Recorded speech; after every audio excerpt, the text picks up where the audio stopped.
Chapter 1177. She opened her schedule and checked it immediately. Today was Wednesday. There was a small meeting in the afternoon that would end at 4 p.m. Other than that, there was nothing else.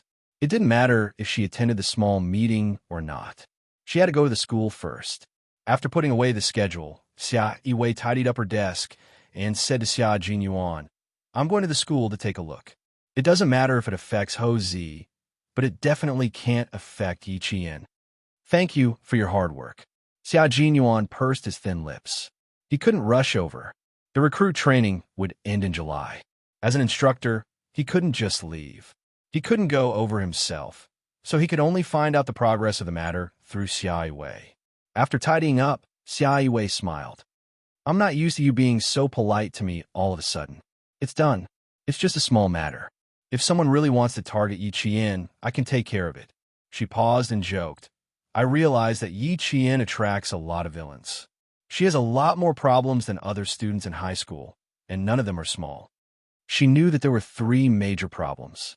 The first one happened during the National Day military training in her second year of high school. If she didn't have some skills, she might have been ostracized and couldn't participate in the military training. The second one was even bigger. There was a suicide incident at the provincial first high school, and Yi Qian was almost pushed off the building. The third one, there were even rumors of her being a kept woman. It's not that she attracts villains. It's because she's too outstanding that others are jealous of her. Plus, she doesn't like to explain herself. She has a quiet personality and doesn't like to argue with her classmates. She's always been this way, so those who are jealous of her don't even have a chance to find fault with her. You can see a thing or two about the complexity of human nature. Being too perfect will also attract trouble. The person who knew Yi Qian the best was Xia Jinyuan. Xianxia agreed and added, "Also, Yi Qian's extraordinariness sets off their ordinariness. At her age, she shouldn't be so advanced. It's normal for her to attract jealousy. It's better for her to be in a different environment. If she's in an environment full of smart people, like the junior class, who would be jealous?" That was true. The junior class at the University of Science and Technology was full of extraordinary people. Yi Qian wouldn't be so extraordinary if she went to the junior class. The college entrance examination is only 20 days away. Sister, please take good care of her and let her finish the college entrance examination smoothly. Xia Jinyuan was not only talking, he was also thinking about who would target Yi Qian. After much thought, he could only think of Yi Zhifan's family. Yi Zhifan was a provincial official. Xianxia, who also worked in the provincial office, naturally knew him. Knowing that Xia Jinyuan wouldn't suspect someone for no reason, she called Ho Zi. Ho Zi, who was instructing her subordinates to investigate, glanced at her phone and saw a number she knew by heart. Ho Zi quickly picked up the phone and said calmly, "I don't need to tell you about my relationship with Yi Qian. She's Xia Laoyou's girlfriend. No matter how fucking stupid I am, I wouldn't do anything to his people. I don't care how stupid you are. Just now, Laolu told me that this matter is probably directed at Yi Qian. You better check if you've offended a provincial official named Yi Zhifan. Laolu suspects that he's the one who spread the rumors." Xianxia hung up the phone, picked up her car keys, and rushed to the provincial high school. Chapter 1178. Xianxia seemed to have really turned cold towards Ho Zi. Every time Ho Zi appeared in front of her, she would never talk about the past and would immediately turn around and leave. As for phone calls, ever since she unilaterally broke up with him, she never took the initiative to contact him again. She broke up with him just like that and stopped contacting him just like that. Ho Zi was shocked by her decisiveness. When a woman was ruthless, she could be even more ruthless than a man. Once a woman decided to stop loving someone, it was even harder for her to change her mind than a man. Her decisiveness in hanging up the phone once again made Ho Zi so angry that his expression changed completely. He gripped his phone tightly, and his arms trembled as he lowered his head.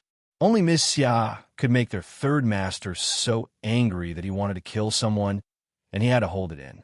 After a while, Ho Zi's cold voice sounded in the office that was filled with murderous intent. "I have one day. I want to know who's gossiping behind my back by this time tomorrow." His voice was so heavy that it felt like a few inches of ice. It was so cold that the calves of his assistant, who was listening to his orders, secretly trembled. It had been a long time since the third master was angry. The assistant couldn't remember the last time he was angry. It had been at least 3 years, if not 5 years. I've already sent someone to investigate. I'll report to you as soon as there's any news. Hozi's subordinates had always been good at handling matters. As long as it had something to do with Xia Yiwei, they would put it first and didn't dare to delay at all. Especially when there were rumors that the third master was having an affair with a high school student and kept her as a mistress, they didn't dare to delay. Detain the person. I haven't met anyone who dares to add to my scandal in a long time. Hozi stood up and tugged at his tie in annoyance. I'm going out for a while. Call the chairman of Changguang Corporation and tell him that I have something urgent to deal with. I'll arrange a place to apologize to him tomorrow. This was the first time she had taken the initiative to call him in a few hundred days. It was obvious that she had taken note of this matter. Of course, he didn't think that she was taking note of it because of him. The first thing he said was, "She's probably targeting Yi Qian." Sigh.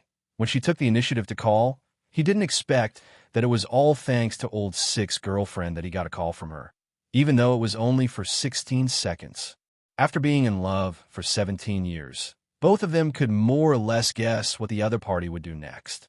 When Xia Yiwei drove to the entrance of the provincial first high school, she saw the man she was most familiar with standing beside the black car with one hand in his trouser pocket, exuding a cold aura as he waited for her.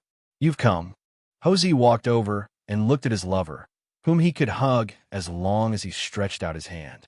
Now, it was difficult for him to even see her. His heart ached slightly. He didn't know why he had come to this point. Xia Yiwei took off her sunglasses, revealing a pair of clear eyes. It was rare for someone in their mid-30s to still have a pair of eyes as clear as a young girl's. She looked at Hozi indifferently, and her red lips curved slightly. Something happened to Six Brothers' girlfriend. As his sister, of course I have to come. I'll go with you. There's no need to trouble Third Master Ho with our family matters. Also, I'll have to trouble Third Master Ho to clean up your matters first. Don't implicate my family. Xia Yiwei's smile gradually smoothed out. Her expression gradually turned cold as she rejected him indifferently. I don't want to implicate Yi Qian because of your matter and make Six Brother worry. I also don't want Yi Qian to suffer because of your matter. Chapter 1179. She kept calling him Master Ho-san and told him not to implicate my family. The way she looked at him was even colder than when she looked at a stranger. There was no trace of past friendship in her eyes. There was only coldness, rejection towards him. Master Ho-san felt as if his heart was blocked by a pile of broken ice. His originally warm heart was now so cold that it felt as if his blood had frozen. Yiwei, do we still need to be so clear? Master Ho-san, we didn't need to be so clear in the past. But now, you have your life and I have mine. We need to be clear. As the secretary of the Southern Province's governor, how could Xia Yiwei do the job if she didn't have the courage? Hozi, whose face was even more beautiful than a woman's, was so angry that the veins on her forehead were popping out. Her tone didn't even have the slightest fluctuation. Xia Yiwei looked at him with a sharp and cold gaze. He was angry and very angry. She had never made him angry before. She had always been a virtuous and magnanimous girlfriend. She didn't expect that after breaking up with him, she would anger the famous Master Ho-san. It was really sarcastic. Hozi saw that her gaze had turned cold. There was a trace of sadness in his anger. At this point, he indeed had to bear a lot of responsibility. He controlled his temper and said, I need to ask Lalio's girlfriend if she has any grudges with Yi Shifan. At the same time, I also need to ask if she has offended anyone recently. Since you want me to solve the matter that will affect your family as soon as possible, you should at least let me investigate. The reason was very good. Xia Yiwei couldn't refuse to go with him. So when Yi Qian saw the two of them sitting on the same stone bench by Swan Lake, a trace of surprise flashed in his eyes. Captain Xia said that Sister Xia seemed to have made up her mind to not be with Hozi anymore. She also said that her relationship with the designer was stable. Why did they come to find him together today? Jane Eyre, over here. Xia Yiwei had already spotted Yi Qian. She stood up gracefully and waved at him. In comparison, Ho-Zi's reaction was a beat slower. His attention was on the woman he loved, and he did not pay attention to his surroundings. It was summer in the southern province. In the afternoon, the sun shone so brightly that the leaves on the trees curled up. However, Xianxia, who was wearing a professional suit, did not sweat at all. Her makeup was clean, and she did not seem to feel hot at all. With a serious expression, she said calmly, "If you haven't heard of it yet, either the school doesn't know about it, or the school knows about it, but doesn't believe it." She was Ho-Zi's kept woman. Yiqian, who appeared calm on the surface, was actually a little embarrassed. Of all the things to spread, why did they have to spread the rumor that she was Ho-Zi's kept woman? Sixth brother reminded me that this matter might have something to do with Yizhifan. "I'm here today to ask if you have any other suspects." Ho-Zi said, "I thought that someone was targeting me, but it doesn't seem like it. If someone is really targeting me, Yiqian, I can tell you very seriously that it's not just a rumor." He had too many enemies around him, and they were all ruthless people who had killed people. If someone was really targeting him, how could they just spread some rumors? Yiqian smiled and said, "It shouldn't be targeting Brother Z. I'm afraid this matter is really targeting me. As for the suspect," she paused slightly and looked at Ho-Zi with her bright black eyes. "Brother Z, do you know a man named Xianxia?" Chapter 1180. Xianxia? After going through the names in his mind, Ho-Zi muttered, "I've never heard of this person."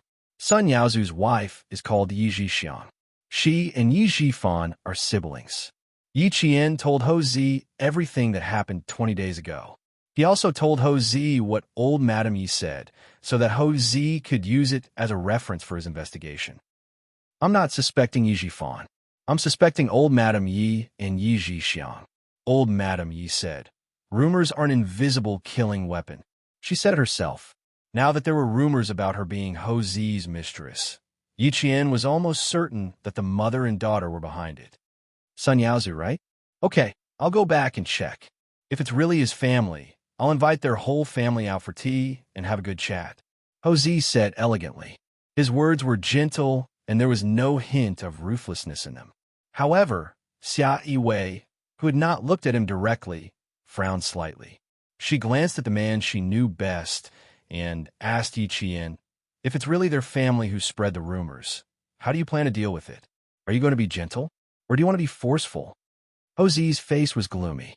When he heard this, he suddenly laughed. His gaze on Xianxia was even more scorching than the bright sunlight. 17 years of relationship and understanding. They were so familiar that they could sometimes know each other's intentions with just a look or a movement. Even if they had been separated for hundreds of days, the familiarity that was engraved in their bones was still as close as ever. The reason why Xianxia's words made Ho-Zi's gaze burn was because he could tell that she was asking Yiqian for him. Even Yiqian could feel his scorching gaze, let alone Xianxia. However, she still calmed down and said without changing her expression, "If you're going to be gentle, tell us first. If you're going to be forceful, just let him handle it. Yue, she's about to take the college entrance exam. Whether you're going to be gentle or forceful, let me handle this." Ho-Zi smiled. His smile was more radiant than the sun. His facial features were like a painting, and even the sun would be amazed by his beauty. "I'll handle it. Don't worry." Xianxia looked as if she did not notice. She glanced at him and said to Yiqian, who wanted to walk away slowly, "That's right. You should focus on the exam. You don't have to worry about other things." "Sorry for troubling you, Sister Xia." Ho-Zi's eyes' gaze. Ho-Zi's to be ignored again. Xianxia's eyes. Of Xianxia. Xianxia. Xianxia's Xia. The school won the school, even if the schools wouldn't take it. Of course, the school wouldn't the school Xia's schools.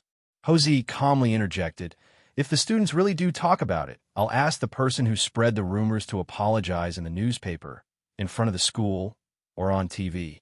No matter what, Ho-Zi had to take responsibility for this matter." He told Yiqian his plan. His forceful way of dealing with things made Yiqian see it.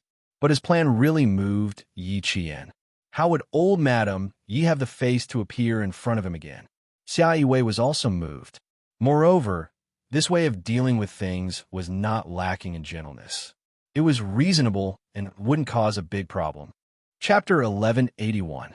The big issue she was thinking of was Ho Zi's violent solution. When Yi Qian saw that her expression had finally softened, he smiled and suggested to Ho Zi, "Ziga, I have a suggestion with a little bit of selfishness." When Ho Zi raised his eyebrows, Yi Qian slowly said, "Sun Yaozu is a little dirty. I used to suspect that he was a fugitive. I investigated him, but there were no results. Now that he's back in Nan Province, he must have heard of your name. With your power and status in Nan Province, it's enough for him to pay you a visit and make friends with you. If you say something harsh about this matter, I'm sure Sun Yaozu will know. And Yi Zhixiang and old madam, you will also know. Don't you think this family will be on tenterhooks?" Xia Yiwei chuckled, only sharpening the knife without slashing it. "Not bad. It's enough to make the whole family on tenterhooks." Ho Zi was a notorious killer in the underworld. 7 years ago, someone purposely hid goods in the kitchen of a bar under his name. When he found out, he immediately said something harsh. In the end, before the police could find anything, the person who deliberately framed him was so scared that he turned himself in. If the person who spread the rumors was really Yi Zhifan's mother and sister, they would probably be scared half to death when they found out. Yi Qian said a few more words to Ho Zi, then ran back to the classroom 2 minutes before the bell rang. After her figure disappeared, Ho Zi said with interest, "A girl who knows how to use a gun is indeed impressive. She also has quite a personality. Old Six has good taste. Do you think I should tolerate being bullied?" Xia Yiwei said coldly, then left in her high heels without looking back. Ho Zi didn't care and chased after her with a smile on his face. She still cared about him, which was equivalent to giving him hope. He didn't think that what was originally a bad thing would become a happy thing that let him know that Xia Yiwei still cared about him. To Ho Zi, this was a joyous occasion. To Sun Yaozu, he was happy that he had found a way to get close to Ho Zi. However, after hearing Yi Zhixiang's words, his face turned from joy to anger. You said that Yi Qian is Master Hosan's sugar daddy. Is it you and mother-in-law who spread the news?" Sun Yaozu was furious, but he was still unwilling to give up. He asked in a tense voice, "You said it? Or mother-in-law?" Yi Zhixiang, who was wearing a facial mask, didn't see her husband's face move. Sensing that something was wrong with his voice, she removed the mask and frowned. "My mom told me, and I told you. What's with your expression? Let me tell you, if this matter succeeds, Yi Qian will definitely be expelled from the school. When that time comes, it will be a matter of time before we step in and kill her. Since her mother blinded you, I'll make her daughter pay with her life." Sun Yaozu was so angry that his face turned the color of pig liver. He didn't hesitate at all. He didn't give Yi Zhixiang any time to prepare. He raised his hand, and the crisp sound of a slap came from the bedroom. "Master Hosan, how dare you spread rumors about Master Hosan?" He roared in anger. Yi Zhixiang, who was stunned by the slap, covered her burning face. After a few seconds, she shouted, "You bastard! How dare you hit me? Who am I doing this for? I'm doing this for you. How dare you hit me?" After being married for so many years, this was the first time Yi Zhixiang was hit by her husband. How could she bear it? She pounced on Sun Yaozu and scratched his face with her sharp fingers. Chapter 1182. Yi Zhixiang didn't understand why she was slapped. She didn't expect Sun Yaozu to hit her either. She screamed in her purple silk pajamas and scratched her husband's face with her sharp fingers. Her fingers were beautiful. In old Madame Ye's words, they were very lucky. She was indeed lucky. She had never suffered since she was born. When she grew up, she had 2 older brothers. She had never done any heavy work since she was young, not even washing or cooking. After she got married, she didn't have any parents-in-law to take care of her. She didn't have any sisters-in-law. All she did was eat, drink, and play with Sun Yaozu. Her life was very carefree. After living a smooth life for more than 30 years, Yi Zhixiang had indeed been living in a honey pot. Even if others had to eat chaff, she still had rice to eat. How could she take a slap from Sun Yaozu when she hadn't even hit old Madame Yi before? Immediately, as if she had poked a hornet's nest, Her hands and feet started to hit the short son Yaozu. "You heartless person, I did it for you. You hit me. You hit me." Old Madam Yi had chosen son Yaozu to be her son-in-law. His ancestors had a small family fortune. Although he was a little ugly, he was smart. He knew how to make money in the 1980s. After that incident, he escaped from Fujian town. With a pension from Yi Qian's mother, he followed old Madam Ye's advice and settled down in a coastal city. It could be said that without old Madam Ye's guidance, he wouldn't be where he was now. With a powerful mother-in-law and his identity as a fugitive, even son Yaozu, who was rich, didn't dare to hit or scold Yi Zhixiang. However, things are different now. Son Yaozu, who was no longer afraid that his identity would be exposed, saw Yi Zhixiang scratch his face and kick him. With a fierce look in his eyes, he grabbed Yi Zhixiang's hand and pushed her to the carpeted floor. He said angrily, "Damn it, I've tolerated you for long enough. If you dare to hit me again, I'll make you pack your things and get out of my house tonight." Son Yaozu, who had recovered his identity for more than half a year, had hooked up with many young and beautiful women. When he came back and saw Yi Zhixiang, he felt bored. If it wasn't for old Madam Ye's sake, he might have already started raising mistresses outside. After pushing Yi Zhixiang to the ground, son Yaozu gave her a look of disgust and turned to walk downstairs. "This is not over yet, damn it," he had to ask old Madam. Before he could walk out of the door, Yi Zhixiang, who had been pushed to the ground, grabbed the European-style vase with fresh flowers on the dressing table and threw it in front of him. "Son Yaozu, how dare you push me?" The vase hit the back of son Yaozu's head. The vase was filled with water, and the water that flowed out was mixed with bright red blood. It instantly dyed the white t-shirt red. Old Madam Yi, who had rushed upstairs upon hearing the commotion, heard her son-in-law scream, followed by her daughter's scream. Their screams made her heart sink. She held onto the solid wooden handrail and quickly walked up. When she reached the door and saw the scene in front of her, old Madam Yi only felt her vision darken. "You two are husband and wife as one. Which side do you want to kill? Come, tell me about this old thing, and I'll take care of one for you." Normally, when an old lady saw her daughter and son-in-law fighting, her first reaction would be to mediate the fight. She was not like her. Chapter 1183. Son Yaozu had always respected old Madam Yi because she was different. Hearing his mother-in-law's harsh words, son Yaozu quickly let go of Yi Zhixiang's hair. He turned around and pointed the back of his head at her. "Mom, look, who the fuck is killing who? Look, my fucking head is bleeding because of her. Mom, that bastard son Yaozu hit me first. He slapped me as soon as he came back."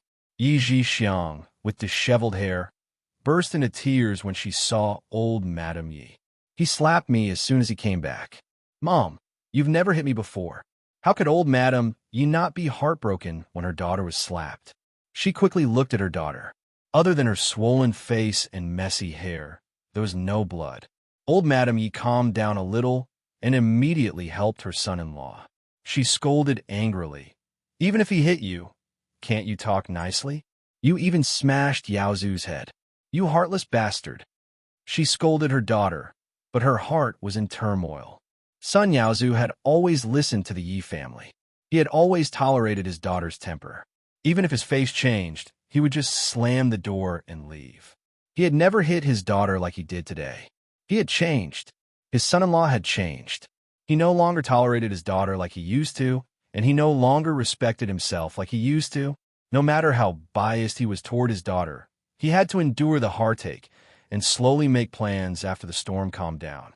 Old Madam Yi scolded Yi Zhixiang until her face turned pale. She widened her eyes in disbelief and pointed at son Yaozu angrily. "Mom, I was hit, and you still help him. Shut up." Facing a daughter who did not inherit any of her shrewdness, old Madam Yi sometimes felt exhausted. She was brainless. She did not see the situation clearly and still dared to go against son Yaozu, who had changed. Did she think things would be the same as they were in the coastal area? After scolding her daughter, old Madam Yi, who was worried, said to her son-in-law, "It must be painful. Yaozu, ask the driver to take you to the hospital." "I'm fine here. Mom, I want to ask you something in the living room. Compared to offending Master Ho San, the injury on his head was nothing. Sun Yaozu grabbed a small medicine box and went downstairs to the living room. What was the big deal about bleeding? He was afraid that he would lose his life. Old Madame Yi, who had intentionally gone downstairs one step later, warned her daughter resentfully, "You're such a troublemaker. Since he dared to hit you today, it means that he doesn't need to rely on our Yi family in the future. Why didn't you think it through? You still have the face to shout at me. Quickly wash his face and come out to treat his wounds." Compared to old Madame Ye's shrewdness, Yi Zhixiang was considered stupid. But she had one good point. She always listened to old Madame Ye's orders. After she tidied up and went downstairs, she saw old Madame Yi say with a panicked expression, Then, how can this be? We've already asked the hotel staff. Master Hosen really treats Yi Qian differently. How could he not be a mistress? She wasn't his mistress, and he even said that he was going to deal with those who dare to gossip. Old Madame Yi thought that she had calculated everything correctly from the first step, but now she was also panicking. Master Ho-san was a man of his word. Since he had said so, he would do it. It's not up to you to decide whether or not we're his mistress. This matter will not end here. Mom, you see what you can do about it. Even Sun Yaozu, who had a successful career now, could not do anything about offending Ho Zi. He was not clean and had some power, but compared to Ho Zi, he was like an egg. Chapter 1184. Of course, old Madame Yi knew how powerful Ho Zi was. That was why she dared to talk about it outside. If she hadn't repeatedly confirmed that the wretched girl had been in the Caesar Hotel and driven Master Ho Zi's car, how could she have said that Master Ho Zi had kept a high school student as a mistress?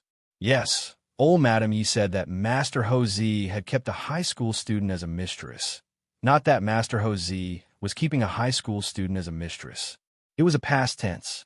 Even if it was mentioned again, Master Ho Zi would just laugh it off. What was so surprising about a man, especially a man like him, playing with a few high school students? It shouldn't be like this. Old Madame Yi still couldn't believe it. She murmured in a low voice, "I've investigated it very clearly. That wretched girl hasn't contacted Master Ho Zi for a long time. How could he stand up for her now?" Miscalculation. It seemed that this was a miscalculation. She thought that the wretched girl had no contact with Master Ho Zi. How could she have known that it would cause such a trouble? She had to find a way to solve it. Old Madame Ye's flustered heart gradually calmed down and quickly thought about how to smooth things over. But how to smooth things over and get her and her daughter out of it. Old Madame Yi narrowed her eyes. There was a way, but she glanced at Sun Yaozu, whose face was twitching because of the iodine, and a trace of ruthlessness flashed in her eyes. She said in a low voice, "I didn't mean to say that. If there's anything, I'll tell Master Ho Zi personally. Yaozu, don't worry too much. Master Ho Zi is a man who could do big things. He won't keep holding on to these small things." Sun Yaozu was ambitious now. Well, there was such a thing to let him see. Don't think that you can do whatever you want with your identity. She hadn't even hit her daughter before, but she was slapped by him. She really couldn't take it lying down. She wasn't in a hurry. There was a way. No matter how ruthless Master Ho Zi was, would he hit an old woman like her? After more than 60 years of ups and downs, old Madame Yi could calm down quickly no matter how flustered she was. She could also think of ways to seek benefits for herself in emergencies. For example, now she thought that she might as well push Sun Yaozu away and use Ho Zi to take him down. Otherwise, he would really think that he was a man who dared to hit his wife at home. Sun Yaozu didn't know what old Madame Yi. Sun Yaozu was even more annoyed. Which memorial tablet did he think he was on? The gloomy Sun Yaozu said irritably, "Mom, it wasn't easy for me to come back to the southern province. I wanted to do something big in the southern province. In the end, not only did you not help me, you even dragged me down. Now that third master Ho has spoken, what do you think I should do? Yaozu, what do you think we should do?"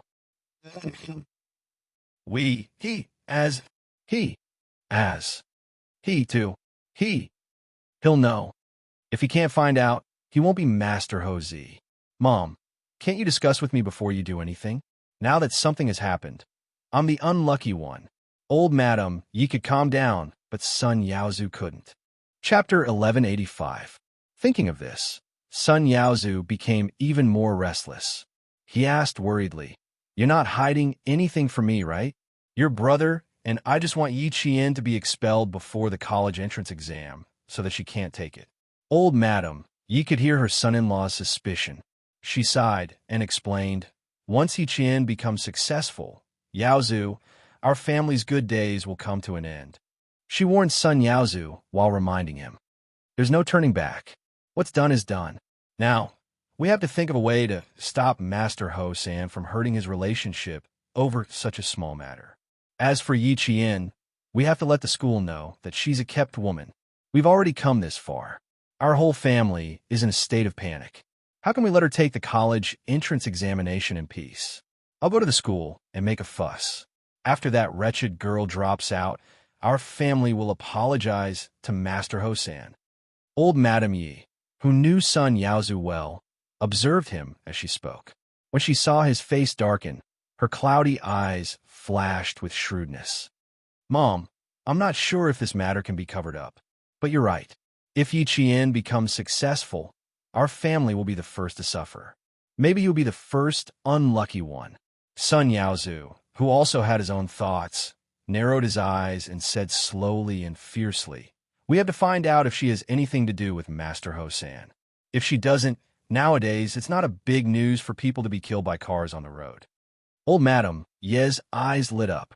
"That's why it's said that men are the ones who can do big things. That's because men have the courage to do big things. If you want to do something, you have to be ruthless." Before she could finish rejoicing, she heard Sun Yaozu say, "Master Ho-san is worried. No one dares to question his words." He just said it casually. "Mom, you have to deal with Yi Qian's matter. You have to be careful with Master Ho-san." Yi Zhixiang, who had been listening for a long time, still didn't understand what Master Ho-san said. When she saw old Madam Ye's expression, she couldn't help but feel afraid. He walked over in a panic and asked in a trembling voice, "What did Master Ho-san say?" Before she could get close, old Madam Yi glanced at her and signaled her to treat the wound on the back of Sun Yaozu's head. It was Sun Yaozu's subordinate who treated his wound. Yi Zhixiang glanced at him and thought it was nothing serious. She ignored old Madam Ye's signal and sat down. She asked in a tense voice, "Mom, what did Master Ho-san say? Why are you so scared? What harsh words? I'm afraid that if I tell you, you'll be so scared that you'll pee your pants." Sun Yaozu said angrily, and then said to old Madam Yi, "Mom, this matter is no longer your problem. If Third Master Ho wants to find someone, he will only find me." The wound on the back of his head was only scratched, so he could wipe it with iodine and spray some anti-inflammatory and hemostatic powder. As the subordinate who was treating his wound put away the medicine box, Sun Yaozu stood up and frowned. He suppressed his anger and said, "I will go out and ask around to see how to solve this. And Mom, you have to talk to your daughter. If she continues like this, I won't be able to take care of her anymore." Yi Zhixiang's face changed when he said that. Old Madam Yi quickly pressed her daughter's hand and said to Sun Yaozu, "Go do your thing. I will talk to her." Chapter 1186. Sun Yaozu left with his two subordinates despite the injury on his head.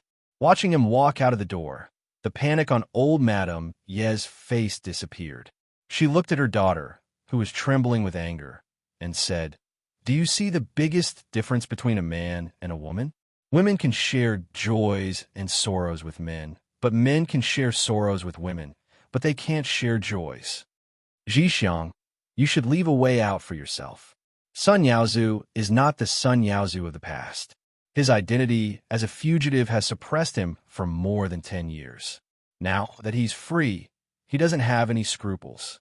Your relationship with him as husband and wife is almost over. Live your life well and don't think about getting anything from him. Raise Lei and Chengxing well. In the future, you can rely on your son to live. Her words made Yi Zhixiang's body feel cold. After a long time, she said in a low voice, "Let's wait and see. We can't let others take advantage of us." Old Madam Yi nodded coldly. She didn't expect her daughter to accept it immediately, but the fact that she could say these words made her feel a little relieved. At least she would listen and not be stubborn. Her gaze fell on the door of the villa again. Old Madame Ye's hands couldn't help but tighten. Offending Third Master Ho was not her wish. In the underworld, there was a saying, it's better to provoke the police than to provoke Ho Zi. In the end, she and her daughter had provoked him. Sure enough, the wretched girl was the same as her mother. They were both here to jinx her. Old Madame Ye's heart was not as calm as her face. She, who had lived a good life for more than 10 years, was afraid that Ho Zi's people would suddenly appear from somewhere and directly take her and her daughter's life. After a night of fear, Old Madame Yi decided to go to the province's first high school early in the morning. You're going alone? No, I'll go with you. Yi Zhixiang was still considered filial. She clenched her teeth and said, bring a few more people with you. If the wretched girl dares to be disrespectful to us, we'll deal with her directly.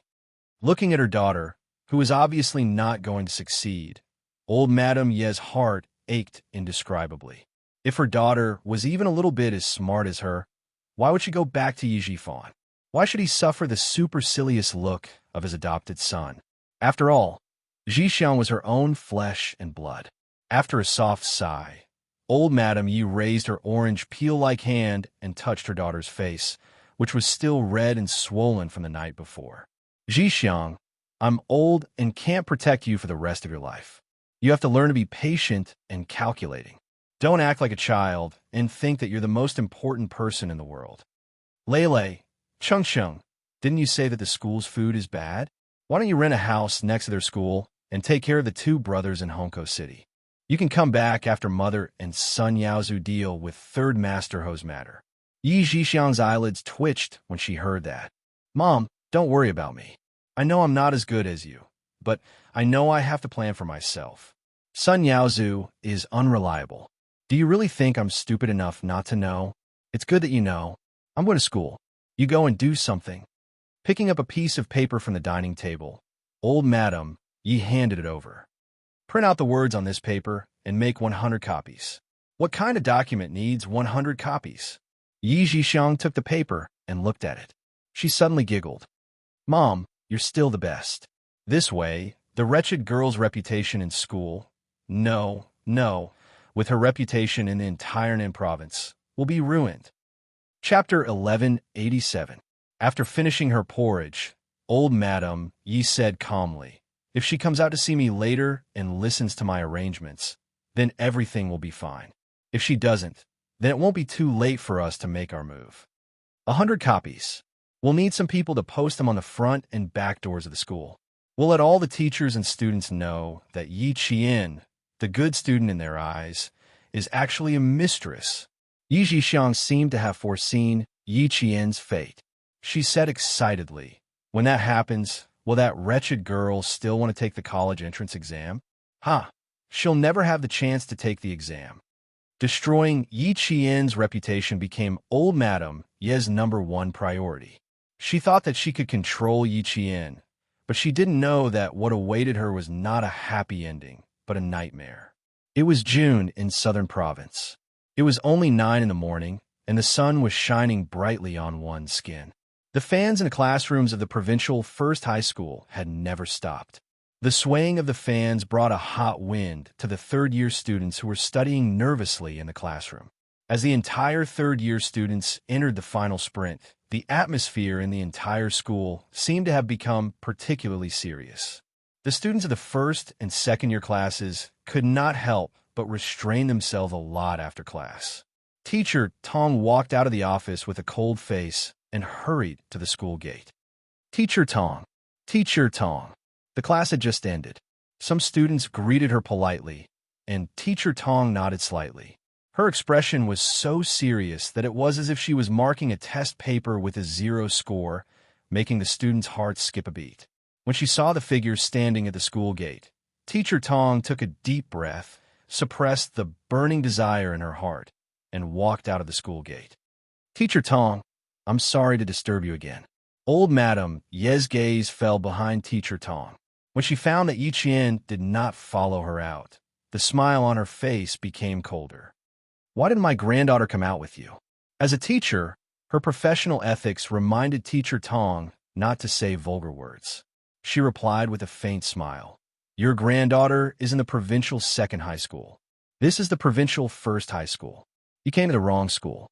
It's true that I have a granddaughter in the provincial second high school, but Yi Qian's granddaughter is in your class, Teacher Tong. Why? Is Teacher Tong's memory so bad that she doesn't even know which students' parents are? Old Madam Ye's sarcasm did not diminish the smile on Teacher Tong's face. If you don't have anything else, then I'll go back to the classroom. The students are about to take the college entrance examination. Their families don't dare to come to school casually for fear of ruining their children's future. I'm not afraid that you'll get angry if I tell you this, but I really can't believe that you're Yi Qian's grandmother. Teacher Tong, please go back and tell Yi Qian that if he doesn't come out to see me, something big will happen at school tomorrow. Old Madam Yi had completely given up on threatening Yi Qian. Her face turned cold as she said in a ruthless voice, Don't blame me for being rude when the time comes. Teacher Tong didn't even look back. She didn't even pause her footsteps. She only left her back to Old Madam Yi, who had a gloomy expression on her face. The moment Old Madam Yi left the provincial first high school with a gloomy face, Houzi already knew about it.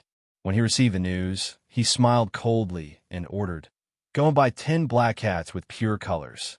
Let them accompany the old lady who still likes to play young people's games. Since he knew who started the rumor, he naturally knew what this family's concerns were. Since Xia Laoyou's girlfriend said to let them be afraid, then let them be afraid for a while longer. Chapter 1188. Houzi picked up his phone and called Xia Wei. He had to tell her to tell Yi Qian not to cause a ruckus outside. Hearing Xia Wei's cold voice, Houzi thought to himself, It seems that I can't deal with the Yi family in one go. If I do, I won't have enough reason to call Xia Wei. But in a flash, Houzi decided to wear the Yi family down, at least until old Six's girlfriend finished her college entrance exam. Because of Houzi's decision, the darkest days of the Yi family began. Old Madam Yi was most afraid of black cats. She was so afraid that she would scream at the sight of them.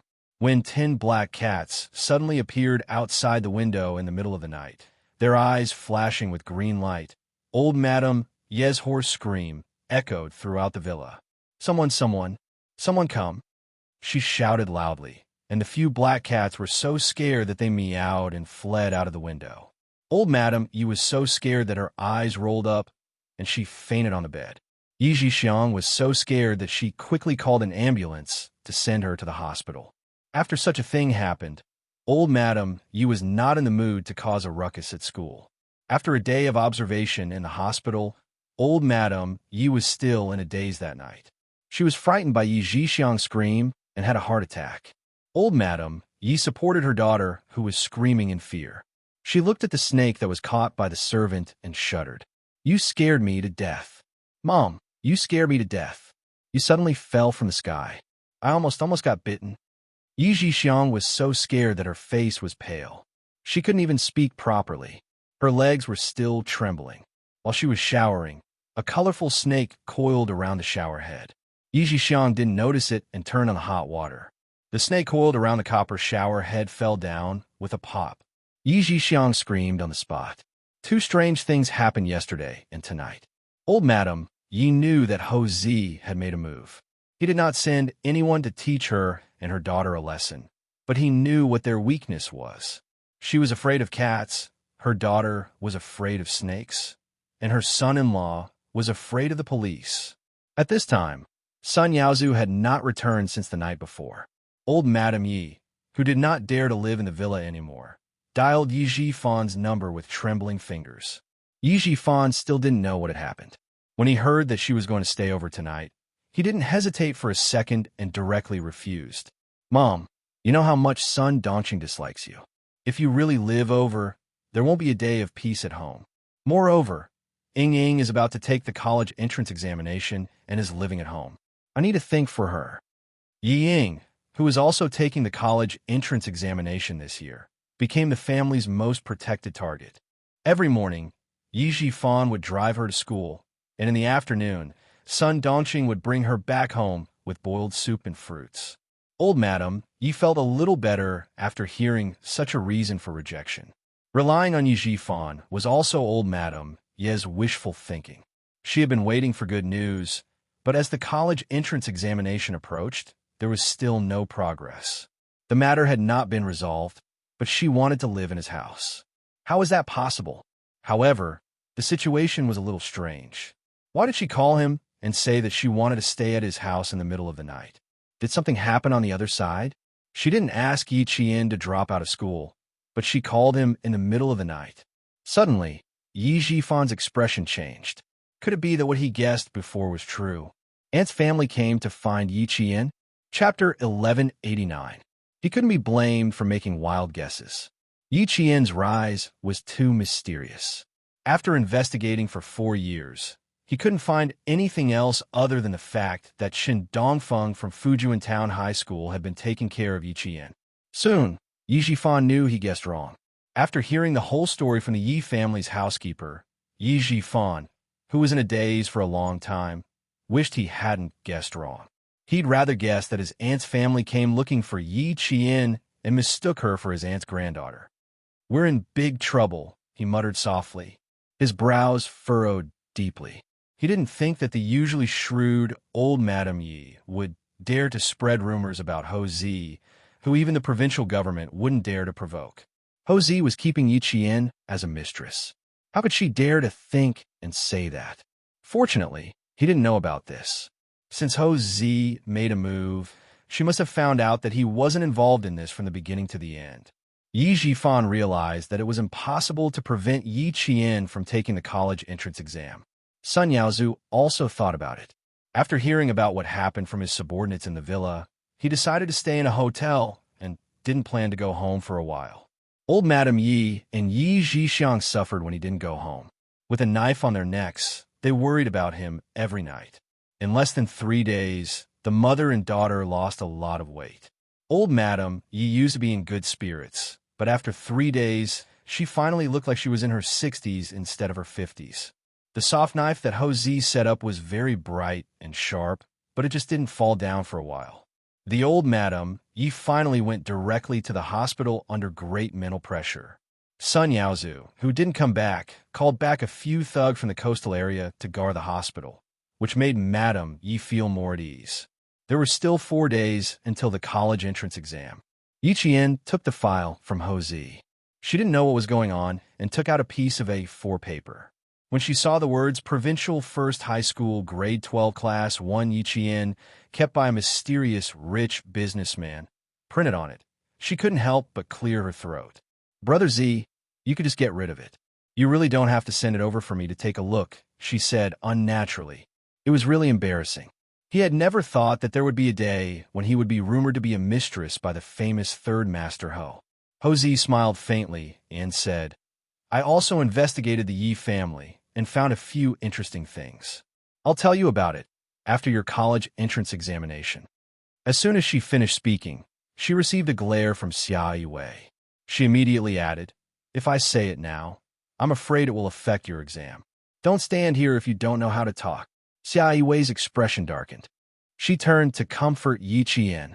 "Compared to your college entrance exam, these trivial matters are nothing. It's just a bunch of trivial matters.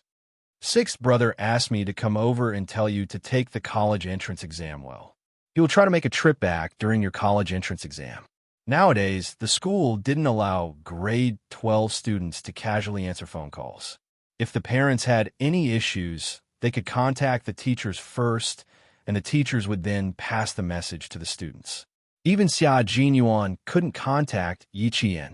When she heard that old Madame Yi was in the hospital, Yi Qian, who was in a good mood, pursed her lips and smiled. "The Yi family's matters are indeed a little complicated. Thank you for helping me hold them back, Brother Z. Without Ho Zi's help, old Madame Yi would come to the school again and again to cause trouble. Although she didn't want to, it would affect the school more or less. She didn't want to affect the school before graduation." Chapter 1190. In fact, Yi Qian didn't expect Ho Zi to keep the Yi family hanging and even scare old Madame Yi to the point of being hospitalized. He didn't expect this at first, but when he saw Ho Zi chasing after Xia Yiwei, he vaguely understood why he made the Yi family worry for so long. It was all to get close to the woman he loved. Yi Qian couldn't help but chuckle as he watched the two figures walk away under the bright sun. That year, Ho Zi blew up his gun collection in Mount Dalong for Xia Yiwei. From this, it could be seen how deep his feelings for Xia Yiwei were. How could Ho Zi accept to give up and watch his beloved woman marry another man? The two of them were so compatible from the back. Coupled with Ho Zi's perseverance, their 17 years of relationship wouldn't end just like that. One day, they would have a happy ending. There were still 4 days until the college entrance exam. The entire third year of high school gradually calmed down from crazily revising, crazily doing questions, and crazily sprinting. The last 4 days were no longer sprinting for the college entrance exam. The teachers wouldn't always remind the students how long it was until the college entrance exam.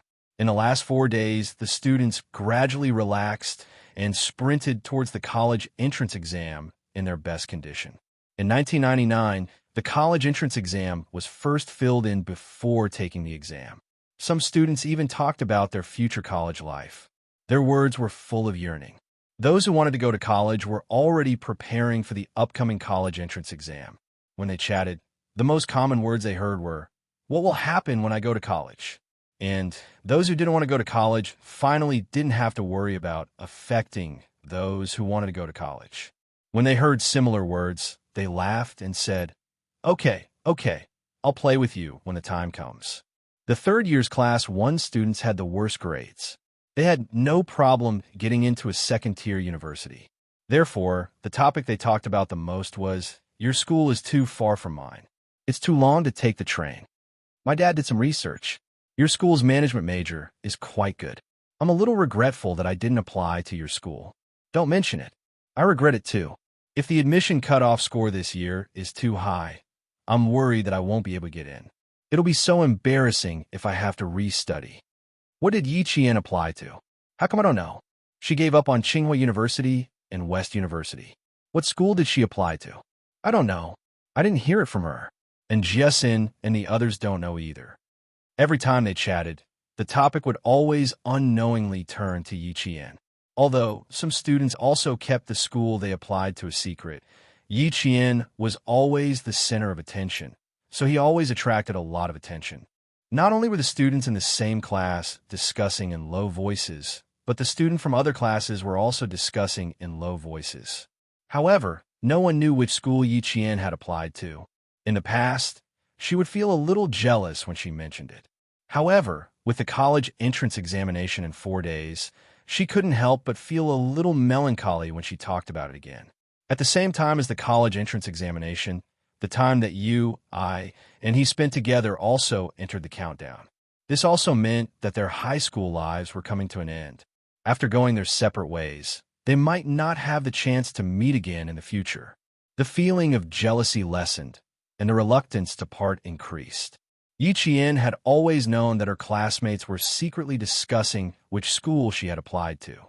Originally, she wanted to tell her classmates, but after Teacher Tong talked to her, she found out that there were only 4 students in the entire Nan province who had applied to the National University of Science and Technology.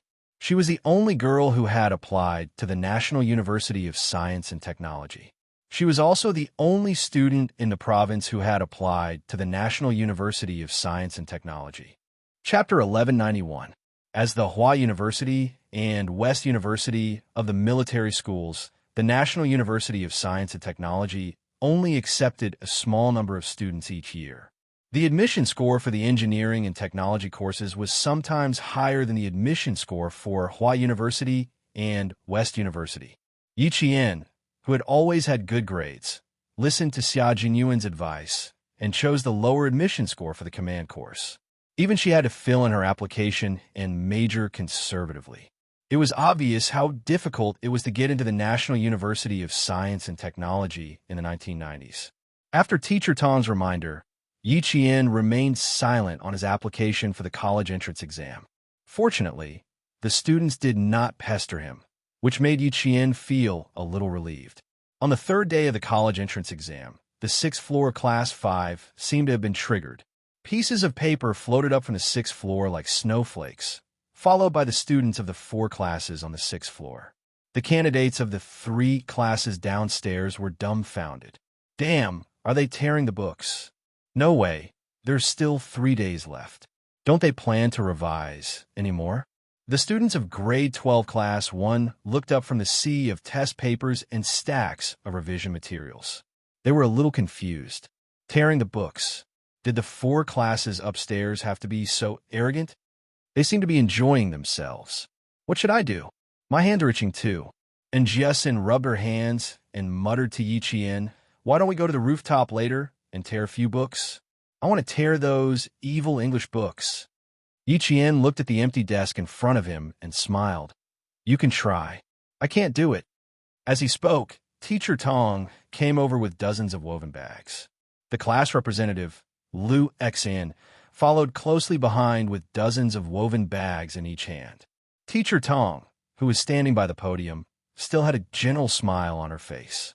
She said to the students who didn't quite understand why LVXIN came in with a woven bag, "Every year, the revision materials, class notes, and test papers of our grade 12 class 1 students will become the hottest materials in the next grade 12 class 3. As for me, in order to prevent you from tearing up your books like the 4 classes upstairs, I've prepared in advance to collect and bind your books. Students in the first row of each group, go to Lu Xin to get a woven bag and put away the revision materials that you no longer need." The classroom was suddenly filled with wails. They had been fighting with Teacher Tong for 2 years, but they still lost. "Teacher Tong, we also want to tear the books. I heard that this will reduce stress. We need to reduce the pressure, Teacher Tong." After wailing, all of them began to talk about it with smiles on their faces. The college entrance examination was coming, and they were about to part ways. Laughter could dilute the sadness of parting. After sending off the graduates one after another, Teacher Tong looked at the youthful faces filled with the temperament of the rising sun, and the gentle smile on her face deepened. "Take out your test papers with the highest and lowest scores and tear them apart on the last day of your high school career." Just as he finished speaking, the students laughed again. "What about Yiqian? She doesn't have a highest or lowest score. Even her average score is the same." In her second year of high school, Yiqian's grades had always been strangely stable. No matter how difficult or easy the test papers were, she could always maintain the same score. It was as if she had calculated it beforehand. Yiqian smiled and said, "I also have a test paper with high and low marks, but I don't have the chance to tear it up."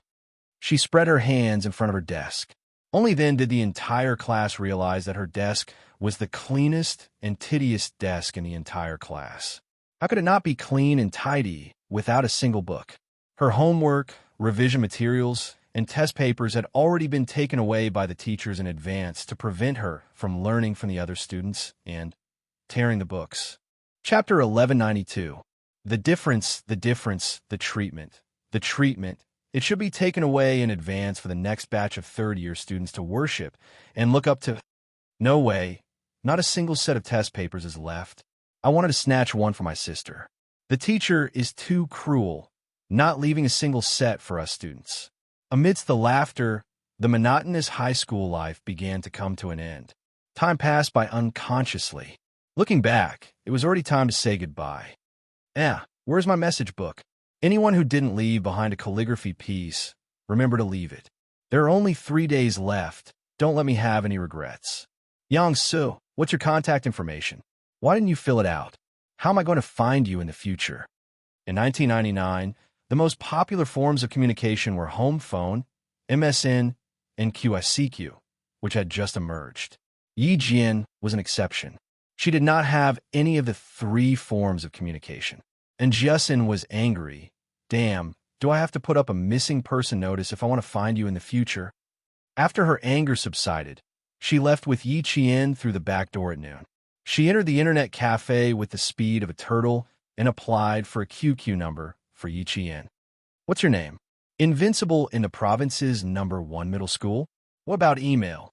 There has to be one. I also have to choose a self-portrait. How about a blonde girl? Opening the 1999 QICQ application, Yi Qian filled it out slowly. Although QICQ was not as popular as MSN, it was very popular in the student group. In 2000, QICQ became the main contact information for students. It could be said that every student had one. When Yi Qian wrote his name in the name column, and Jiasin was puzzled. Green helmet? What kind of name is that? Shouldn't it be more domineering? Also, helmet is a hat, right? Can I understand it as a green hat? Cuckolded. Facing a good friend who could twist a very normal name into a different meaning, Yi Qian, who was already used to it, calmly said, "Green represents hope, and the helmet represents protection. You can use normal thinking to understand it as protect the green hope. Don't you think it's more domineering?" And Jiasin silently bit her fingernails and said with some internal injuries, "You are indeed much more domineering." It turned out that being a cuckold could be understood in this way. The ability of good students to understand things was much higher than theirs. Yi Qian didn't bother registering her cell phone or pager number. She didn't have a cell phone or pager number. It didn't take long for Yi Qian to have a 6-digit QQ account, while Jiasin became her first QQ friend. Seeing her online name, Yi Qian couldn't help but rub his forehead. "Please call me Empress. You're really domineering. You must have watched too many kung fu movies." A Qing dynasty drama was popular all over the country. Even she, who never watched TV, would occasionally watch it when she had a headache. The actors were very familiar. One of the maids and 2 of the girls later became big stars. However, at that time, they were already past their prime. "I like how domineering the Empress is." And Jiasin said as she took out a graduation message book from her bag. "Come on, let's add a few students' QCQ numbers. Later, we'll go to the stationery store to buy a graduation souvenir book. Everyone in the class has one, but I don't see you getting one." Classmate Jane Eyre, sometimes you have to go with the flow. In her previous life, Yi Qian had developed a cold and quiet personality. She had never participated in any group activities. Chapter 1193.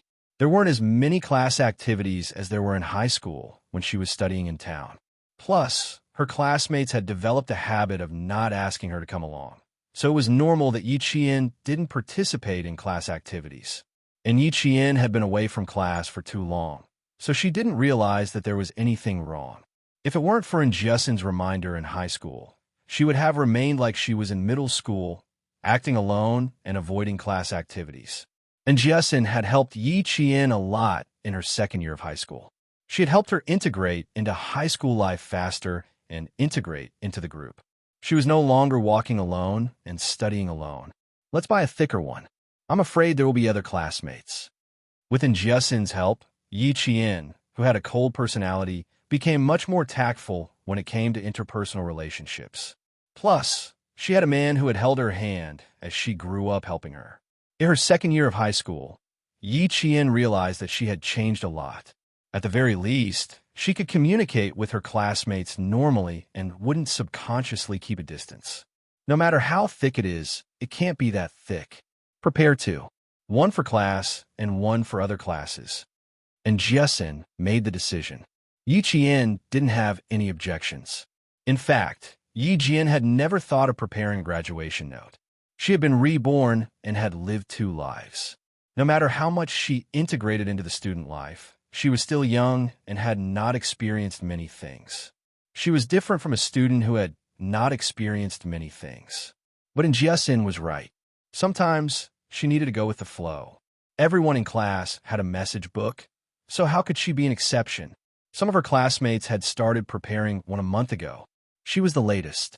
Thanks to Jiasin's suggestion to buy 2 guidebooks, Yi Qian handed her guidebook to LVXIN after returning to school that day. In less than an afternoon, the entire guidebook was filled with the words of every student in the class. Wow, Yi Qian applied for QICQ today. Quickly write it down. Maybe we'll have to ask her for help when we're in college. How many? How many? I'll write them down. Finally, I have a way to contact her. She didn't leave it.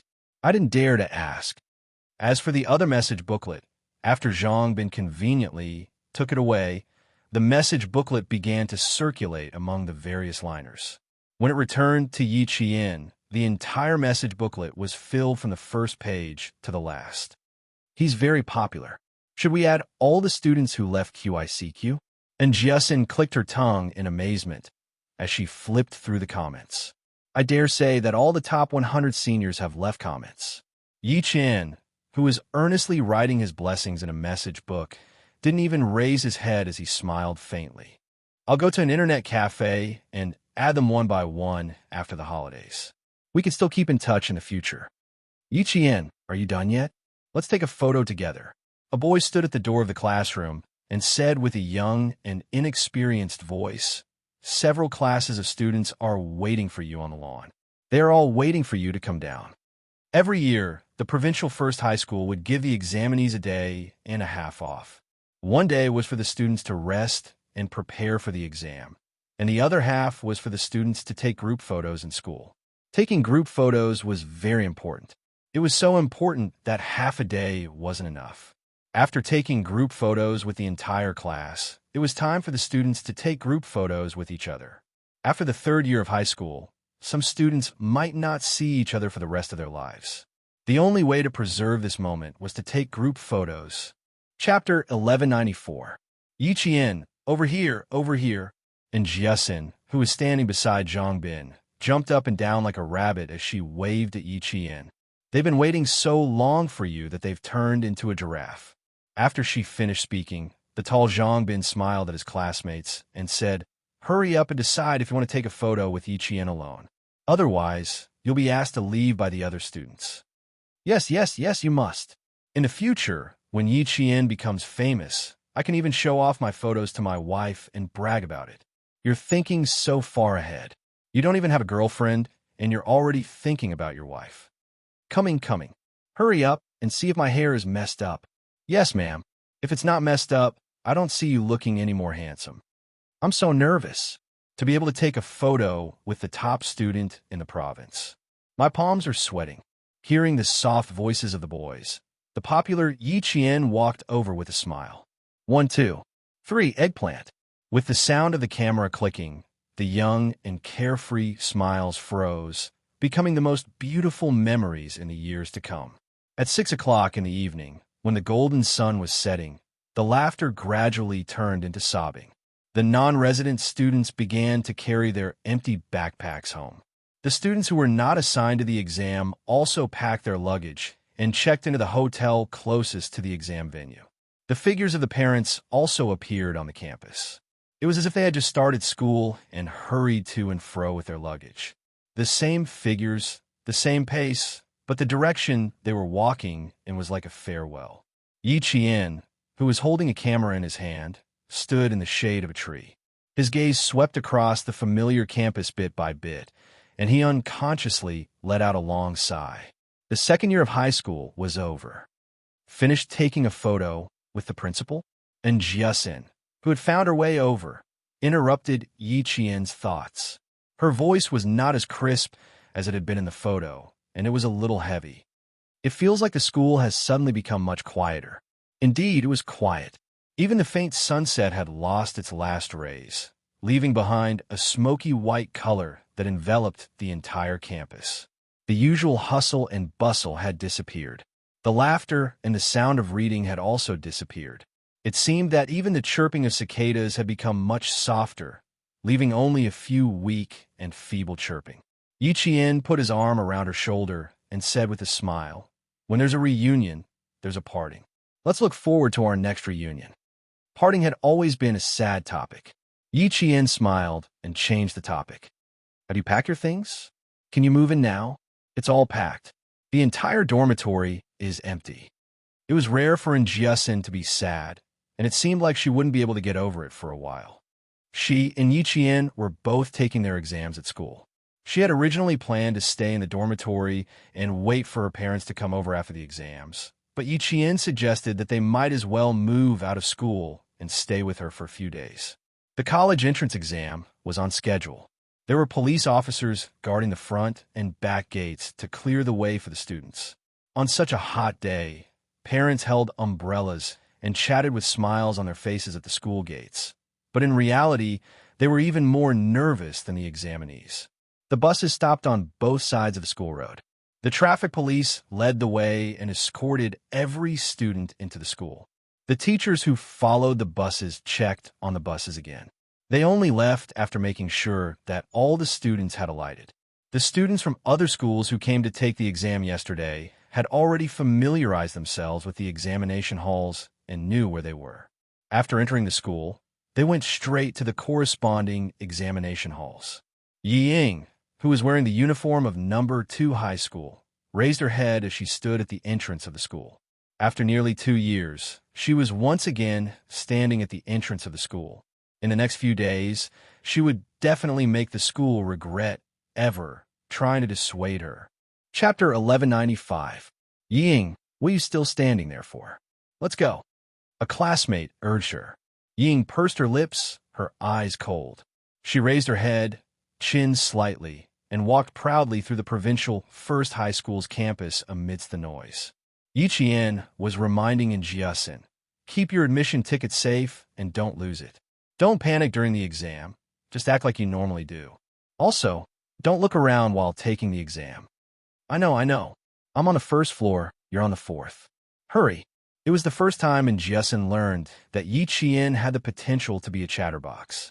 She laughed and said, you're even more worried than my mom. Hurry. Damn, why is she here too?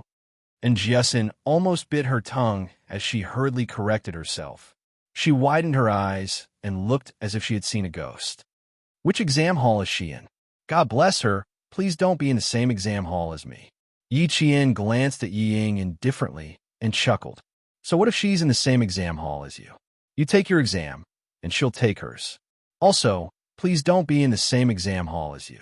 If she really is in the same exam hall as you, you must pretend that you didn't see her. Don't be distracted by small movements during the exam, and don't look up, okay? Also, if you find an unknown note, report it to the invigilator immediately. Don't do anything like bending over. Yi Qian was nagging, and now it was Xianxia who was nagging. Villains are the hardest to guard against, especially villains like Yi Ying. And Xianxia had classified her as a dangerous person who needed to be quarantined for life. Ying also saw Yi Jian.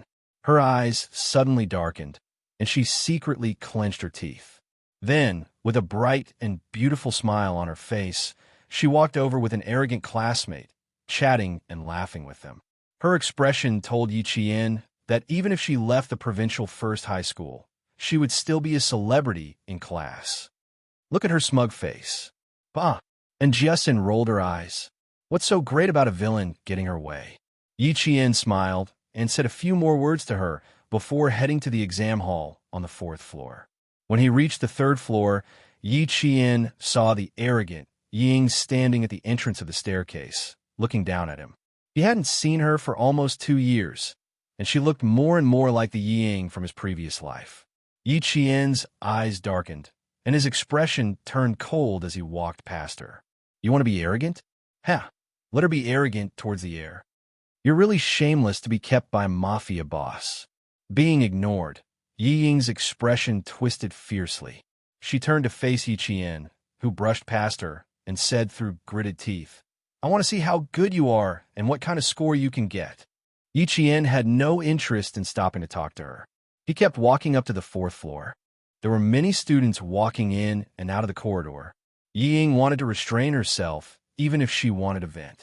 She chased up to the 4th floor and saw Yi Qian enter the same exam room as her. Yi Ying, who had a gloomy expression, suddenly smiled. She had wanted to find out which exam room the wretched girl would be in, and then ask her acquaintances in the Education Bureau to see if they could arrange for her to be surrounded by poor students. In the end, she gave up because she was worried about the mafia boss who kept the wretched girl. She didn't think that the heavens would help her and arrange for the wretched girl to be in the same exam room as her. Yi Ying's eyes flashed with calculation. Her anger for being ignored by Yi Qian was swept away, and she revealed a strange smile. Yi Qian felt that Xianxia's mouth was really sharp. He didn't think that he would really be in the same exam room as her. Seeing her flickering eyes, Yi Qian's lips curled up slightly. The familiar Yi Ying was here again. It seemed like she wanted to play some tricks during the exam. Chapter 1196. And should he play with her? While she was still considering, Ying walked over.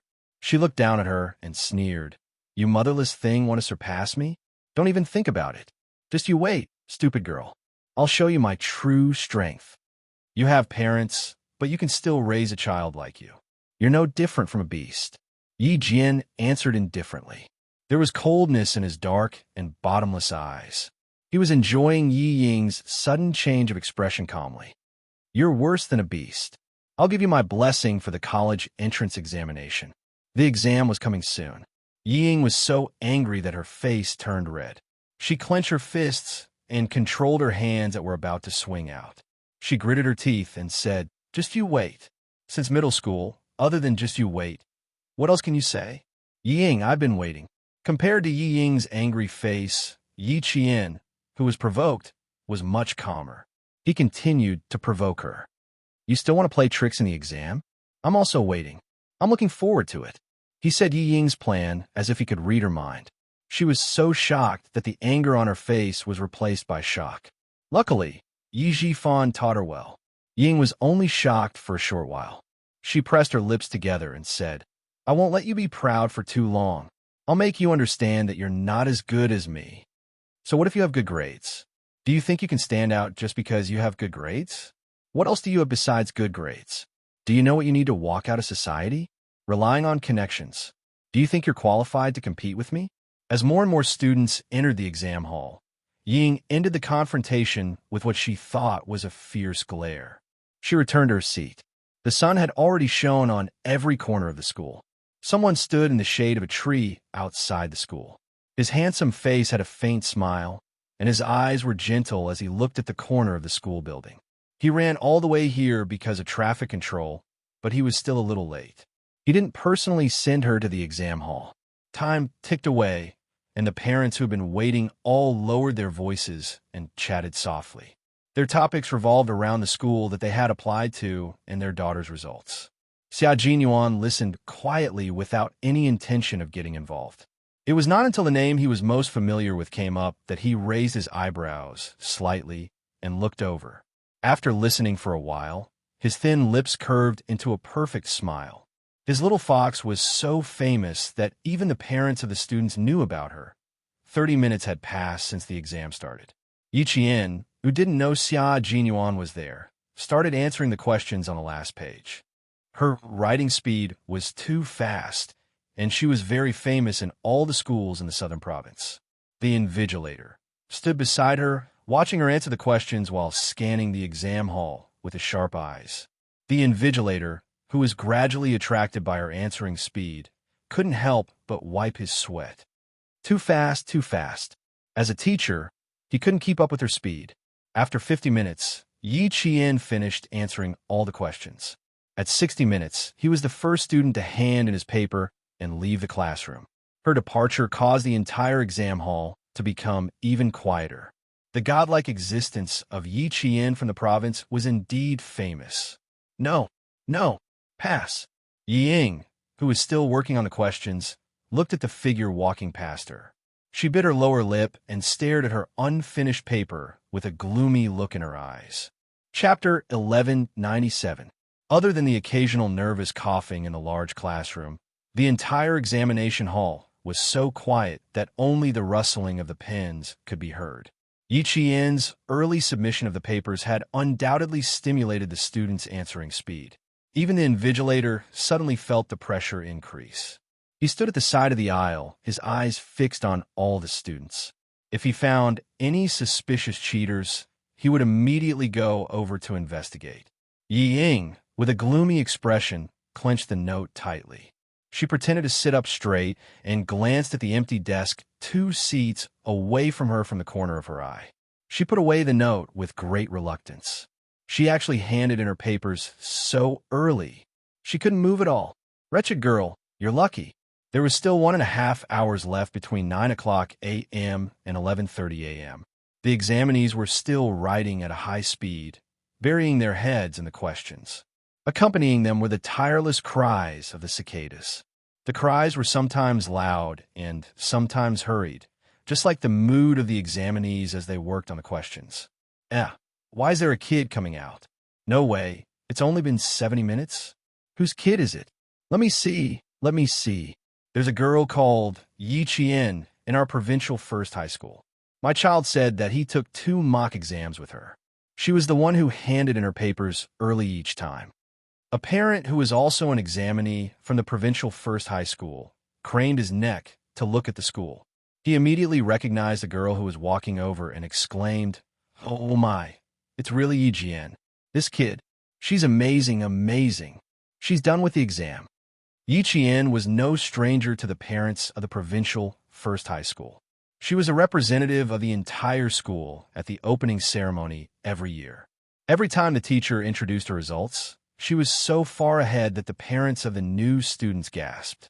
The difference between first place and second place was not a difference of 5 or 10 points, but a difference of 70 or 80 points. Yiqian planned to go home and cook for Jiasin when she came back from the exam. When she was a short distance away from the back door of the school, Yiqian could hear the discussion of the parents. She couldn't help but stop in her tracks. She only wanted to hurry home and cook a good meal. She forgot that she would be seen by the parents if she came out so early. Without thinking much, Yiqian walked to the left side of the classroom building. 3 o'clock. A familiar and elegant male voice came from the other side of the wall. Yiqian, who was standing in the middle of the shrubs, had a glint in his eyes. He raised his head and looked in the direction of the 3 o'clock. The June sun was so bright that it was like a handful of broken diamonds scattered everywhere. The girl he loved looked up and smiled at him. "You're here." They had known each other for 4 years, and her smile would always inadvertently make his heart beat faster. Xiao Yuan gazed into her dark eyes, which could disperse the heat around him, and slowly raised the corners of his mouth. "Yes, I'm here. I've walked through thousands of mountains and rivers just to walk to your side, to hear your voice, to see your smile, and to hear you say you're here. All the hardships and tiredness disappear in an instant, leaving only joy in my heart. No one will notice if we come out from here." Xiao Yuan, who had half of his body above the wall, waved at the girl who was walking towards him. He looked at her warmly and said, "I'll keep watch for you."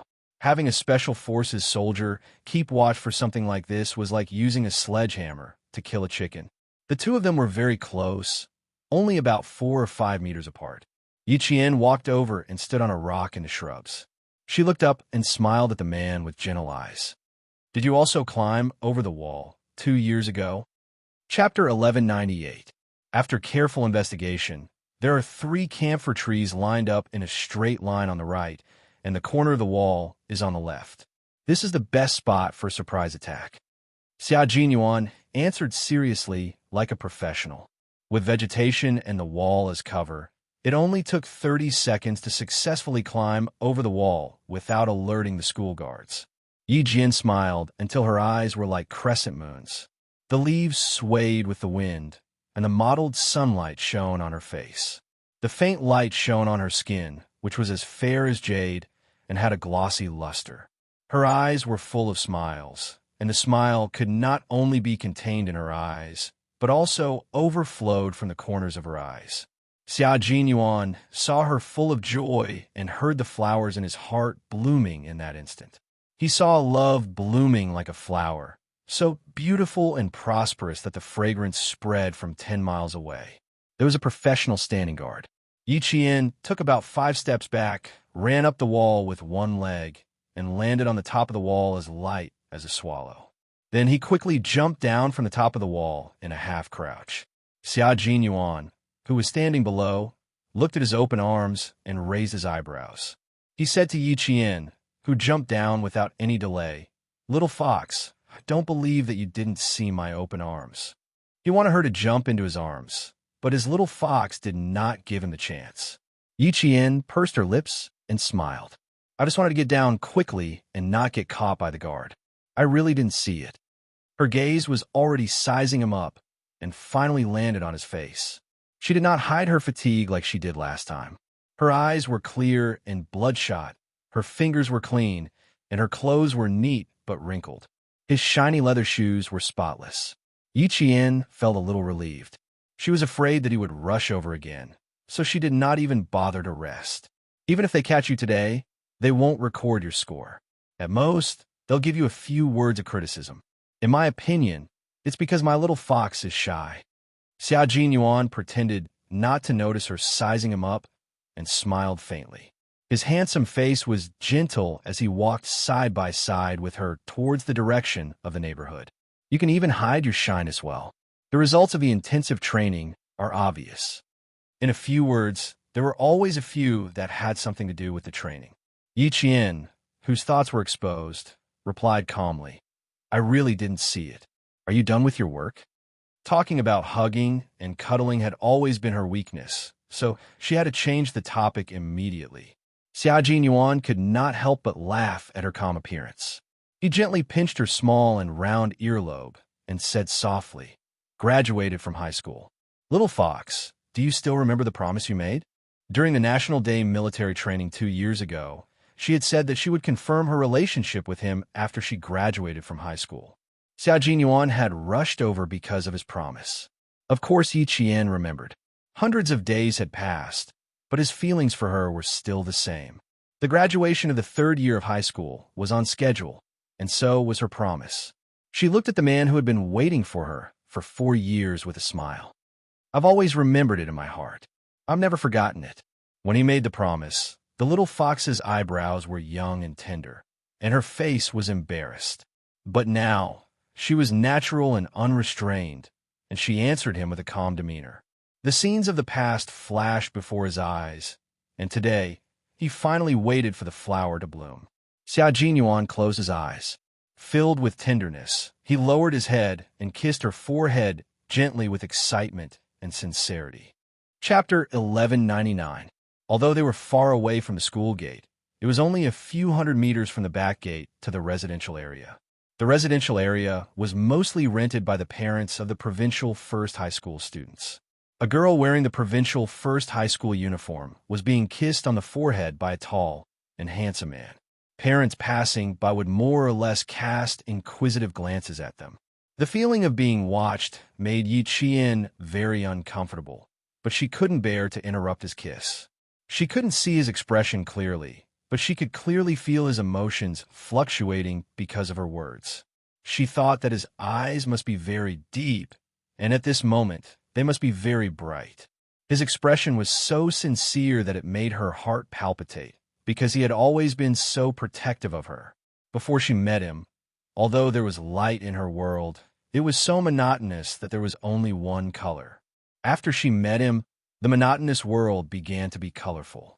Sometimes it was so beautiful that it made her timid and afraid to take a step forward, for fear that one day she would fall into the love net of this dangerous man and give up her life like a moth flying into the sky. She hesitated, panicked, and tried to escape, but in the end, she still couldn't walk out of his tenderness. From then on, the figure of a man named Xiao Yuan appeared in her world. The sun was scorching, and the leaves were swaying in the wind. The rustling sound of the leaves was like the sound of flowers blooming in her heart. Yi Qian reached out and slowly hugged the man who had traveled thousands of miles for her. She couldn't refuse him, and she didn't want to refuse him. Yi Qian's hug made Xiao Yuan feel happiness rush into his chest. The overflowing happiness made this man, who had walked through the battlefield, almost burst into tears. He knew Yi Qian too well. It was more difficult for her to make such a bold move in front of so many people than for her to fight on the battlefield. Her emotions were usually calm and reserved, and she would never reveal them easily. Now, for his sake, in order not to make him sad, she took the initiative to reach out her hands and buried her head in his embrace like a little bird. He knew that after 4 years of waiting, the flowers would bloom, and the most beautiful results would also come. No matter how many pairs of eyes stared at them, they did not break up immediately. Xiao Yuan hugged the girl he had been thinking about day and night tightly. He did not want to let go of her so soon. His feelings could not be described with words. He only knew that he was very happy now, very happy. After some time, Xiao Yuan heard the rustling of the leaves.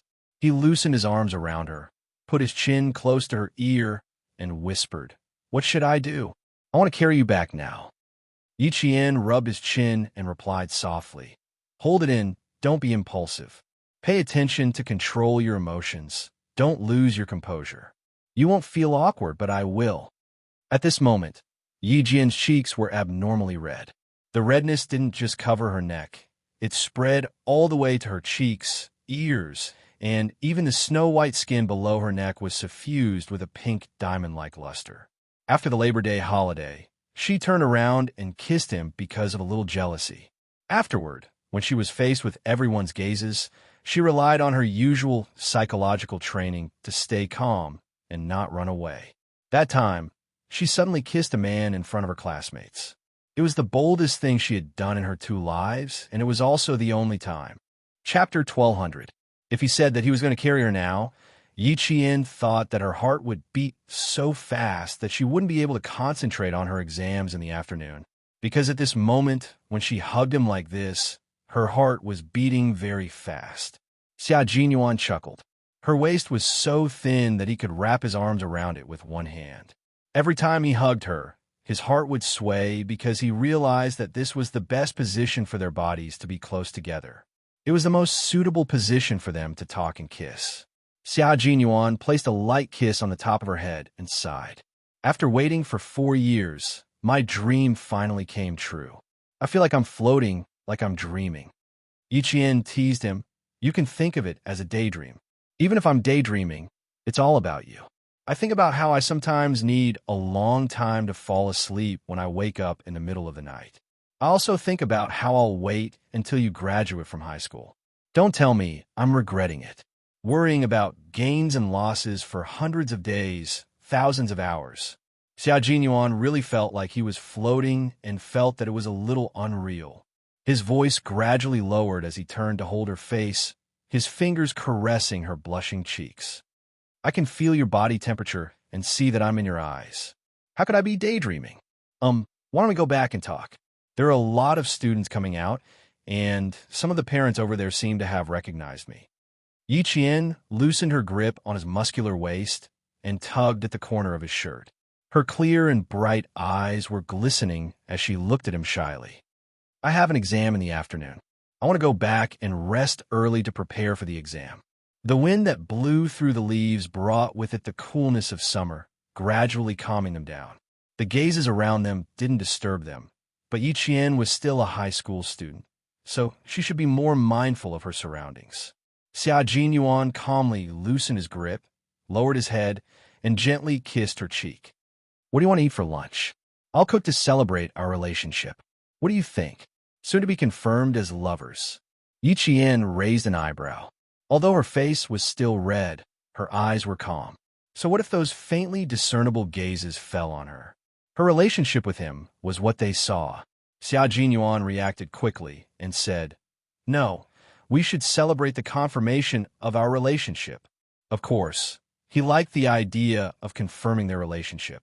Since Little Fox had spoken, he had to obey. G3 said, It's too difficult to find a girlfriend in our line of work. I wish I could feed my girlfriend with a spoon now. G3, who had left the ranks of bachelors, was now full of beauties in the team. He even used the identity of an experienced person to educate his comrades who were still single. From the beginning to the end, he only expressed one meaning. It's not easy to find a girlfriend. Once you find one, you must dote on her, love her, and pamper her. Otherwise, you'll let down your girlfriend who worries about you all the time. Xia Jinyuan thought about it and felt that it made sense. However, his little fox was different from his girlfriend who was a G3 teacher. It was necessary to pamper her and love her. However, she was still a soldier who needed to go to the front line. He could depend on her in life, but he could not depend on her in other aspects. He had to criticize her when he needed to and be strict when he needed to. There was a chain supermarket behind the residential area. When Xia Jinyuan walked to the meat section, the seafood section, and the vegetable section, he paused for about a minute. His mind quickly filtered through the dishes he was best at. His goal was to start choosing the ingredients accurately. Chapter 1201. Prawns were easy to make. Just remove the intestines and steam them. Sea fish were easy to make. Just like prawns. Meat needed to be stir-fried. No, it was hard to control the heat. Pork ribs were easy. Boiled with soy sauce and fresh ginger. That was easy too, Buy more. I have a classmate coming over to eat. She has a big appetite. Yiqian reminded him in a low voice as she followed him to choose the live prawns. Hearing this, Xia Jinyuan's smile deepened. Now that their relationship was clear, he could finally enter her life as her boyfriend and get closer to her world. And Jiasin has always been curious about who my boyfriend is. I don't know if she'll remember you when she sees you later, but I'm guessing she probably doesn't. Yi Jian said with a smile. She had been walking side by side with Xia Jinyuan. Occasionally, their arms would touch intimately. Anyone who saw them would know that they were a couple. Xia Jinyuan didn't have much of an impression of her classmate, but he knew in Jiasin. He also knew that this girl had helped Yi Qian a lot. He smiled and said, "You were in the same class from the second year of middle school to high school. You two must be very close." "Yes, we are very, very close. She helped me a lot in school and took the initiative to integrate me into the class. She even told me that if I wanted to integrate into the environment, I couldn't be special." Speaking of her good friend, Yi Qian's expression became even gentler. Her eyes were watery, moistened by friendship and love. Her beautiful face glowed with a bright and moving radiance. Xia Jinyuan couldn't help but quickly kiss her cheek. Yi Qian glared at him and said, "Even if we are in a relationship, you can't always be so touchy." "Little fox, I was just using my mouth." A gentleman uses his mouth, not his fists. Xia Jinyuan's expression was incomparably gentle. His handsome features revealed happiness. "Your friend is very good. She taught you how to integrate into the group and let you have a sense of belonging to the class. We all need to thank her for her help." Yi Qian's temperament in her previous life had already developed into an unsociable personality. She was a little cold and aloof. Even when she smiled, there was a sense of distance. But Yi Qian himself would never think that he was unsociable. He even thought that it was good to be alone.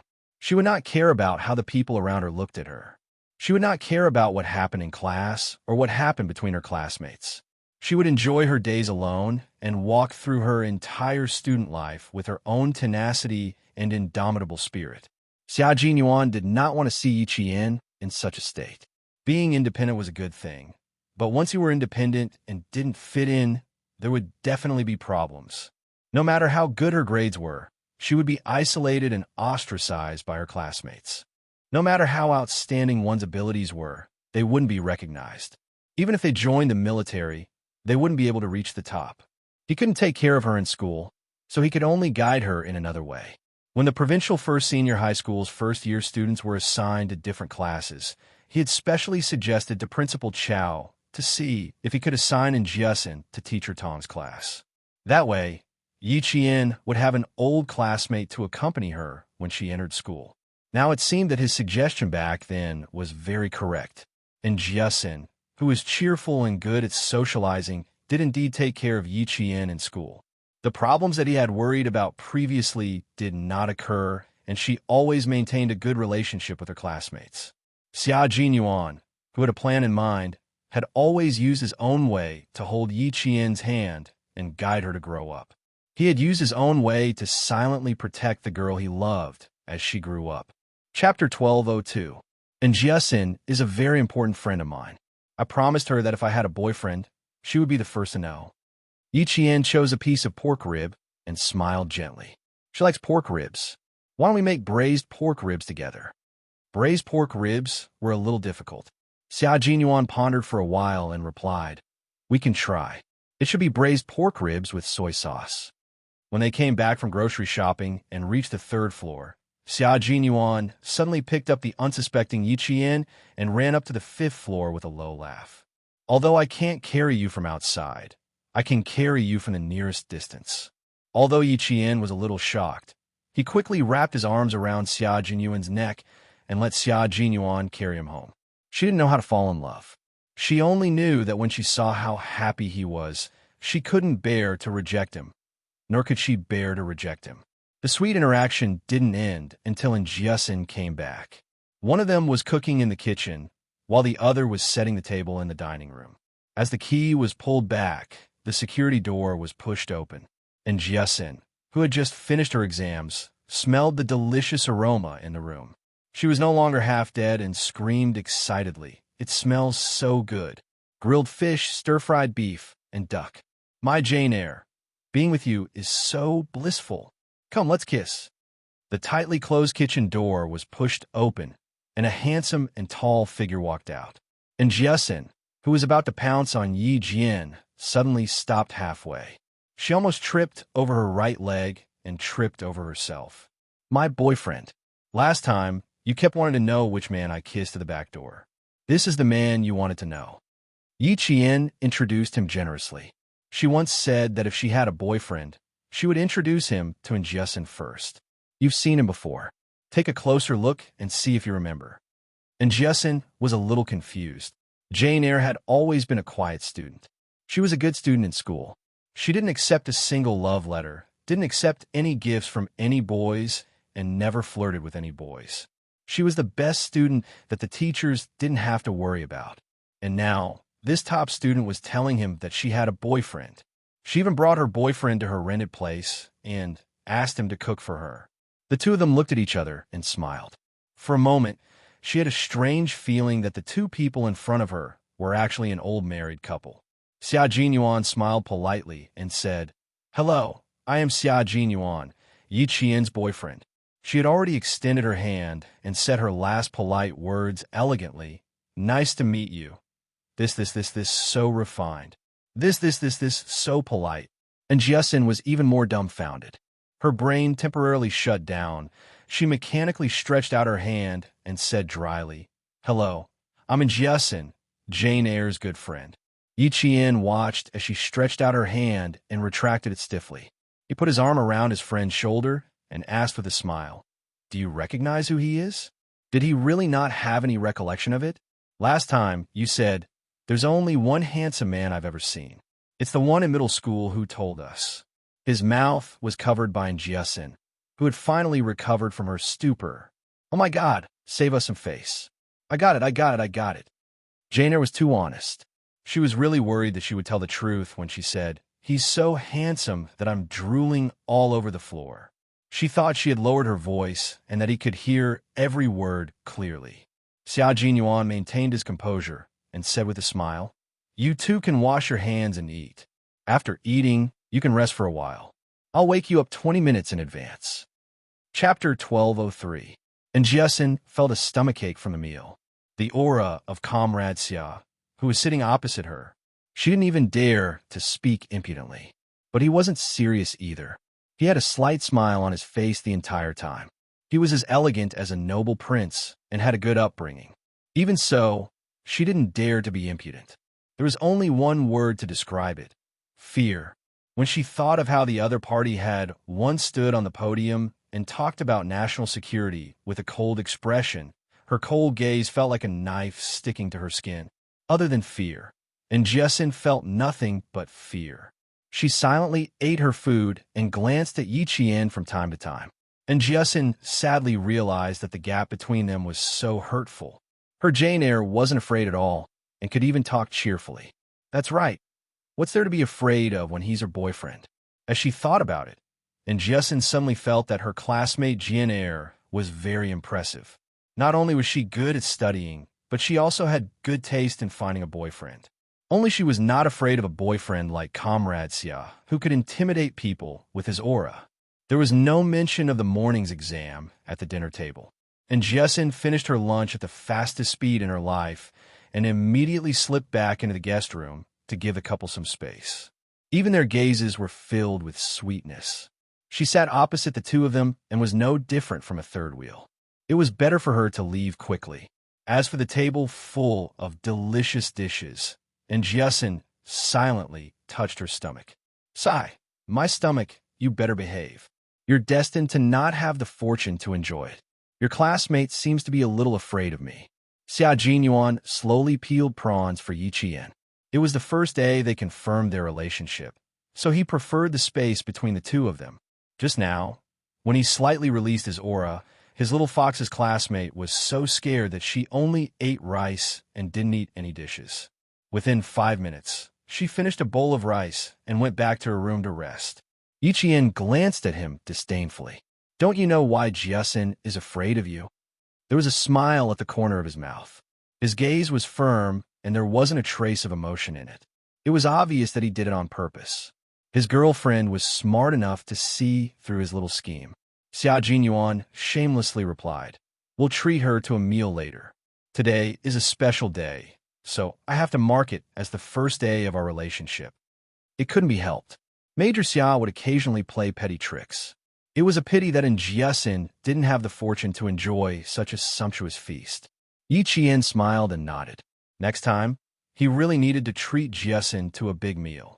"You go to the master bedroom to rest later. I'll go with Jiasin and ask her how she did on the test this morning." In return, Major Xia let out a long sigh.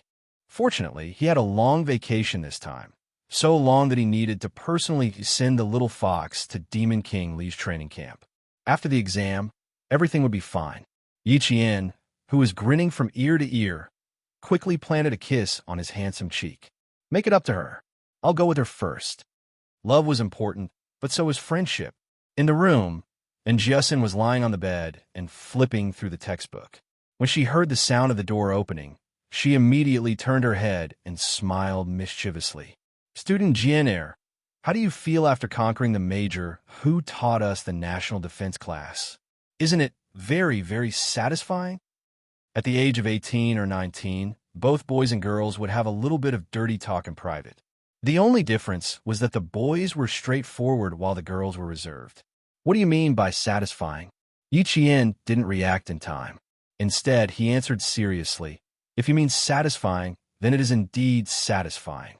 Also, when we were training together, it was very satisfying." Chapter 1204. And Jiasin rubbed her forehead. How could she have forgotten about Jane Eyre's innocence? But what did she mean by training together? At this point, Yi Qian didn't intend to hide anything from her. She laid on the bed and looked at her best friend who had never asked about her and had always helped her. She said softly, "Jiasin, I have something to tell you." "Oh, what is it? Why are you so serious?" And Jiasin was frightened by her serious face.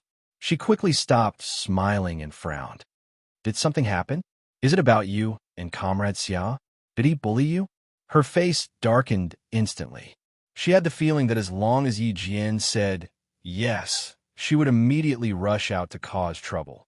Her reaction warmed Yi Jian's heart. She hurriedly said, "No, I want to talk to you about my application and my plans for the future. I feel bad that I haven't told you about it all this time." "Damn, you scare me to death. I thought it was something big. It's fine if you didn't tell me. What's there to feel bad about?" And Jiasin immediately relaxed and smiled disapprovingly. "You always have your plans. If you can't tell me about your application, then you must have your reasons." And Jiasin was definitely a friend worth making. She looked carefree, but in fact, she had a lot of principles. Becoming friends with her was not only a kind of luck, but also a way to learn how to deal with people from her. Yi Qian reached out and hugged her best friend. "My ambition is to join the military, so I only applied to one school, the National University of Science and Technology. When the time comes, we can only contact each other through letters. You can also leave me a message on QICQ. If I can go online, I'll definitely reply to you."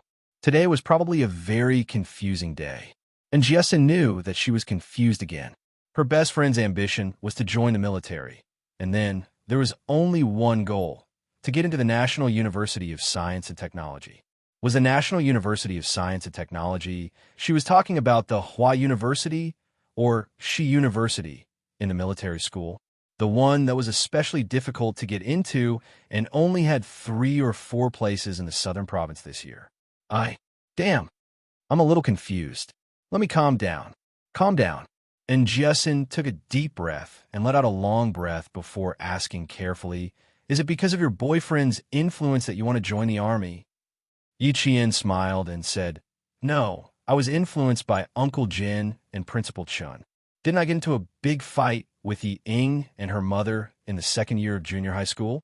After everything was settled, Principal Chun had a heart-to-heart talk with me. At that time, I felt that I was too cowardly to be bullied by Yi Ying's family. There had to be a way out, so I started to think about joining the army. At first, I just didn't want to live like a coward. Later, I completely fell in love with it. I liked the roars when I trained with the soldiers. I like to pick up a gun and hear the sound of bullets being fired. I like the feeling of wearing jungle camouflage and fighting with the soldiers. Jiasin, I've already been on this path for 4 years. In the future, there will be 4 more years until I can't wear the uniform anymore. And Jiasin's expression was as if she was listening to a fantasy story. For years, classmate Jane Eyre had already decided to join the army 4 years ago. Oh my God. 4 years ago, wasn't she in the 2nd year of junior high school? On the 2nd year of junior high school, she thought all day long, I wonder what good food the snack shop has brought. I'll go and try it later. Chapter 12:05. Or maybe she was thinking, I need to ask Mom for an extra $1 tomorrow. The spicy dried pork sticks in town are delicious. Also, why isn't Friday here yet? I want to watch TV tonight. While she was thinking about these things, Jane Eyre was thinking about joining the military and getting into university. The difference in hurting people was here again. I thought you couldn't find me every summer and winter. Actually, I've been training with the soldiers in the military. It's much more fulfilling than watching TV at home all day. Yi Qian's voice was very soft, like the sound of flowing water, and Jiasin could hear it without a trace of awkwardness. Hearing this, and Jiasin clicked her tongue and suddenly laughed out loud. Ha ha! Then Ying was asking for trouble when she came looking for you during the National Day of Senior Year. I was wondering why you were so perfect when you demonstrated with the instructor. You looked even better than the instructor. So you were already training at that time. You even practiced shooting. Amazing. Even the political commissar said you were amazing. So you've even touched a gun and shot a target before. With today's confession, and Jiasin understood what she couldn't figure out in the past.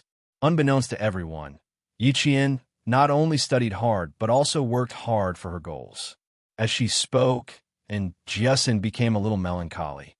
I didn't expect you to do so much in secret. It seems like we only see the bright side of you. Who knows how much you've suffered behind the scenes? I don't feel like I've suffered much. I'm just working hard for my goals. The whole process is a bit like sowing seeds before reaping the harvest. Yi Qian didn't feel like she had suffered. She felt like she was enjoying the process of reaping the harvest and looking forward to the final result. There was an indescribable motivation that kept spurring her to not stop. She didn't want to waste her second life. She wanted to get back what she had lost in her previous life. She wanted to live out her life well and not let down her years. Yi Qian gently hugged Jiasin. Seeing the faint melancholy on her good friend's face, she lowered her gentle voice. I'm not like you. If I don't work hard, I'll always be suppressed by Yi Ying and live in her shadow for the rest of my life. As for you, your brilliance is something that I will never be able to emulate. My friends are in groups of 3 to 5, and every time they mention you, they will always say Jiasin is very good. You have parents who love you dearly, friends who are willing to play with you, and very good grades. Jiasin, I want to thank you. You have helped me a lot in the past few years. Thank you very, very much. Yi Qian, who was not good at expressing his feelings, said so much in one breath. However, and Jiasin's eyes widened when she heard this. She reached out a hand to touch Yi Qian's face. You're my little Jane Eyre, right? Something's not right. It's different from usual. Yi Qian, who had finally revealed his emotions, did not know whether to laugh or cry. We'll be separated in a few days. I don't know when we'll meet again. It's rare for me to feel sad, but you think I'm not the same person anymore. Classmate Jane Eyre, you just need to maintain a height that I can look up to. And Jiasin rubbed her nose. As she spoke, her eyes turned red. You're good the way you are. Those who know you will always believe you even if you don't explain too much. What kind of relationship do we have? We're going to be good friends for life. Although you can be quite mysterious sometimes, I've always understood that you're sincerely good to me, Yang Yi, and the others. Chapter 12:06. With tears still in her eyes, she giggled again. But I think you treat me the best. Who asked us to be together when we were in junior high? I'll definitely support you joining the army. Who is Ying? She can't be compared to you.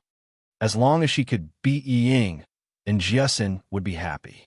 Her giggles turned into loud laughter, and she rolled back and forth on the bed. Awesome. This is awesome. Say, when the provincial first high school puts up a banner saying congratulations to Yi Qian for getting into the National University of Science and Technology. Yi Ying's family will be so angry that they'll vomit blood. Ha ha.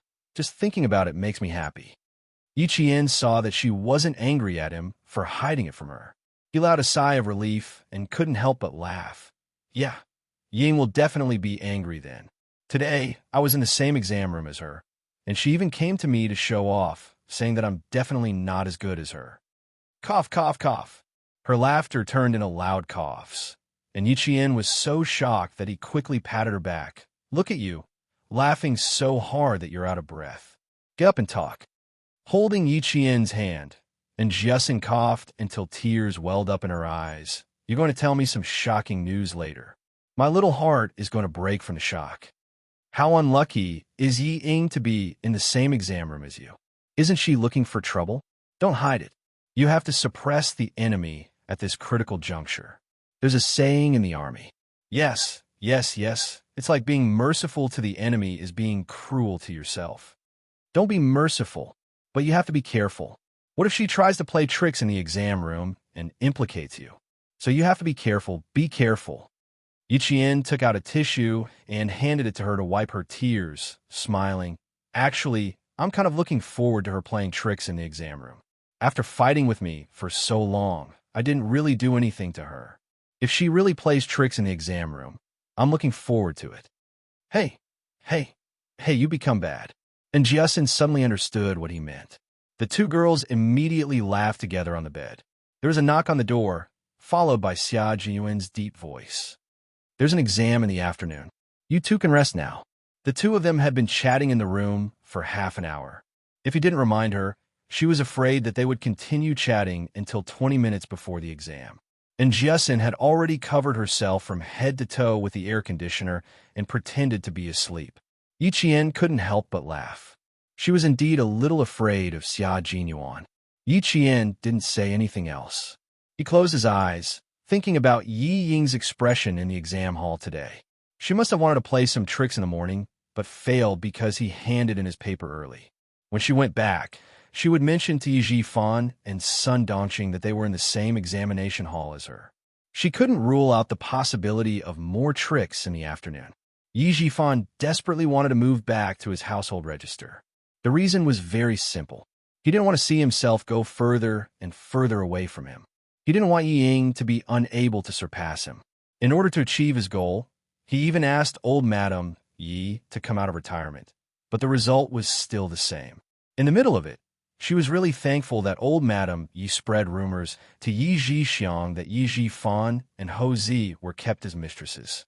In the end, Ho Zi was alerted to deal with this matter. Because of this, Yi Jifan, who wouldn't give up until he achieved his goal, was suppressed, and he didn't dare to make any more moves. Chapter 12:07. Yi Jifan wouldn't give up so easily now that there was a chance to make all his efforts go to waste and even disqualify him from the college entrance exam. There was a 50% chance that Yi Ying would make a move in the afternoon. Yi Qian, who was lying on the bed, closed his eyes and thought. Meanwhile, Yi Jifan, who was sitting on the side of the hotel bed, was quietly listening to his daughter speak. Dad, I want to take a gamble.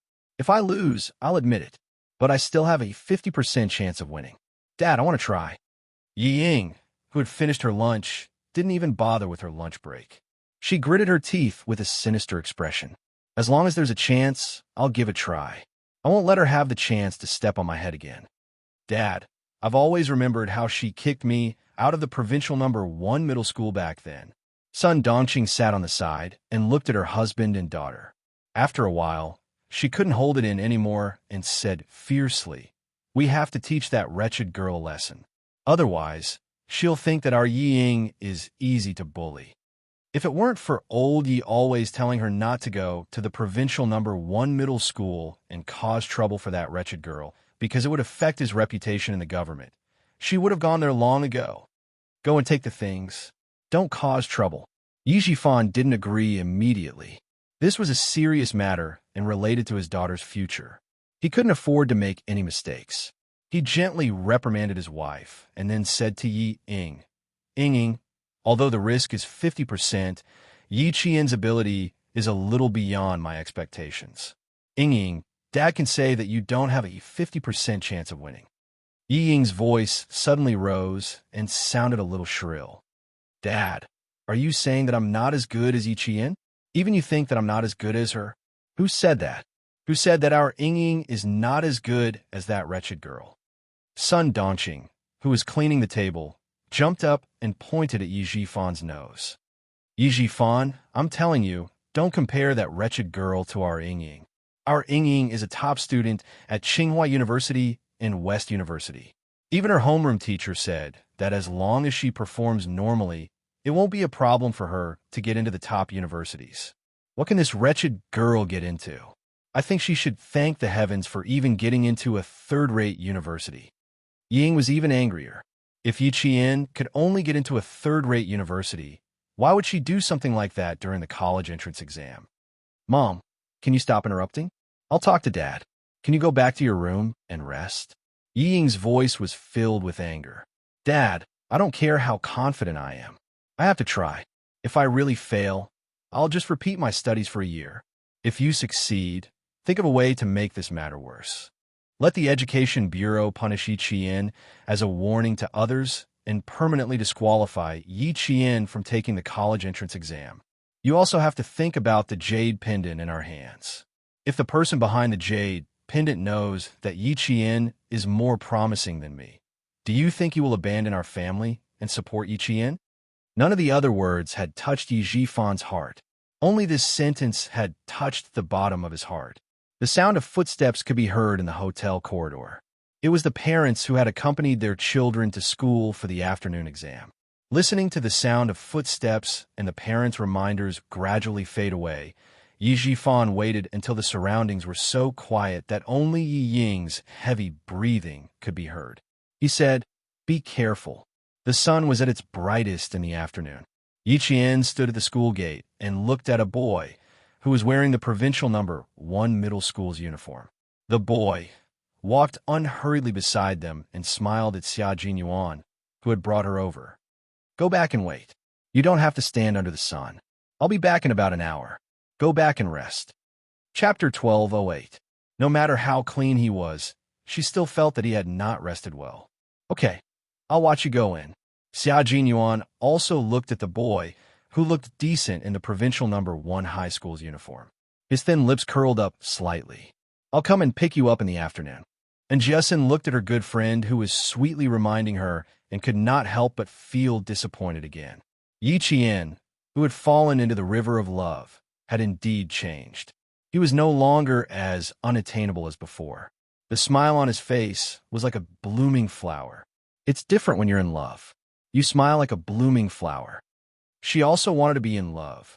Like Jane Eyre, she could be in love and study at the same time.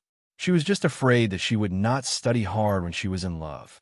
And Jessen, who did not even notice that she had said it out loud, suddenly felt her hair stand on end. She felt like she was being stared at by a ferocious beast. She looked up abruptly, but there was nothing. Xia Jinyuan and Yi Qian calmly looked away from the man who was less than 2 meters away from them. The T6 combatant was here, and he was even shamelessly wearing the provincial number 1 high school's uniform and mingling with a group of students. I have an ominous feeling. I have to go into the classroom. And Jessen rubbed her arms and said softly to Yi Qian, I felt like something was staring at me just now. Could it be Ying? Ahem. Xia Jinyuan raised his clenched fist to the corner of his mouth and cleared his throat. He turned sideways and glanced at the T6 combatant. Bro, you should at least restrain yourself a little. The T6 combatant, who had a baby face and delicate facial features, blinked and then raised his eyebrows in Jessen's direction. The meaning he wanted to express was quite obvious. Bro, I think this girl is not bad. Introduce her to me. Xia Jinyuan looked away. His marriage had already been resolved, but his brother's marriage. It seemed like he had to bear some responsibility. But wasn't it a little too hasty to think that he thought she was not bad with just one glance? The T6 combatant, who was full of joy, watched helplessly as his comrade mercilessly looked away. He felt so jealous that he wanted to rush up and introduce himself. When the T6 combatant saw Yi Qian pulling the delicate girl behind him and forcibly blocking his view, he lowered his head in silence. The two of them had joined forces to bully him, who was all alone. "I'll go in first." Yi Qian did not stay any longer. He grabbed Xianxia, who was looking around, and calmly pulled her out of the T6 combatant's line of sight. It was so strange just now. I clearly felt like something was staring at me, but I couldn't find anything when I swept my gaze over. "Do you think it's that despicable Yi Ying's doing?" And Xianxia still hadn't forgotten the stare that gave her goosebumps. After taking a few steps, she turned around to look behind her. Yi Qian smiled and said, "It's nothing. Maybe you're a little nervous about the exam later. Don't be nervous. Your foundation in mathematics has always been very good. Mathematics was your forte in junior high, let alone in high school. You could even make it into the top 10 of your cohort and get into the university of your dreams." As the two of them walked further and further away, the T6 combatant came up to Xianxia and said with a smile, "That must be Yi Qian's good friend. She's quite a nice girl. You two seem to hit it off. Do you want to come out for dinner tonight? Introduce her to me? You have a strong motive. You even shamelessly put on a high school uniform." Xianxia removed the hand on his shoulder and looked up and down at the T6 combatant, who still looked decent in his school uniform.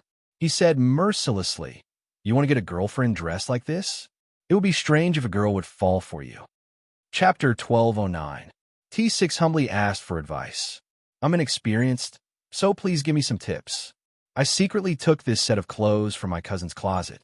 I'll be returning it later." Only when he said that did Xianxia remember that T6 was also from Southern Province. "I can't help you with this. You'll have to ask Yi Qian.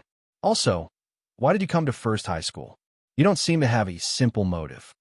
I suddenly remembered that Yi Qian isn't in First High School during my 15-day break. I was wondering if I should come over to take a look and settle my marriage while I'm at it. My family's giving me a headache. How old am I? I'm only 27. Is it that hard to find a wife? After returning for 3 days, T6 spent the first day with his parents. The next 2 days were all about blind dates. Xianxia accidentally asked about T6 troubles. Comrades were meant to share weal and woe together, so T6 did not mind sharing his troubles with his comrade. "Change your clothes before you talk about blind dates with me. Otherwise, I'll feel like I'm going on a blind date with a high school student. I won't want to talk to you at all. Let's go and change our clothes. I urgently need your advice. Also, I really think that girl just now is not bad. She made me feel like my heart was being electrocuted." Faced with Xianxia's cold gaze, T6 immediately said seriously, "In layman's terms, I was electrocuted." Xianxia raised his eyebrows. "Why didn't you pass out from the electrocution? I could have gotten her to come back and give you CPR immediately." After a moment of silence, T6 gave his comrade a thumbs up. "That's a brilliant move. How would I have thought of it if you didn't mention it earlier? Why don't we use it tonight? I'll pretend to be unconscious while you pull the girl over and give me CPR." Xianxia felt that it was a little difficult to progress on this topic. When encountering someone who was even more shameless than him, he usually only had one feeling. He really wanted to beat him up. But today was the first day he confirmed his relationship with Little Fox, so it was not appropriate for him to go on a killing spree. He might as well let him off this time. He looked quite pitiful, and Xianxia, who had just entered the classroom, had no idea that she had electrocuted a Special Forces soldier. With a serious expression on her face, she opened the test paper and adjusted her state of mind as quickly as possible. Then, she began the afternoon math test. The exam had just begun, and the invigilator did not immediately use his fiery eyes of truth to inspect the examination hall.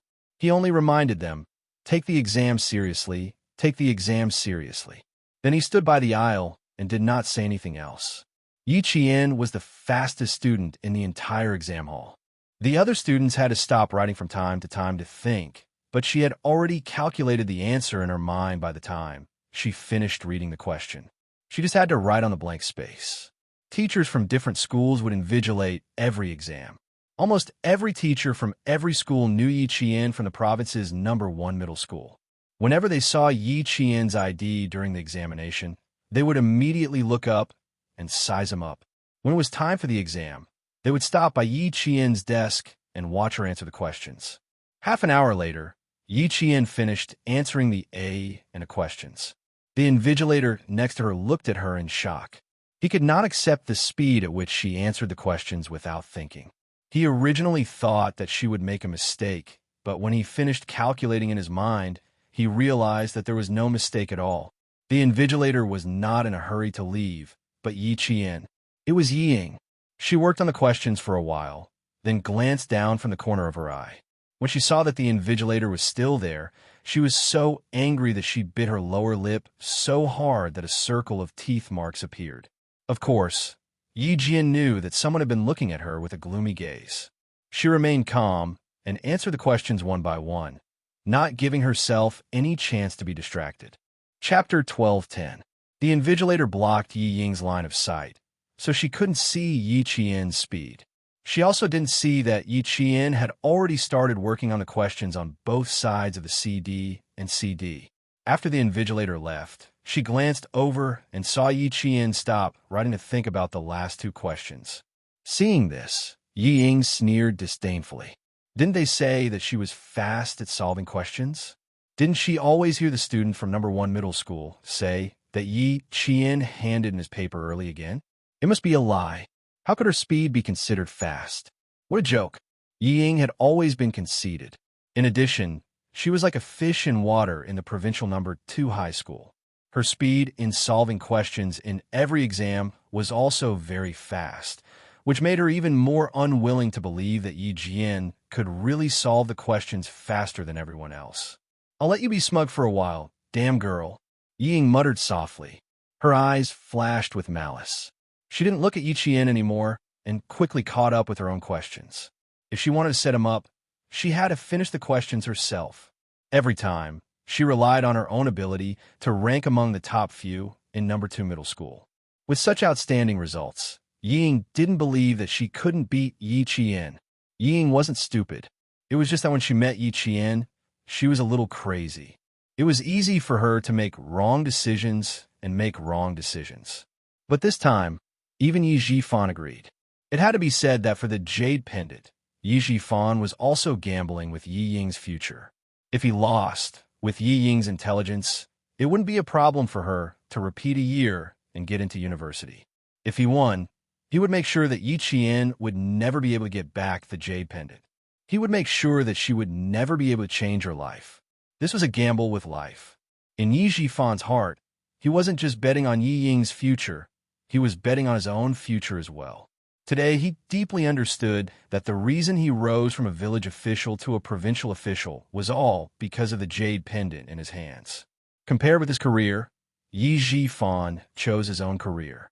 As long as he had a smooth career and had a meteoric rise, there would be no problem for his daughter to re-enter a university.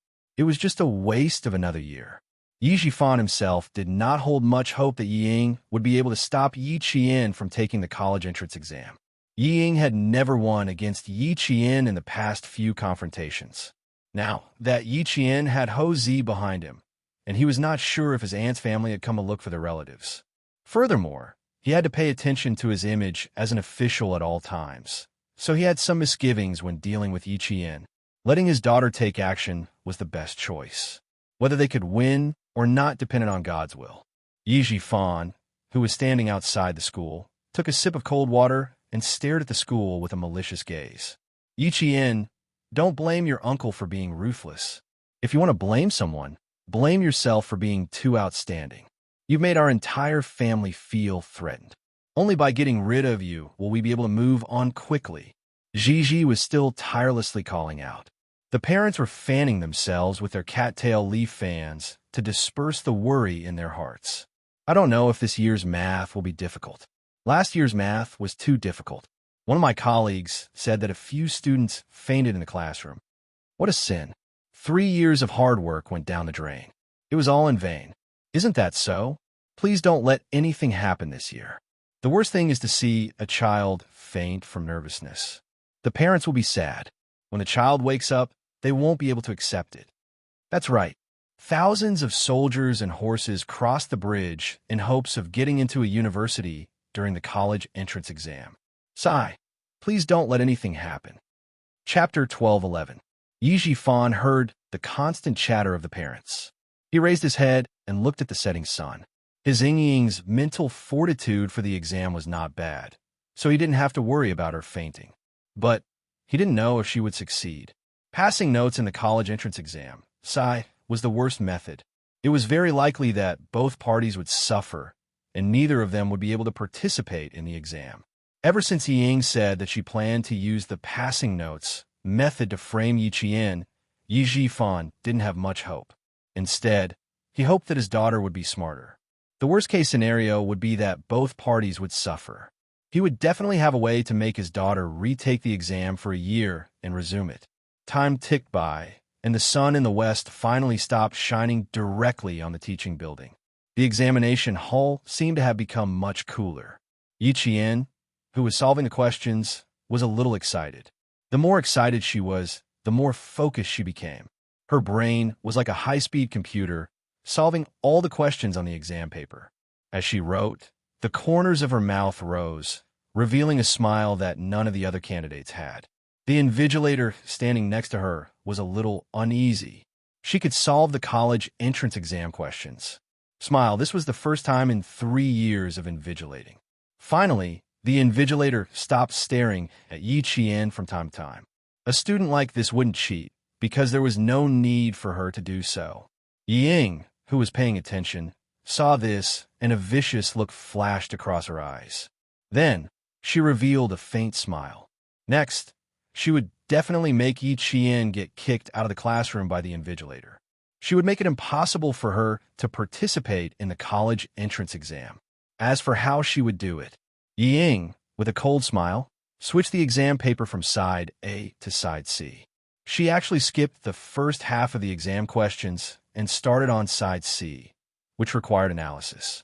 The iron leaf fan spun quickly, sending a chill to the candidates who were sweating from solving the questions. Something seemed to be brewing in the air, making the atmosphere in the exam hall more and more tense.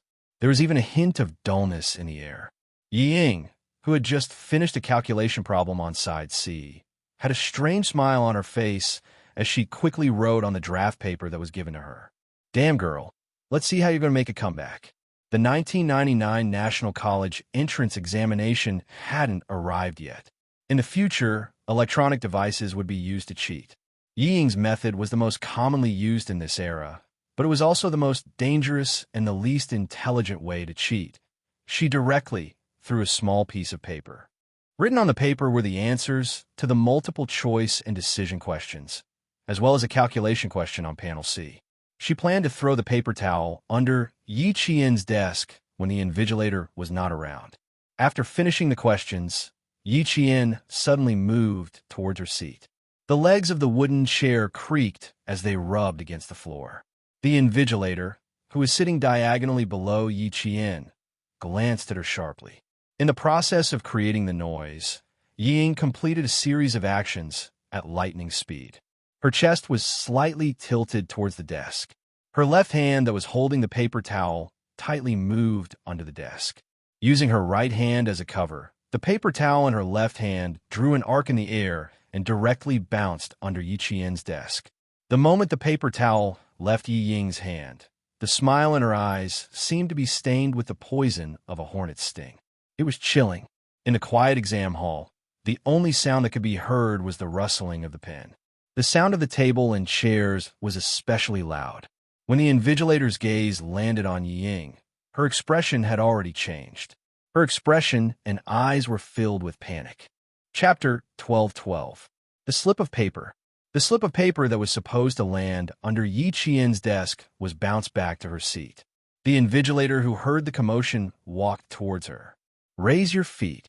As the invigilator's voice came from above her head, Yi Ying's calves trembled slightly. Under the invigilator's sharp gaze, she slowly raised her feet. The slip of paper that was supposed to land on Yi Qian's seat was picked up by the invigilator. Who gave this to you? The voice was serious and low, like a basin of ice water poured over her. It made Yi Ying's scalp tense up, and she shivered one after another. No, I can't panic. I can't panic. How can I panic now? I have to calm down. Ying bit her lower lip hard and didn't answer immediately. Instead, she quickly thought of a way to get out of this situation. Suddenly, Ying narrowed her eyes, and a gloomy look flashed across her eyes. I didn't send the slip of paper. Then I'll go all out. If I don't have a good time, Yi Qian won't have a good time. Yi Ying, who had made up her mind to prevent Yi Qian from taking the college entrance exam, came up with an idea that would hurt both of them. It was also the only way to drag Yi Qian into this. This idea coincided with Yi Zhifan's plan. He knew his own children well. Yi Zhifan knew that Ying wouldn't back down easily. He knew that the worst-case scenario was that both of them would be hurt, just like now. This was also the only way he thought to bring down Yi Qian. Yi Ying, who didn't disappoint her father, raised her head. Her eyes were filled with panic as she stuttered, No one gave it to me. I've sealed the paper. Come out for a moment." The invigilator didn't waste any more time to avoid affecting the other candidates. He took the slip of paper and said to another invigilator, "Seal this student's paper. I'll take her out." Even though Yi Ying had already prepared herself for her math results to be invalid, she was still a little scared. Her hands reflexively pressed down on the paper. Her lips trembled as tears flowed down her face. "I'm not going out. I didn't cheat. These are the answers to the multiple choice questions and the decision questions, and these questions are the analysis process for the seaside questions," the invigilator said as she picked up Yi Ying's admission ticket. Yi Ying of the 2nd Provincial High School. A slip of paper appeared in the examination room. "You're already cheating." Yi Ying spread out her seaside and anxiously explained, "I've already finished. I didn't cheat. Also, you can look at my handwriting. I wrote it myself. I really didn't cheat." The note was in his own handwriting, and he didn't even throw it out. How could it be considered cheating? Only those who didn't know how to solve the questions were considered cheating. There was a small commotion in the exam hall. Some students raised their heads and looked in the direction of Yi Qian. Unmoved, Yi Qian finished the last question. With a faint smile on her lips, she deliberately looked at Yi Ying provocatively. Just as his gaze landed on her, Yi Ying's expression looked as if she had grabbed onto a life-saving straw. She cried, "Yi Qian, hurry up and explain. The teacher is going to ban my exam papers. Hurry up and explain." Then, she said to the invigilator, "Teacher, I didn't have a choice. Please forgive me this time. I won't pass the answers to Yi Qian again. Please forgive me this time." She wouldn't do it. She begged me to give her the answers. "Teacher, Yi Qian and I are cousins. My sister begged me. I couldn't refuse." Chapter 12:13. Hearing this, Yi Qian almost laughed out loud. Could it be that the scheme she came up with in the afternoon was this kind of stupid scheme? It seemed that he had overestimated Yi Ying. How could such a scheme be called a scheme? "Yi Ying, you're digging your own grave." "Teacher, let's talk outside so that we don't affect the student's performance." Yi Qian wanted to teach Yi Ying a lesson, but he wouldn't implicate the other students. Even if it had nothing to do with the other students, it would more or less affect their performance. Yi Qian sealed the test papers and didn't even look at Yi Ying. He tidied up the stationery on the table and said calmly, "The cheating in the college entrance exam is serious. Since Yi Ying said that I asked her to give me the answers, teacher, I hope you can report this to the higher-ups and investigate this thoroughly." Yi Ying, "Oh Yi Ying, do you really think that you're so smart with such a childish scheme and that the teachers are all idiots? All of you come out." The invigilator confiscated Yi Qian's admission ticket and walked out of the exam hall. Another invigilator stood on the podium and glanced at Yi Qian before coldly warning all the students, "Don't bother with things that have nothing to do with you. Do your own thing and don't look around. Don't be misunderstood by the teachers and affect your performance." Some of the students who were just taking the exam for fun and knew that they wouldn't be able to get in looked on with interest, ignoring the invigilator's words. As for those who were focused on getting into university, such as Mengwan, who was in the same class as Yi Qian, they didn't pay much attention. She only glanced at Yi Qian when he stood up with a faint smile in her eyes. An hour had passed. Yi Qian even sealed the test papers, which meant that he was preparing to finish the exam within an hour. She used to think that Yi Qian was partly responsible for Yi Ying's departure. But now it seemed that Yi Ying was reaping what she had sown. She didn't even forget to frame Yi Qian for the college entrance exam. She, Mengwen, couldn't stand it anymore. There were a total of 4 students in the provincial first high school's grade 12 class, one who were in the same exam hall. Like Mengwen, they immediately buried themselves in their own questions after being reminded by Yi Qian. Who was Yi Qian? He was the invincible evergreen of the provincial first high school. Whoever dared to compete with her would end up in a miserable state. She was admired by all the teachers and students in the school. Did she need to ask Yi Ying from the second senior high school for sex? The teachers and students of the entire first high school would not believe it and would even laugh out loud. Moreover, the college entrance examination was the most rigorous examination in the country. How could Ying play tricks? In a moment of carelessness, he had destroyed himself by playing with fire. With such a small episode, none of the examinees in the third examination hall dared to move around. They were afraid that they would be targeted by the invigilator for the rest of the examination. All of them straightened their backs and obediently buried their heads in answering the questions. Yi Qian and Yi Ying were brought to the office of the examination hall in a school building. Not only were there people from the Provincial Education Bureau present, but there were also school leaders present. When Principal Chao saw Yi Qian, he was more than a little surprised. Yi Qian, why are you here? Other students could appear in this office, but Yi Qian was definitely not here. I came out of nowhere. This student from the provincial second high school framed me. She said that I beg her for the answers, and she couldn't resist my pleading, so she wrote them down. The slip of paper with the answers is in the hands of the invigilator, Yi Qian said casually. His expression was calm and composed, without a trace of panic. Chapter 12:14. The tearful Yi Ying expressed her deep disappointment and self-blame. I knew it. I knew I shouldn't have agreed to your request. You never admit anything and only blame me. You came here for no reason, and I came here for no reason. The leader of number 2 high school was also there. When he saw Yi Ying, the surprise on his face was no less than Principal Chao's. Hearing this, he naturally had to protect his own student. He said in a deep voice, Yi Ying, don't cry. Hurry up and say it. You're taking the college entrance exam. It's not a normal exam. Yes, Yi Qian, let's talk things out. Hurry up and say it. Hurry up and go back to the exam. When it came to protecting his students, Principal Chao was never slower than others. He glanced at the leader of the provincial second high school and smiled at Yi Qian. You little girl, why you always make people jealous? Yi Ying, who was expelled from school, came back to stir up trouble. How much did her family hate Yi Qian? How much did they hate her so much that they tried to sabotage her college entrance exam? They stirred up trouble again and again. Although Principal Chao had a smile on his face, his heart was burning with rage. Again and again, Yi Zhifan was a dignified provincial official. How could he do such despicable and shameless things?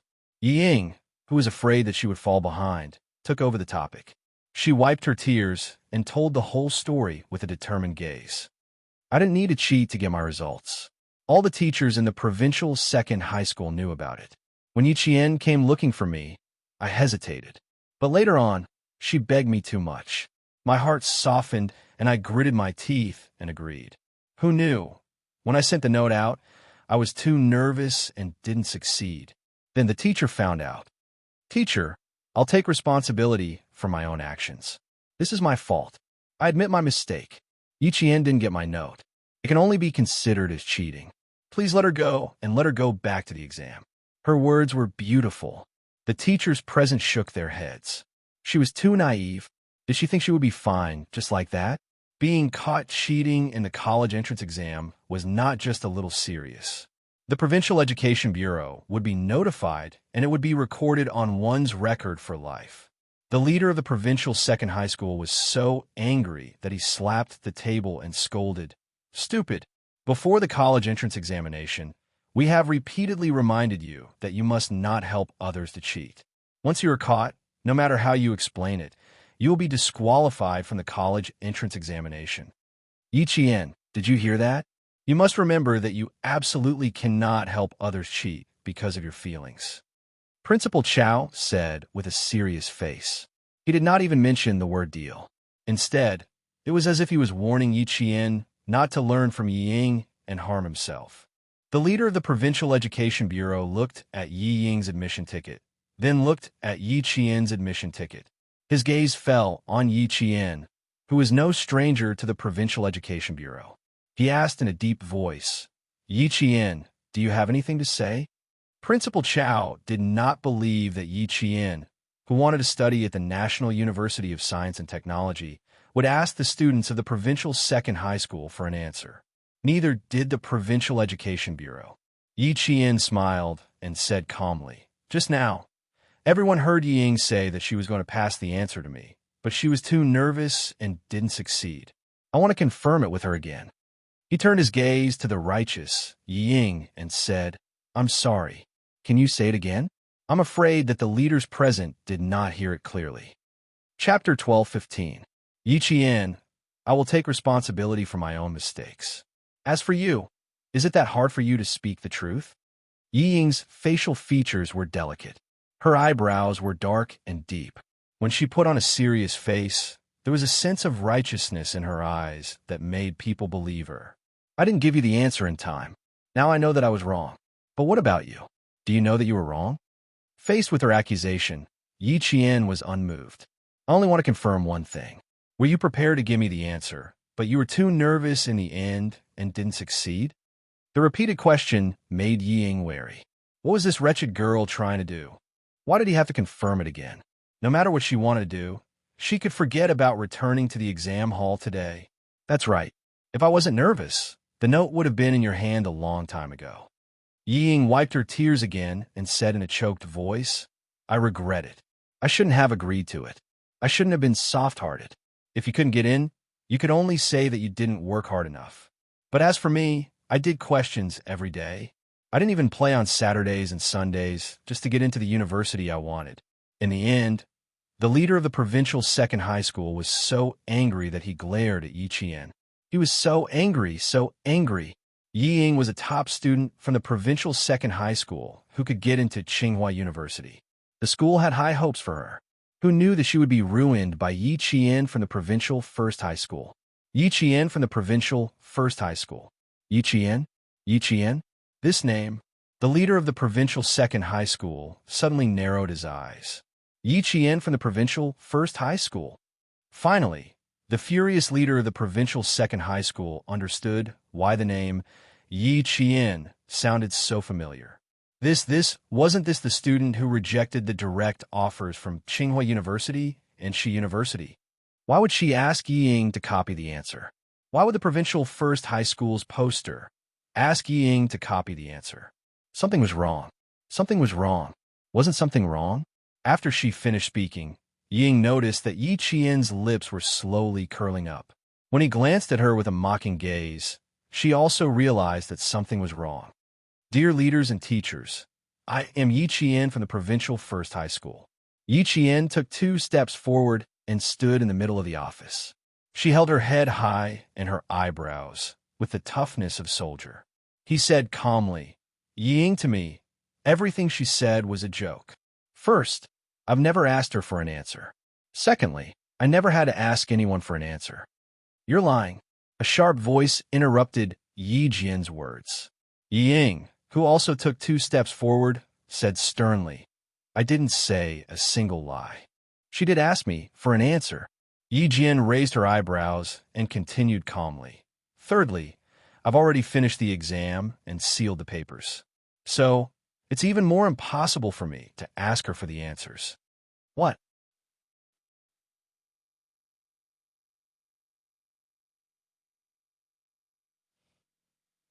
How could she be so fast? The entire office fell into silence.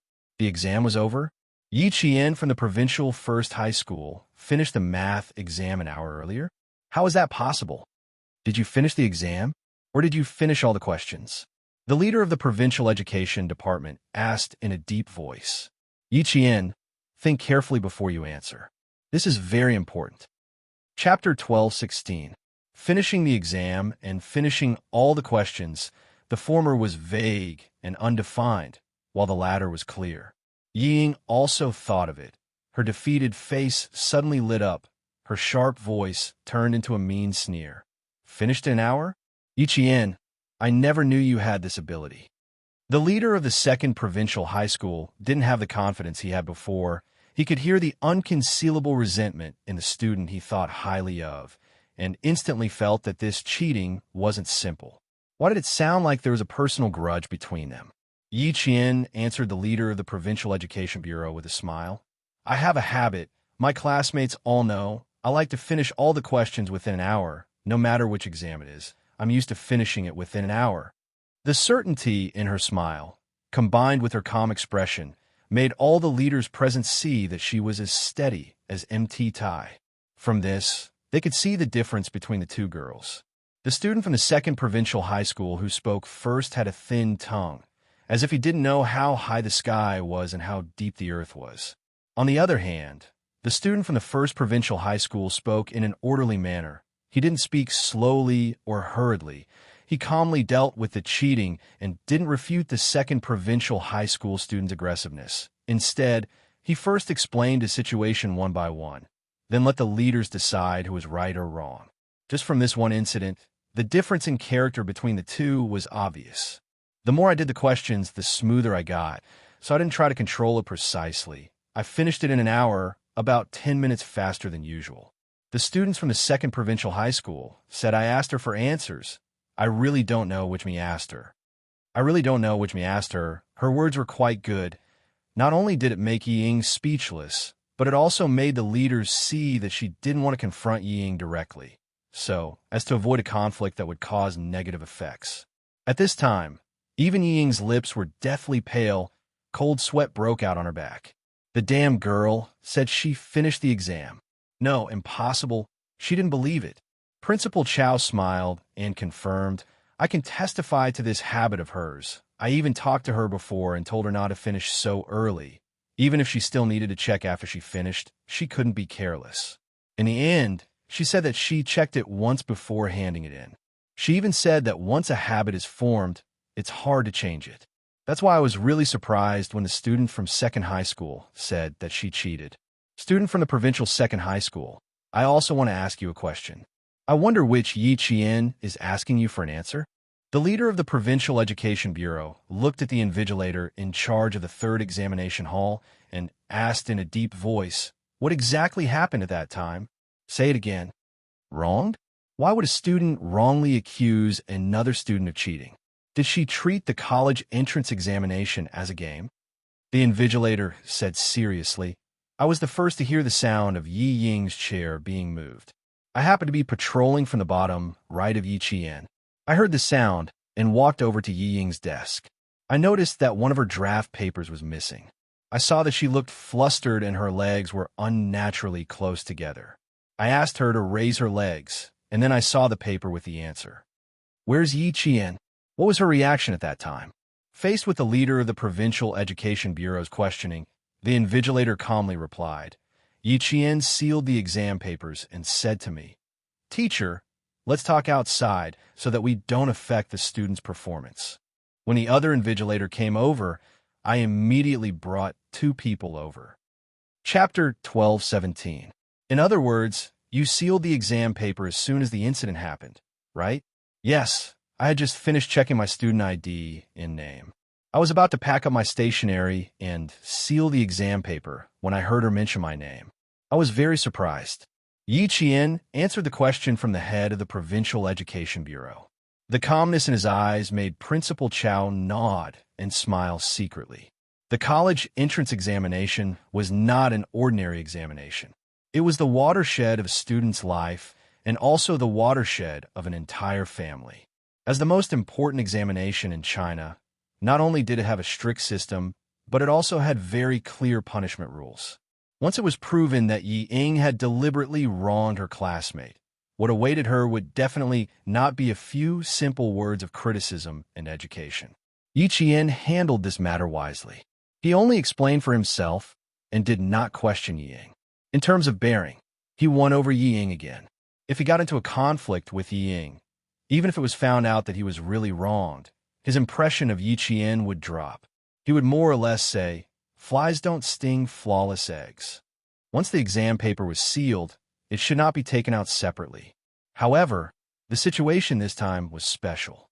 If they wanted to know if Yi Qian had completed all the questions, they had to open the exam paper and check it. What happened next was extraordinarily grand. The armed police escorting the exam papers, who were supposed to appear after the college entrance examination, appeared on the campus in advance. Their appearance shocked the parents waiting outside. Why are armed police officers here? Were the morning's math papers going to be taken away in advance? When Yi Zhifan saw the armed police appear, his eyelids suddenly twitched uncontrollably. An inexplicable sense of uneasiness rose in him. Why were there armed police escorting the exam papers? Why were there armed police at this time?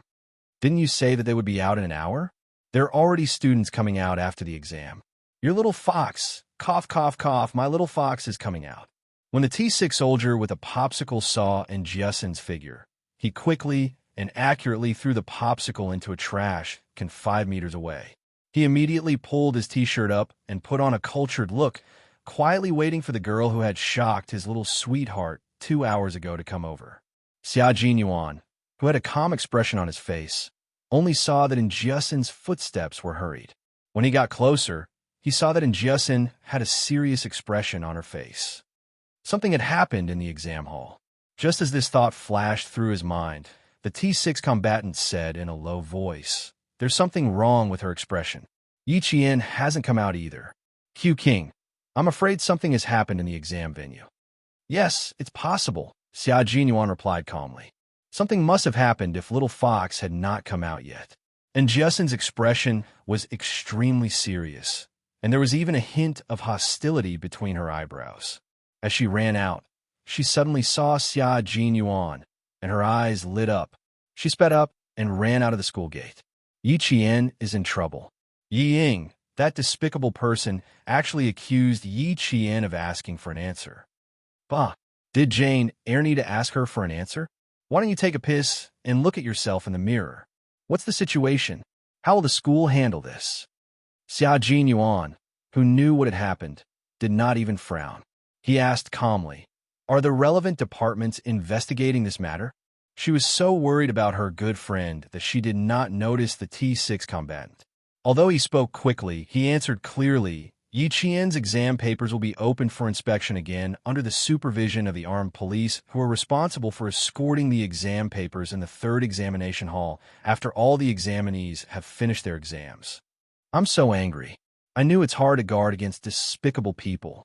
I was careless and let her come out to stir up trouble again. Chapter 12:18. The T6 combatant looked at Q King, who did not move at all. Seeing that there was no trace of anxiety on his face, he decided to make his presence known. "Then don't be anxious. Yi Qian will be fine. Are you thirsty? Shall I treat you to some water?" This was destined to be an unpleasant beginning, and Jiaxin frowned and said angrily, "Who are you? What does it have to do with you whether I'm thirsty or not? Why do you look like a human trafficker who abducts and sells young girls on campus?" The T6 combatant felt his heart shatter into pieces when he heard that. Human trafficker? He looked so pure and kind, and it was obvious that he was a righteous person. How did he become a human trafficker in her eyes? But this little girl's temper was quite fiery. When she was angry, her almond-shaped eyes were dark and bright, like the moon at night. There was a cold glint in them. Her expression was very tense, and she was especially concerned about Yi Qian's matter. She valued friendship and righteousness. "I'm good friend with him. When I saw that you were sweating profusely and your voice was still hoarse when you spoke, I wanted to treat you to some water to moisten your throat." The T6 combatant's gentle and patient explanation made Jiaxin feel a little embarrassed. She said a little sheepishly, "I'm sorry, my temper can be a little rash sometimes. Please don't take offense."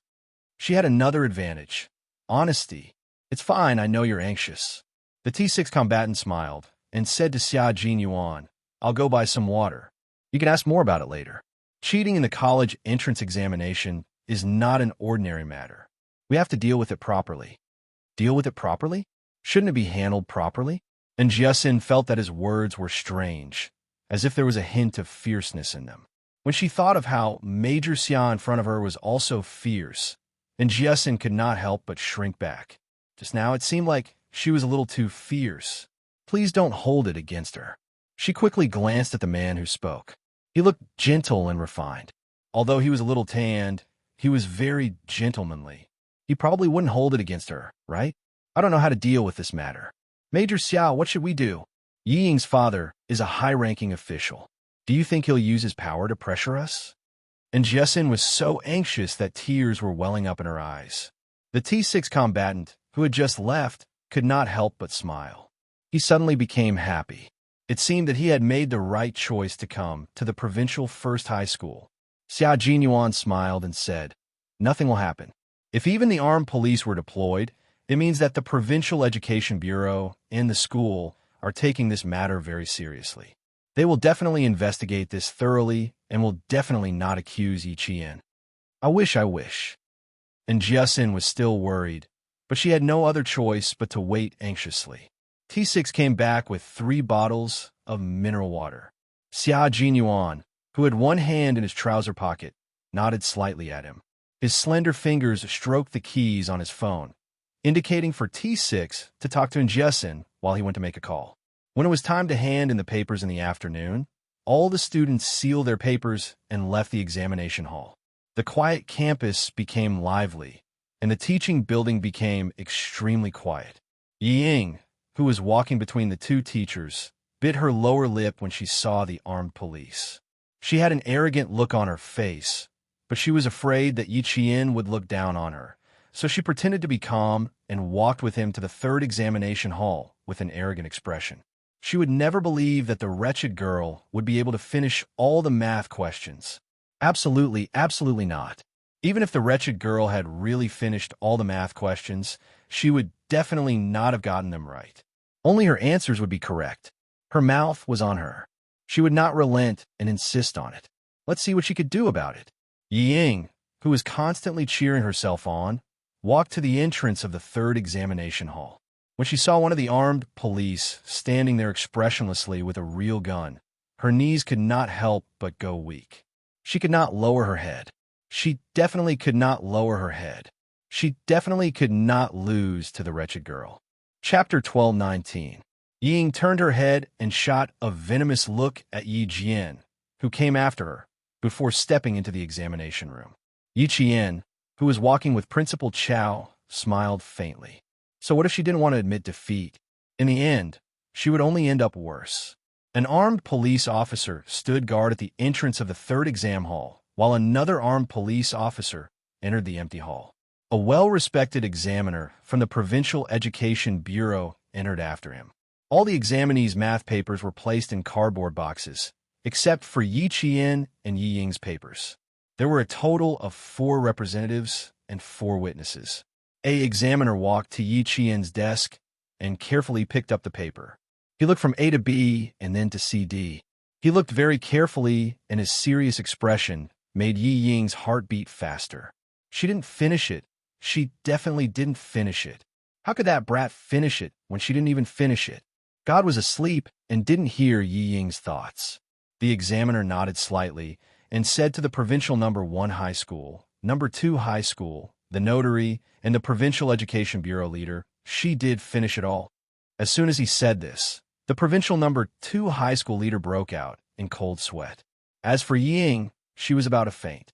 She finished it all. She really finished it all. Impossible. Impossible. How could it be? How could she finish it all? Yi Ying couldn't accept it at all. She muttered unconsciously, Impossible. Impossible. I only finished the first 2 questions. How could she have finished it all? The scholar who examined the paper looked at her and said with a firm voice, This paper can be sealed as usual. As for the so-called answers, I believe in the answers on this paper more. It was a math exam, so the examiner was naturally a scholar from the math academic community. After scanning the paper and checking the answers on a napkin, it was easy to see who answered the questions correctly. Principal Chao was completely relieved. He smiled at Yi Qian and said, Looks like you did well. I knew it. How could you ask a student whose grades were worse than yours for the answers? He glanced sharply at Yi Ying, who still refused to accept the reality and said coldly, "If we don't investigate this matter properly, it will be unfair for the college entrance exam. If we don't punish the students of number 2 high school, there will be endless trouble in the future. We need to put an end to this phenomenon from the root." He was just short of saying, "Yi Ying is lying." "Ying, what else do you have to say?" The leader of the Provincial Education Bureau had a stern expression on his face. His gaze was so cold that it made Yi Ying's heart tremble. "You have a personal grudge with Yi Qian. How dare you frame Yi Qian during the college entrance exam to achieve your own ulterior motives? What else do you have to say?" What else could she say? What else could she say? Yi Ying raised her head and glared coldly at Yi Qian. Unwilling to give up, she said, "I have nothing to say. I only know that she really wants an answer from me. It's her. She wants to frame me. That's right, that's right. She wants to frame me. I'm the victim. I'm the victim. You're in the provincial 2nd high school, and I'm in the provincial 1st high school. Why would I need to frame you? What was the reason? Can you tell me?" Yi Qian asked indifferently. His calm demeanor made the scholars who were checking the papers look askance. What was the reason? Of course there was a reason. Yi Ying gritted her teeth and said angrily, "You're jealous that I got into a good school. You hate me even more and only want to take revenge." Chapter 12:20. What does it have to do with me if you get into a good school? You have your own path to walk, and I have mine to walk. We have nothing to do with each other. As for holding a grudge, Yi Ying, are you sure you're not talking about yourself? If you want to die, you can't blame others for helping you. Yi Qian's eyes flashed with coldness as he looked calmly at Yi Ying, whose expression was gradually becoming twisted. "You've been trying to frame me since junior high. In the 2nd year of senior high, the school couldn't tolerate your behavior and had no choice but to force you to drop out. Yi Ying, who's holding a grudge against who? I, Yi Qian, do things in an upright manner. I've never wronged anyone, and it's impossible for me to be jealous of someone whose grades are not as good as mine. What do you mean by holding a grudge? And you, what kind of school can you get into that I'm jealous of? Tsinghua University? Shi University? I once gave up on the direct admission of 2 schools. Why should I be jealous of you?" Before Yi Ying could refute, she heard the Provincial Education Department's leader yell, "2nd high school's leader, where is this student's parent? Invite him to school immediately. Yi Qian's math test paper is sealed and stored as normal. It won't affect the scoring. 2nd high school's Yi Ying's behavior is serious and has brought a negative effect on the college entrance exam. Her math score is 0. Why is it only targeting me? I can't accept this. Yi Qian is at fault. She's also at fault. Seeing that she was the only one who was punished, Yi Ying, whose plan had failed and her grades were now 0, could not accept this. She screamed crazily and suddenly rushed towards the scholar who was checking the test paper. "I'm going to tear her test paper. I'm going to tear her test paper. Why is it only targeting me? I can't accept this. I can't accept this. Why is the wretched girl fine? Why am I the only one punished? I'll tear her test paper. Let's see what she can do." The person who reacted the fastest was not Yi Qian, but the armed police who were present to prevent accidents. The armed police blocked her and shouted, "Don't move. Return to your original position." His voice was like a bell, causing Yi Ying to scream even louder. Yi Zhifan, who had been waiting for his daughter to come out, knew that something must have happened inside. When he saw the caller ID, Yi Zhifan gently closed his eyes. What would come would come. Yi Qian also made a call. She did not want to alarm Principal Chun, so she called Xia Jinyuan.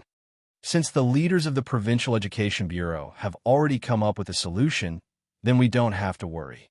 Xia Jinyuan, who had been standing at the school gate all this time, smiled and said softly, "When will you come out?" His voice was gentle and had a magical effect of making her feel at ease. Yi Jian pursed her lips and smiled. "It should be soon, but I want to stay for a while and see what kind of face Yi Zhifan has." Yi Zhifan would definitely be very angry if she ended up harming herself. Don't laugh when you see it.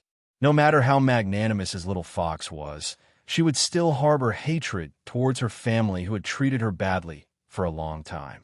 Now that he had the chance to let her vent her hatred, he would let her stay for a while. Standing in the golden sunlight, his thin lips curved into a smile. Enjoy it well. Don't miss this opportunity. It felt good to have someone to play along with him. Yi Jifan walked into the office and saw his daughter in tears. Yi Qian, on the other hand, had a calm expression and exuded an aura that his daughter could not emulate. He sat quietly at the side. Even if he did not speak, he would still be the center of attention. Dad, I'm innocent. I'm innocent. The way they handled it is unfair. It's not fair at all. When Ying saw her father walk over, she cried out in grievance. Why should my results be nullified while Yi Qian is fine? Why? Chapter 12:21. It turned out that the worst-case scenario was not a lose-lose situation, but Yi Qian would be fine, but his daughter would be in trouble. Yi Jifan's heart sank when he heard his daughter's message. It was unfair. How could they? Even the armed police had been mobilized. They had even invited the most famous mathematician in the southern province. It was unfair. His gaze swept across Yi Ying's face, then swept across Yi Qian's face. His heart was in turmoil. Mr. Yi Ying violated the rules in the examination hall and purposely targeted Yi Jian, a student from the province first high school. After investigation, Yi Ying intentionally framed Yi Qian. Therefore, we have decided to give Yi Ying 0 marks for her mathematics results. The parents were invited to inform them of their child's wrongdoings and what kind of punishment they would receive. As for Yi Ying's claim of unfair, it was not valid at all. Yi Jifan sat down and asked coldly, "Have you investigated thoroughly? As a parent, do I have the right to ask what exactly happened?" How could Yi Jifan accept that his daughter's future was not dragged down by Yi Qian? Play the recording for Mr. Yi. The leader of the Provincial Education Bureau nodded, slightly, at an armed police officer. The armed police officer took out a tape recorder from his military green bag and played the conversation before and after the exam. Sealed the exam in advance. Yes, I finished everything. Compared to the answers on the paper, I'm more willing to believe the answers on the exam paper. Yi Jifan clenched his fists when he heard the main point. No wonder his daughter lost. Who would have thought that she finished the exam in advance? Why should my results be nullified? But Yi Qian is not affected at all. Why? Yi Ying's sharp voice came from the recorder. Yi Jifan's fists were clenched to the bone, and his expression changed. This sentence was the biggest failure of his writing. It was the most direct evidence. Idiot. Hearing her own voice again, Yi Ying was stunned. Why was it recorded? This is the last part. Does Mr. Yi need to listen to the first part? The leader of the Provincial Education Bureau said sternly. 5 minutes before Mr. Yi came in, I received a call from the provincial office. Even the provincial governor was personally involved in this matter. Mr. Yi, as a provincial official, shouldn't you personally explain to the governor? What? The governor was personally involved. How could a college entrance exam fraud between 2 people alert the governor? Greatly shocked, Yi Jifan made a prompt decision and said in a low voice, "It's my fault for not being strict enough. I was careless and caused Yi Ying to make a big mistake." To be honest, although Yi Ying and Yi Jian are cousins, they have a deep grudge against each other. Sometimes, as their parents, I can't do anything. Dad. Hearing this, Yi Ying seemed to realize something. She raised her voice and screamed, "What are you trying to say? You shut up." For the sake of his career, Yi Jifan wouldn't allow Yi Ying to speak again. Now, only one subject results are invalid. If you do anything else, I'll teach you a lesson. His expression was so heartless that Yi Qian smirked. In her previous life, she knew that Yi Jifan was willing to do anything for his career. Even the provincial governor knew about this. How could Yi Jifan stand up for his daughter? Unless he had the confidence to make the provincial governor believe him. Obviously, he didn't. Therefore, he couldn't help Ying twist the facts. Chapter 12:22. Ying was shocked. Then, she heard her father say bitterly, "It's my fault for not teaching her properly. That's why she did something so reckless. She ruined herself and almost ruined Yi Qian. I don't have any objections to the Provincial Education Bureau's decision. I accept it completely. No, I don't accept it. Yi Ying never thought that after this incident, her father, whom she had always respected, would actually not help her. Her tears flowed uncontrollably. Her eyes were filled with horror. How did this happen? How did it become her fault again? Yi Qian was fine. Why? Why did this happen? Why did this happen? Sun Dongqing didn't understand either. She only knew that her daughter's math score was calculated as 0, and that cheating would be recorded in her personal file for life. She rushed towards Yi Zhifan like a madwoman. Yi Zhifan, you bastard. You actually watched your daughter suffer and let that little bitch get away with it. You ruined our daughter. You ruined our dream of going to university. I'm going to fight you. I'm going to fight you. Ying lay on the bed and cried loudly. Yi Zhifan looked at Sun Dongqing's appearance and then looked at his daughter's stupid face. He suddenly felt irritated. He pushed Sun Dongqing away and said in a low voice, "This is a hotel. Don't you and your daughter have embarrassed yourselves enough? I'm not helping my daughter. Your daughter was stupid enough to say in front of so many people that she wanted to tear up Yi Qian's test paper. She was the one who was stupid. Do you know that? If I don't help her, do you think I won't fucking help my own daughter? Do you know why Yi Qian is safe and sound? What the fuck do you know?" Yi Zhifan, who had always been elegant, was finally forced to lose his composure. His eyes were bloodshot as he shouted. His cold expression made Sun Dongqing retreat step by step. She finished all the questions in an hour. Your good daughter thought that she was smart and that Yi Qian was inferior to her. She finished all the questions. Why did she still write a note? Did she want to tell everyone that she was trying to frame Yi Qian? Other than making trouble, what the fuck do you know? Even the governor is asking about this. What can I do? Tell me, is this our fault? Or is it Yi Qian's fault? As long as you can prove that it's Yi Qian's fault, I'll fight for justice for my daughter, even if it means risking my life. Sun Dongqing was dumbfounded. She fell heavily onto the bed and did not regain her senses for a long time. How could this be? How could that wretched girl be so powerful? I just heard the examinees next door say that this year's math exam questions are very difficult. I'm afraid they didn't do well. Damn girl, how can you be so powerful? You finished all the questions in an hour. You're asking me, but who am I supposed to ask? Yi Zhifan opened a bottle of mineral water, his eyes dark and his chest heaving up and down. It's already the best outcome that we can get. Also, go and find out where Director Huang's daughter is studying. Ying can't stay in China any longer. She'll be sent overseas after the college entrance exams. Send him overseas? Ying stopped crying and lifted her head from the pillow. Her red and swollen eyes glowed. Dad, I want to study overseas. I don't want to stay in China anymore. Find out more about her first. We'll talk about it after the college entrance exams. At the very least, she needed to have the college entrance exam scores. Even if she wanted to go to a better school overseas, she would still need to have a good score in China. Yi Zhifan raised his hand and pressed on his swollen forehead. He stared coldly at his indignant wife and shouted, "Also, you're not allowed to cause trouble for Yi Qian at school. Do you hear me?" Chapter 12:23. Yi Zhifan still wanted to wait for Ying to get her grades before going abroad to study. Who would have thought that things would take a sudden turn in the evening? At 7 o'clock in the evening, the provincial office called and asked him to go back immediately to attend a meeting that he could not miss no matter what. Old Yi, you have to be mentally prepared.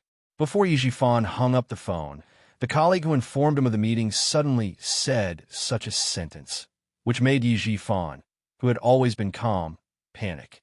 He wanted to ask more questions, but the other party hung up in a hurry. Obviously, this was the best the other party could do to remind him. In order to let Ying sleep a little longer, the family stayed in the hotel and did not go home. Sun Dongqing saw her husband's face change drastically. Because of what happened to Yi Ying during the day, she was uneasy. Seeing this, she asked in a panic, "Who called?" The provincial office called and asked me to rush over for a meeting. Yi Zhifan, who pressed the corners of his mouth tightly, knew that his voice was tense when he spoke. He looked at his daughter, who was studying in the room. No matter how stupid and disappointing she was still his daughter. Moreover, what she did during the day was approved by him. And because Yi Zhifan knew that he was responsible, he did not teach Ying a lesson for saying such a stupid thing at the end. Remind me to be mentally prepared. It seems that this meeting has something to do with me. Sun Dongqing, whose calves were suddenly weak, was anxious. Then what should we do? What has something to do with you? It can't be. Son Dongxing, who was in a panic, kept quiet. It can't be, because of what happened to her daughter during the day. Although she did not say it out loud, Yi Zhifan, who knew what she wanted to say, had a dark look on his face. Sun Dongxing felt even more uneasy. Sun Dongxing waited until 12 o'clock in the morning, when she finally heard a knock on the door. At the same time, she received the bad news that broke her heart. Tell your daughter that she doesn't need to take the college entrance examination. After discussion with the relevant departments, we will punish her severely. Ying from the provincial second high school will be disqualified from taking the college entrance examination for 3 years.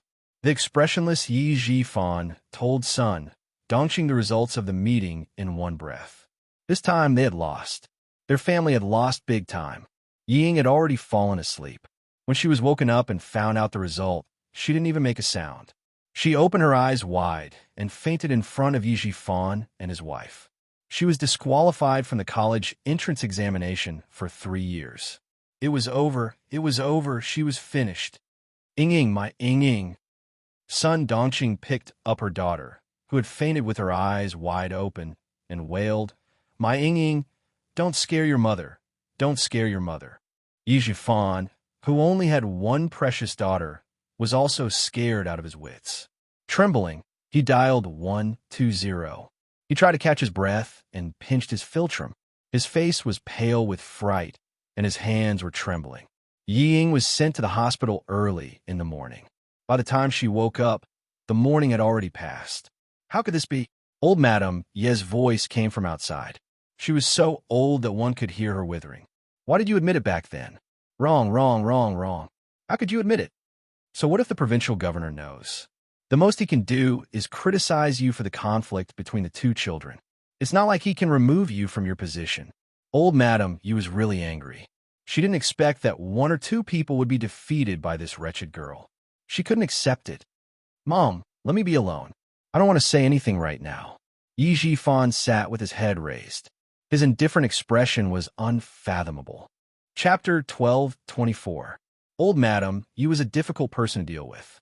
She was so frightened by Ho Zi that she was sent to the hospital, so she had no idea what was going on outside. She was also worried that her daughter would be in danger, so she repeatedly reminded her not to cause trouble for Yi Qian. There was no need to mention her son-in-law, Sun Yaozu. He already knew that his mother-in-law and wife were behind this when Ho Zi said those harsh words. He knew that he couldn't casually interfere in this matter. Gossip between women should be treated as gossip between women.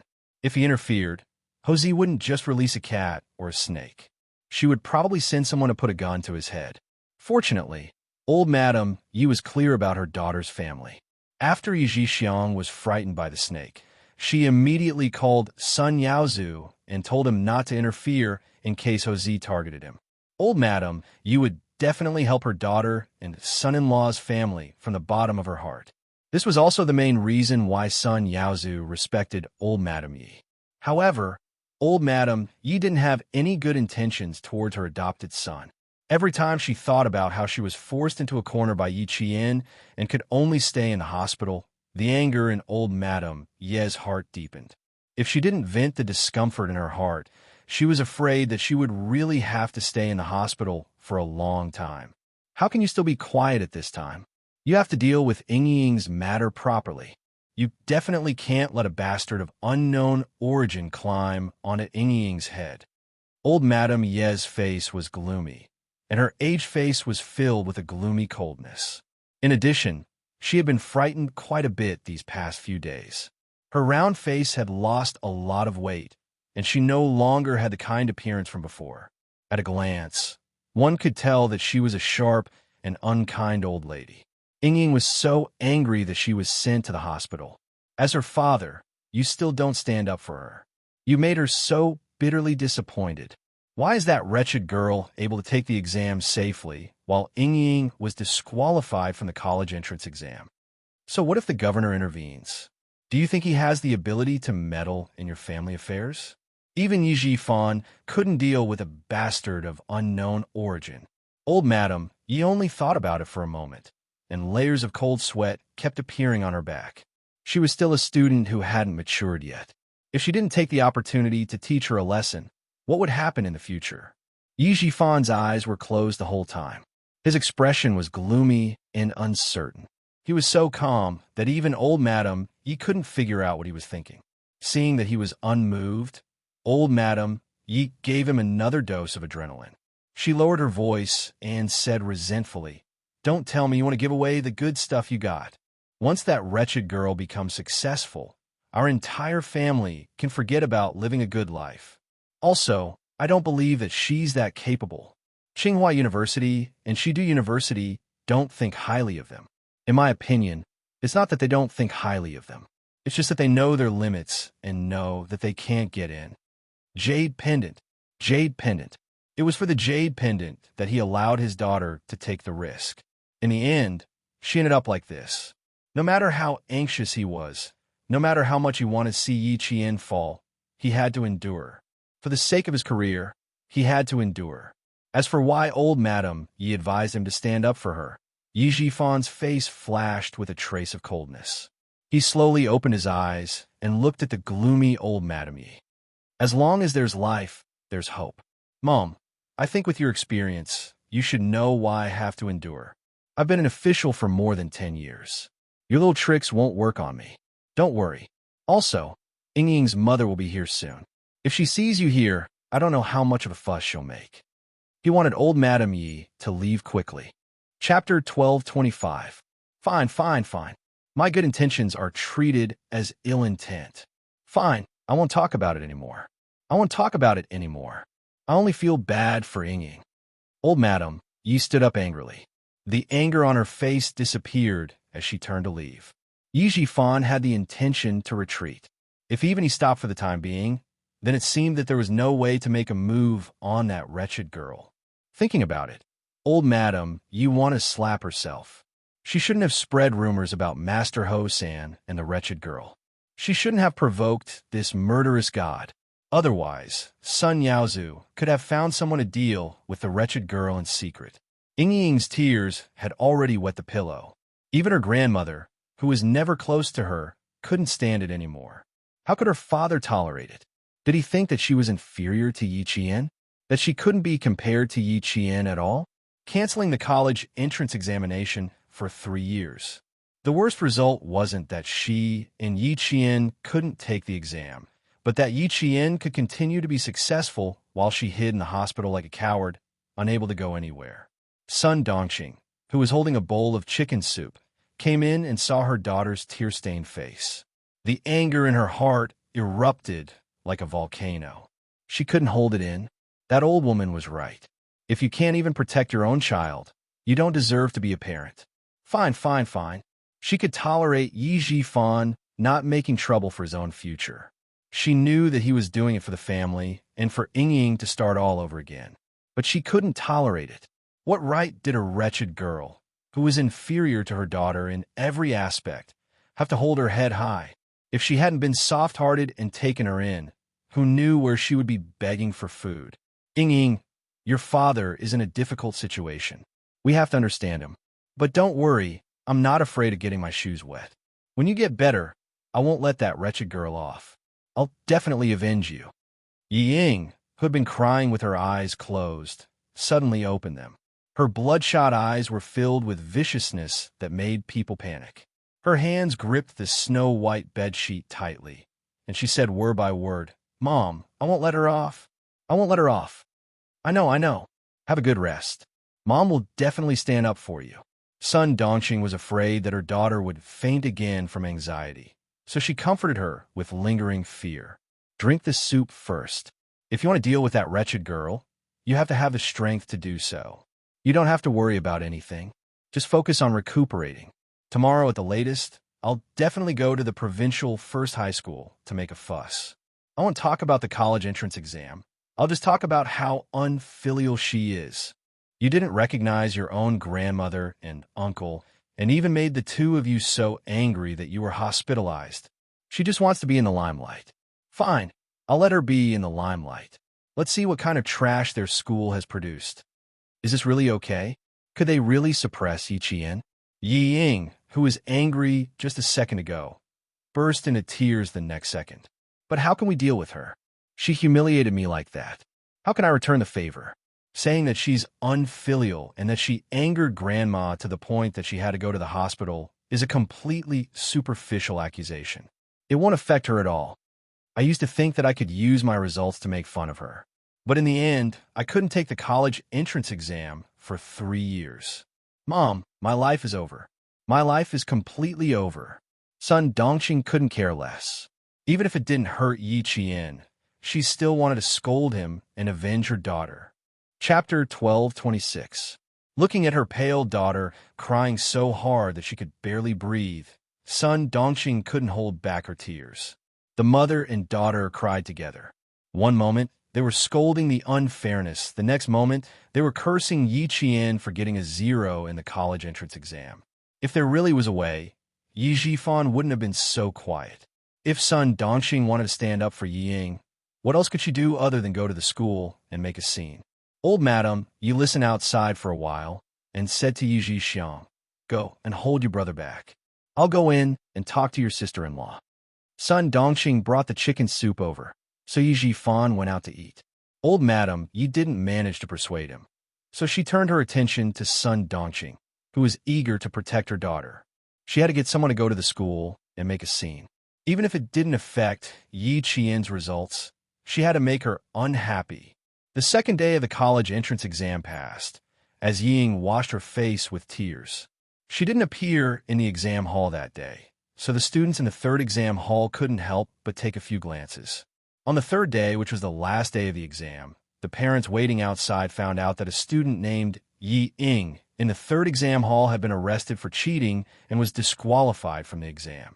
Son Dongqing, who was standing in the crowd, heard all the parents talking about her daughter.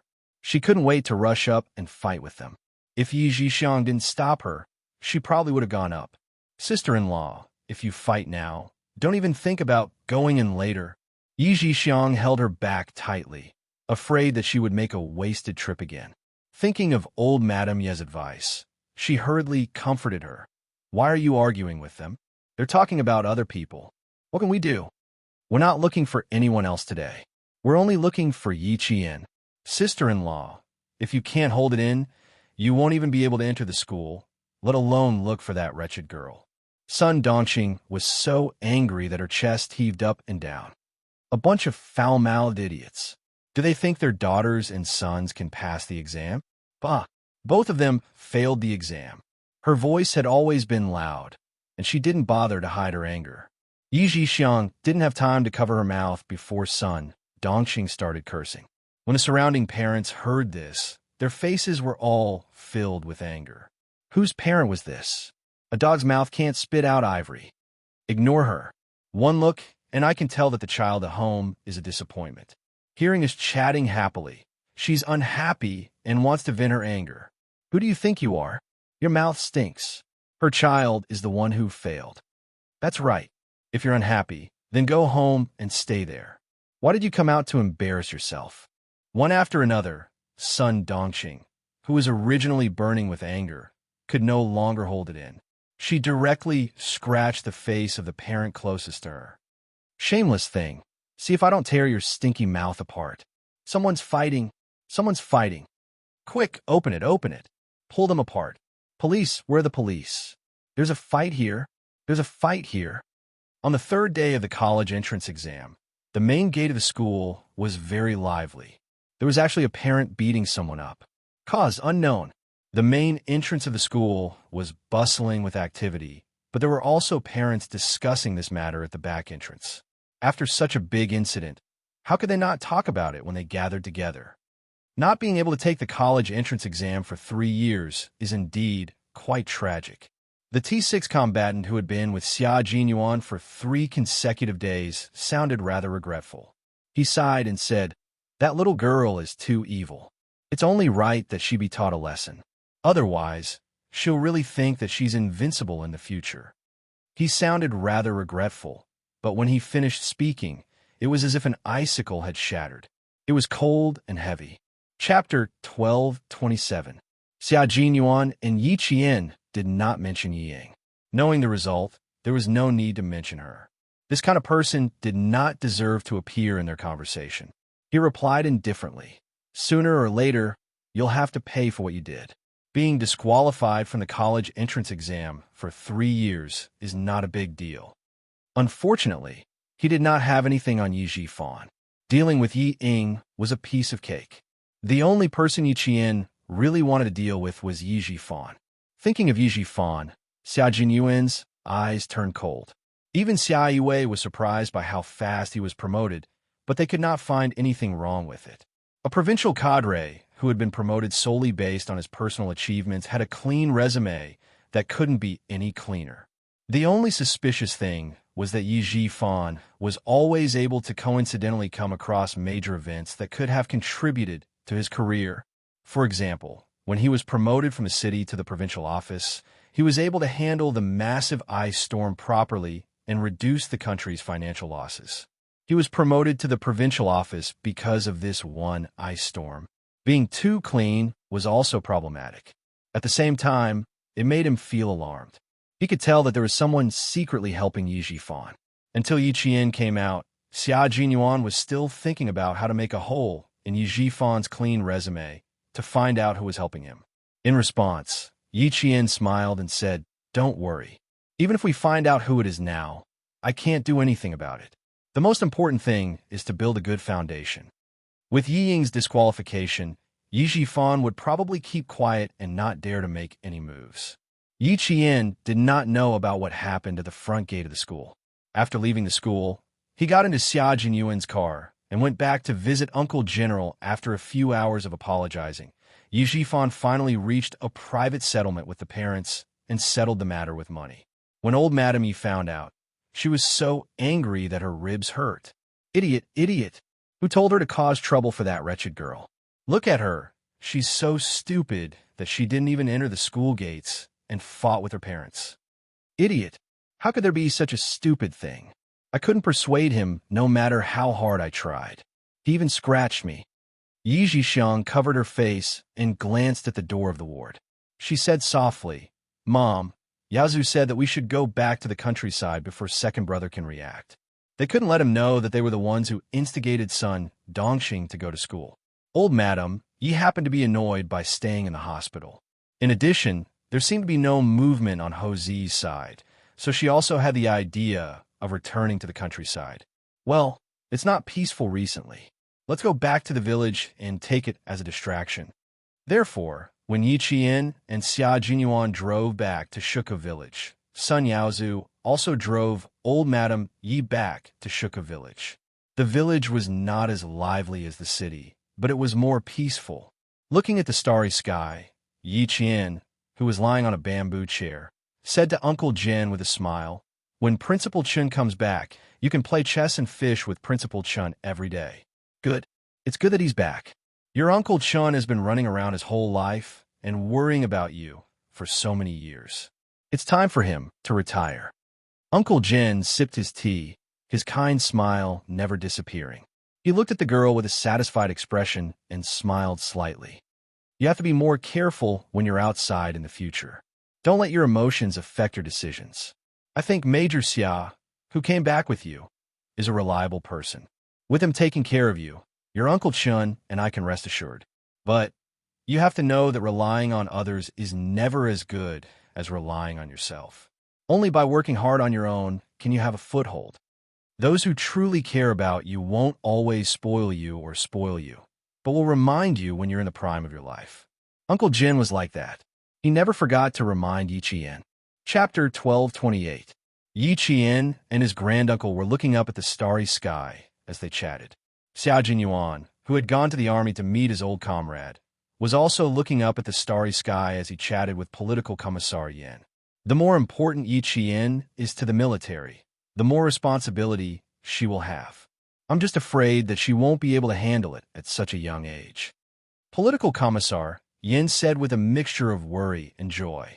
He then turned to look at the young major who had a bright future ahead of him and joked, "Everyone knows that you have feelings for Miss Jian." Xiao Jinyuan felt that there was nothing to hide from his old comrade in Yi Qian. He smiled and said, "Even political commissar knows about it. It seems that I can't hide my feelings from anyone." He didn't deliberately hide it from anyone, not even his parents. He told them long ago, in case his mother, who had a long reach, intervened before he got his girlfriend. He admitted it without any concealment, which made political commissar Yin a little stunned. Then he laughed and said, "You are really honest. In my opinion, it is not so easy to win Jian'er's heart. Even if you really win her heart, there will be changes before you marry her. A smart and intelligent girl will be popular wherever she went. Moreover, Miss Jian had a bright future ahead of her. Those young men with good taste would definitely not miss out on this opportunity." Major Xia had been in the army for many years. Sometimes, he couldn't even find someone he wanted. This undoubtedly gave others many opportunities to pursue Miss Jian. It wasn't impossible for there to be changes in their relationship. Political commissar Yin didn't treat Xia Jinyuan as an outsider and directly reminded him.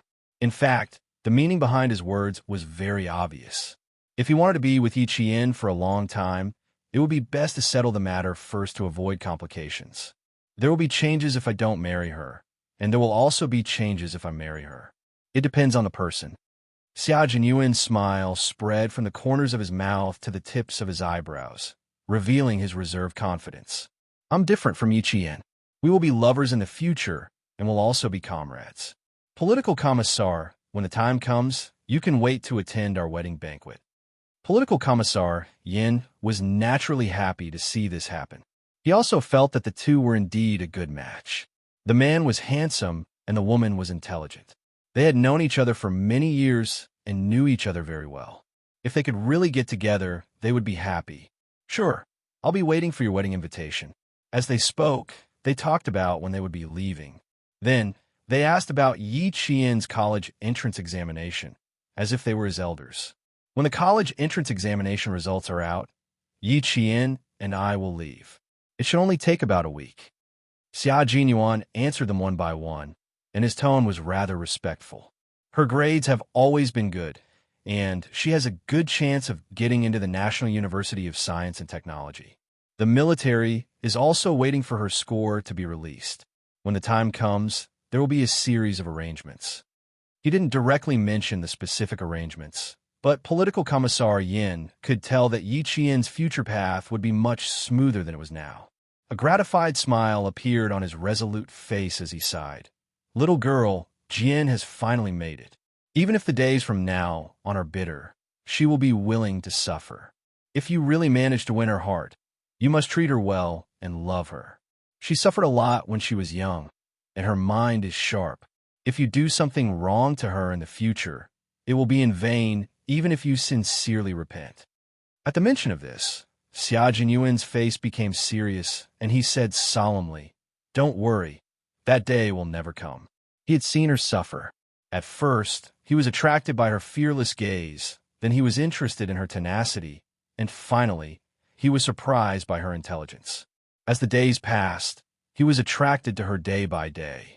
By the time he realized his feelings, it was already too late.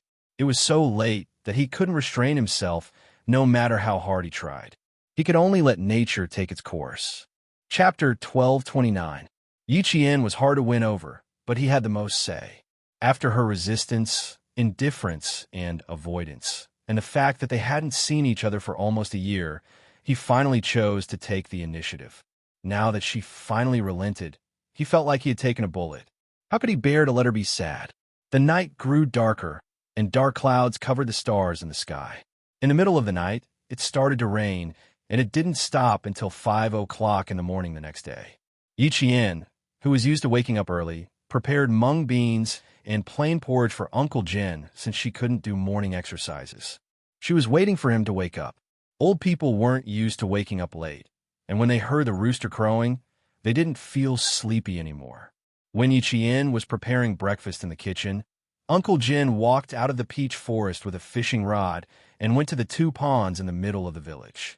It was July, and even at 5 o'clock in the morning, there was still light. Some villagers had already opened their doors and turned on the kitchen lights to start a new day of work. The Yi family's house, which was built in the center of the village, also turned on its lights. Uncle Jin walked past the embankment and looked at the car parked in front of the Yi family's house with a serious expression. "It's son Yaozu's car. It looks like old Madame Yi is back." No, I can't let her see Jin Yiling. Uncle Jin held the wooden bucket in his right hand and the bamboo fishing rod in his left hand. He turned around in the rain. Where are you going now? Grandpa Jin, do you have something urgent? The porridge wasn't cooked yet. Yi Qian was surprised to see Uncle Jin in a raincoat. She didn't know that Grandpa Jin had woken up early. She hurriedly took the straw raincoat from the old man and hung it up properly. She glanced at the fishing rod. Grandpa Jin went fishing early in the morning and came back without even loosening the fishing line. Did something happen when he went out? Uncle Jin wanted to hide it from Yi Qian, but he remembered that she was smart. So he said kindly, I just went fishing. Before I reached the pond, I saw Sun Yaozu's car parked in front of the Yi family's house. I thought old Madam Yi might be back. So that's what happened. Don't worry about it. She and Yi Zhixiang offended a powerful person outside and were so scared that they were hospitalized. I'm afraid they came back to avoid trouble.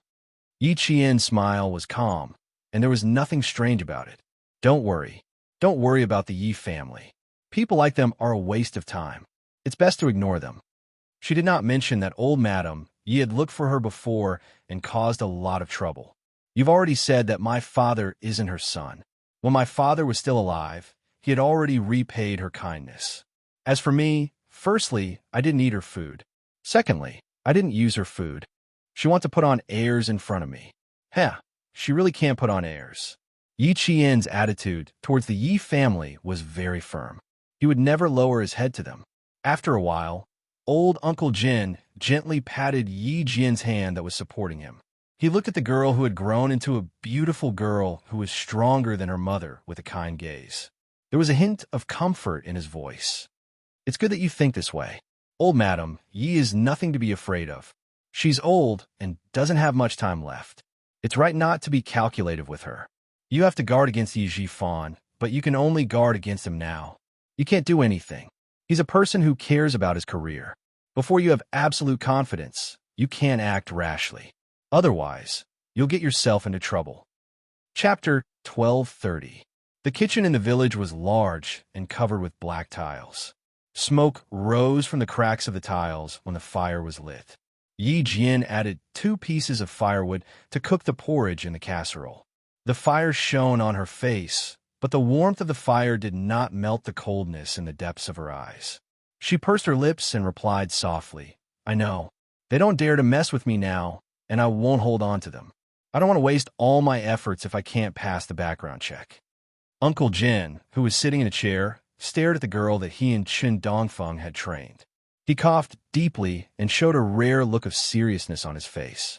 He looked at Yi Jian, who was trying to hold back her anger, and said with a deep voice, Grandpa Jin still has one more thing to tell you. Little Jin, you have to listen carefully. Before we have any clues, you can't tell me anything, even if it's Major Xia. Yi Qian was startled. Please tell me. Yi Qian didn't even recover from the burning smell of the porridge. Uncle Jin put the casserole aside and looked at Yi Qian, who was still in shock, with pity. I'm a bit confused, Grandpa General, I don't understand. Yi Qian's usually calm voice had a trace of panic. There was too much information, and her head was dizzy. She couldn't make sense of it. Grandpa Jin said that Grandpa Jin and Grandma Yi had entrusted their only son, Yi Xinfan, to old Madam Yi. In the end, old Madam Yi lost Yi Xinfan and replaced him with her father. Before she could digest it, Grandpa Jin threw out another secret. He told her that her mother might have been sacrificed because of that jade pendant. Why was it so messy, so complicated? Even her mother's sacrifice was not simple. No, something was wrong. Yi Qian looked up from her panic and looked at Uncle Jin with her dark eyes. She said softly, Grandpa, my father passed away in an accident, and my mother sacrificed herself in a mission. Do you remember what old Madam Yi did during that time? Where are Yi Zhixiang and Sun Yaozu? Are they in the village or outside? It was Uncle Jin's turn to be confused. He thought for a moment and answered, Your father passed away and your mother sacrificed herself less than 3 months ago. I happened to be in the army. When I came back, your mother's belongings were already in Sun Dongxing and Yi Zhifan's hands. But I'm sure old Madam Yi is in the village. Yi Zhixiang and Sun Yaozu didn't return. Little Jian, what do you mean by this? Grandpa, I suspect that old Madame Yi and Yi Zhixiang had something to do with my father's death. Yi Jian pursed her lips, and her eyes were as cold as the tip of a sword. I didn't doubt it before. More than 40 days before the college entrance examination, old Madame Yi broke into the school and wanted to forcibly move my household registration. In a fit of anger, I took out my parents' photos. At this point, Yi Qian felt that her throat was as dry as a knife. I noticed that the mother and daughter didn't even dare to look at my father's photo. Yi Zhixiang felt guilty, and old Madame Yi felt lucky. So, I suspect that my father's death was more than meets the eye. Uncle Jin, who was usually emotionless, tensed up when he heard this. 3 months after your father passed away, your mother called me and told me that she was going on mission. She also told me that if something happened to her, it might have something to do with a piece of jade. Little Jian, when your mother left the village, only old Madame Yi knew. And when your father left the village to work, only old Madame Yi knew. Chapter 1231. In other words, her suspicions were not without reason. Yi Jian, whose eyes were filled with hostility, was in a state of turmoil, but his brain was calmer. Investigate, I must find out. Even Sun Yaozu must be investigated. I don't believe that a town bumpkin like him could have saved up such a large business. Of course he couldn't. Otherwise, he wouldn't have become a fugitive. Old Master Jin's cold words made Yi Qian's gaze sharpen. You're saying that Sun Yaozu is a fugitive? Even after meeting Xia Jinyuan, Yi Qian's expression was extremely cold. She had guessed correctly. Sun Yaozu was a fugitive every time he sneaked back to the village. But now he wasn't. Grandpa Jin said that someone had helped him in secret and removed his identity as a fugitive. What were you thinking about so intently? Xia Jinyuan, who had come to pick her up, saw from the rearview mirror that his girlfriend had a strange expression. Although he was smiling, his eyes darkened. At 6 o'clock in the morning, he received a call from Old Master General. He said that Yi Qian wanted to visit the military base and asked him to drive her home. It was understandable that she wanted to visit the military base. She had deep feelings for the military base in Fujian Town. Since she was back in the village, she naturally wanted to visit. But he didn't expect to see this little fox. However, this was a serious matter. Old Master Jin had repeatedly instructed her not to mention it, not even to Xia Jinyuan. Yi Qian forced a smile. I don't feel good knowing that I can't accompany Grandpa, Jin, even when I'm back. Was that really the case? Xia Jinyuan didn't believe her, but there must be a reason why she couldn't say it directly. He didn't pursue the matter. He smiled and said, Grandpa Jin has to wait for Uncle Chan to come back before we can go to the military base together. I think Uncle Chan will be back the day after tomorrow at the latest. At night, you can accompany Grandpa Jin again. Principal Chun needed to hand over the work of the provincial First High School's library. Knowing that Yi Qian would be leaving for the military base in a week, he asked the two of them to drive away first. He would return after handing over the work. If they followed the normal procedure, they should be able to return to the village by noon today. Yi Qian did not want to hide the truth, but he had no choice but to do so. He tried his best to adjust his emotions, and the cold expression on his face gradually relaxed. Fortunately, he had undergone special training, and after adjusting for a while, the coldness from before disappeared. Seeing this, Xia Jinyuan said casually, I really didn't know that I was Sima Zhao. Everyone knows that. Even political commissar Yin saw through me. He kept teasing me last night. He also said that in order to prevent any unforeseen circumstances, it's best to marry you as soon as possible. It was easy to say, but Yi Jian was shy. As she listened, her fair face turned red. She said awkwardly, How did the political commissar know? Doesn't that mean Captain Liu also knows about it? Of course, I even promised to send you an invitation when we get married.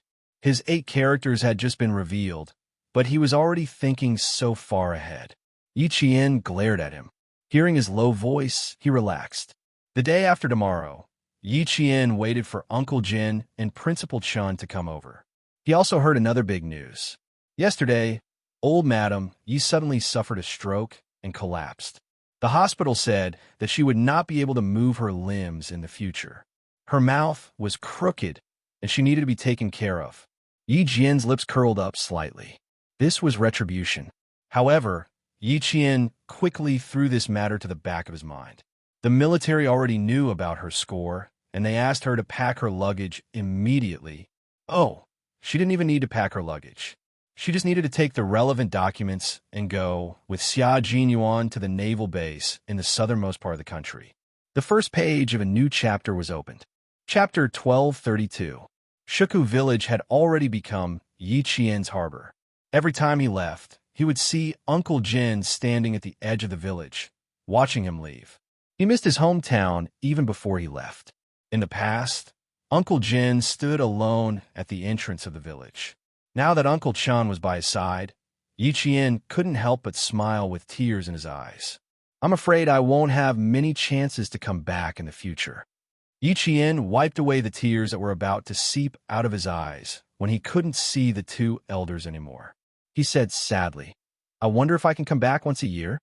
The roads from the village to the town and then to the city were mostly winding roads. Xia Jinyuan's driving skills were good, and he drove very steadily. Hearing this, he smiled and replied, If I told you that you probably won't be able to come back in 4 years, would you be sad? 4 years? Yi Qian was shocked. He looked at the smiling guy and muttered, I won't be able to come back in 4 years. That's impossible. Soldiers also had family leave, not to mention she was still a student. Although he didn't look surprised, Xia Jinyuan seemed to have seen through him. His smile faded a little. It's possible. I haven't been home for 4 years, too. During winter and summer vacations, my family hasn't picked up a single call for me. Yi Qian's heart sank a little. Captain Xia said that he wouldn't be able to come home for 4 years. Did she have to do the same? Why did she have to do the same? There was a lot of information, so Yi Qian couldn't help but think about it. For a moment, the car was silent. Xia Jinyuan looked at Yi Qian, who was deep in thought, through the rearview mirror. His thin lips curved up a little. With little Fox's intelligence, she would definitely think deeper into his words. The military had already taken his suggestion and trained Yi Qian to be an all-round soldier king so that he could smoothly enter the Snowfield Brigade in the future and take over the work of another team. It was extremely difficult for a woman to become a Special Forces soldier. Since Yi Qian had the ability to become a Special Forces soldier, the military would definitely not allow such a talent to be buried in the tide of the army. In addition, Yi Qian was highly regarded by the army major general, so it was impossible for her to be mediocre for the rest of her life.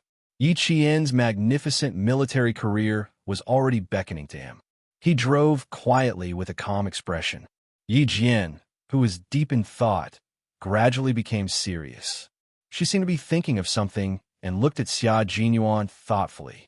Before she could retract her gaze, the man who was driving calmly looked up and smiled at her through the mirror. His elegant smile was indescribably flirtatious. Yi Qian glared at him before saying, Is it because the military wants to train me to be like you? Otherwise, you wouldn't have said that I might be like you, unable to return home for 4 years. Other than that, she couldn't think of any other reason why she might be like him, unable to return home for 4 years. That was why his little fox was so smart. She could immediately think of the key points after he said a few words. Before the matter was completely settled, everything was unknown. She just wanted to know what to expect. Be mentally prepared that you won't be able to return home for 4 years. At home, there's Uncle Chun taking care of you. If anything happens, I'll inform you immediately. Xia Jinyuan didn't deny it, nor did he confirm it. He maintained a faint smile, and his voice was as cold as jade. I believe you know how high the expectations the military headquarters has for you. Work hard, and I will always be waiting for you in front. When you join the Snowfield Brigade, when you become a true comrade, I'll use the best time to carve out our love. Chapter 1233. Even though he didn't say anything, Yi Qian already knew that the military had the intention of training her to be like Xia Jinyuan. They hoped that she could become a Special Forces soldier who could fight on the front lines like him. Just thinking about it made Yi Qian's heart surge. Her dark eyes were brighter and brighter than the stars in the midsummer night. Xia Jinyuan smile deepened. The day of fighting together was not far away. Shuku village was getting further and further away from them. When they reached the town, Yi Qian saw a car with a provincial license plate parked in front of a food wholesaler. 3 familiar figures walked out of the wholesaler with a few red plastic bags in their hands. Yi Zhifan, who was walking in front, turned around and said something. Yi Ying's expression immediately tensed up. Sun Dongqing, who was walking at the back, replied angrily. She put an arm around Yi Ying's shoulder and comforted her daughter in a low voice. Yi Qian's cold gaze swept across the family of 3. She narrowed her eyes slightly and asked the man who didn't seem to notice the family of 3. Captain Xia, old madam, Yi suddenly had a stroke. Was it Brother Zi's doing? Also, why do I feel that Yi Ying was disqualified from the college entrance examination for 3 years? Yi Ying's actions would only result in a 0 score being disqualified from the college entrance examination for 3 years. Back then, the head of the Provincial Education Bureau said that she would only get a 0 score. Who knew that there would be an unforeseen event that night? She didn't come to the examination hall the next day. No matter how she thought about it, Captain Xia had something to do with it. It had been a week. Xia Jinyuan didn't expect her to ask about it again. He answered vaguely, "Evil will be repaid with evil. Their family can do things that harm others. Sooner or later, they will pay for their actions." After hearing his words, Yi Qian smiled. Her gaze towards Xia Jinyuan became gentler. There was someone who always helped her solve her problems without her noticing. He never said anything. Everything was handled in secret so that she wouldn't be distracted. In this life, with such a person by his side, those cold and damp past events seemed insignificant. Old Madame Ye's stroke was quite serious. She had been staying in the town hospital for the past few days and had not been sent to the city hospital, which was 6 hours away from Fujian town. The situation was too sudden. Even if Yi Zhixiang wanted to send him to the hospital, she couldn't send him to the city hospital when he was sick. I don't know why he suddenly had a stroke when he came back. He was mumbling something that I couldn't hear clearly. Yi Zhixiang's eyes were a little red and swollen. She tucked in old Madame Yi, whose mouth was crooked, and said with a haggard face, "Second brother, I want to transfer Mom to the province to take care of her. The environment in the town hospital is too bad." In one night, her most powerful backer had fallen. Even the arrogant and despotic Yi Zhixiang had become weak. Sun Dongqing looked at old Madame Yi, who could not speak and could not walk. There was an indescribable joy in her heart.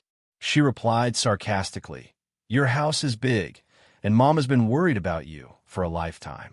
It's only right for her to take care of you in the province." She wanted her to take care of him? No way.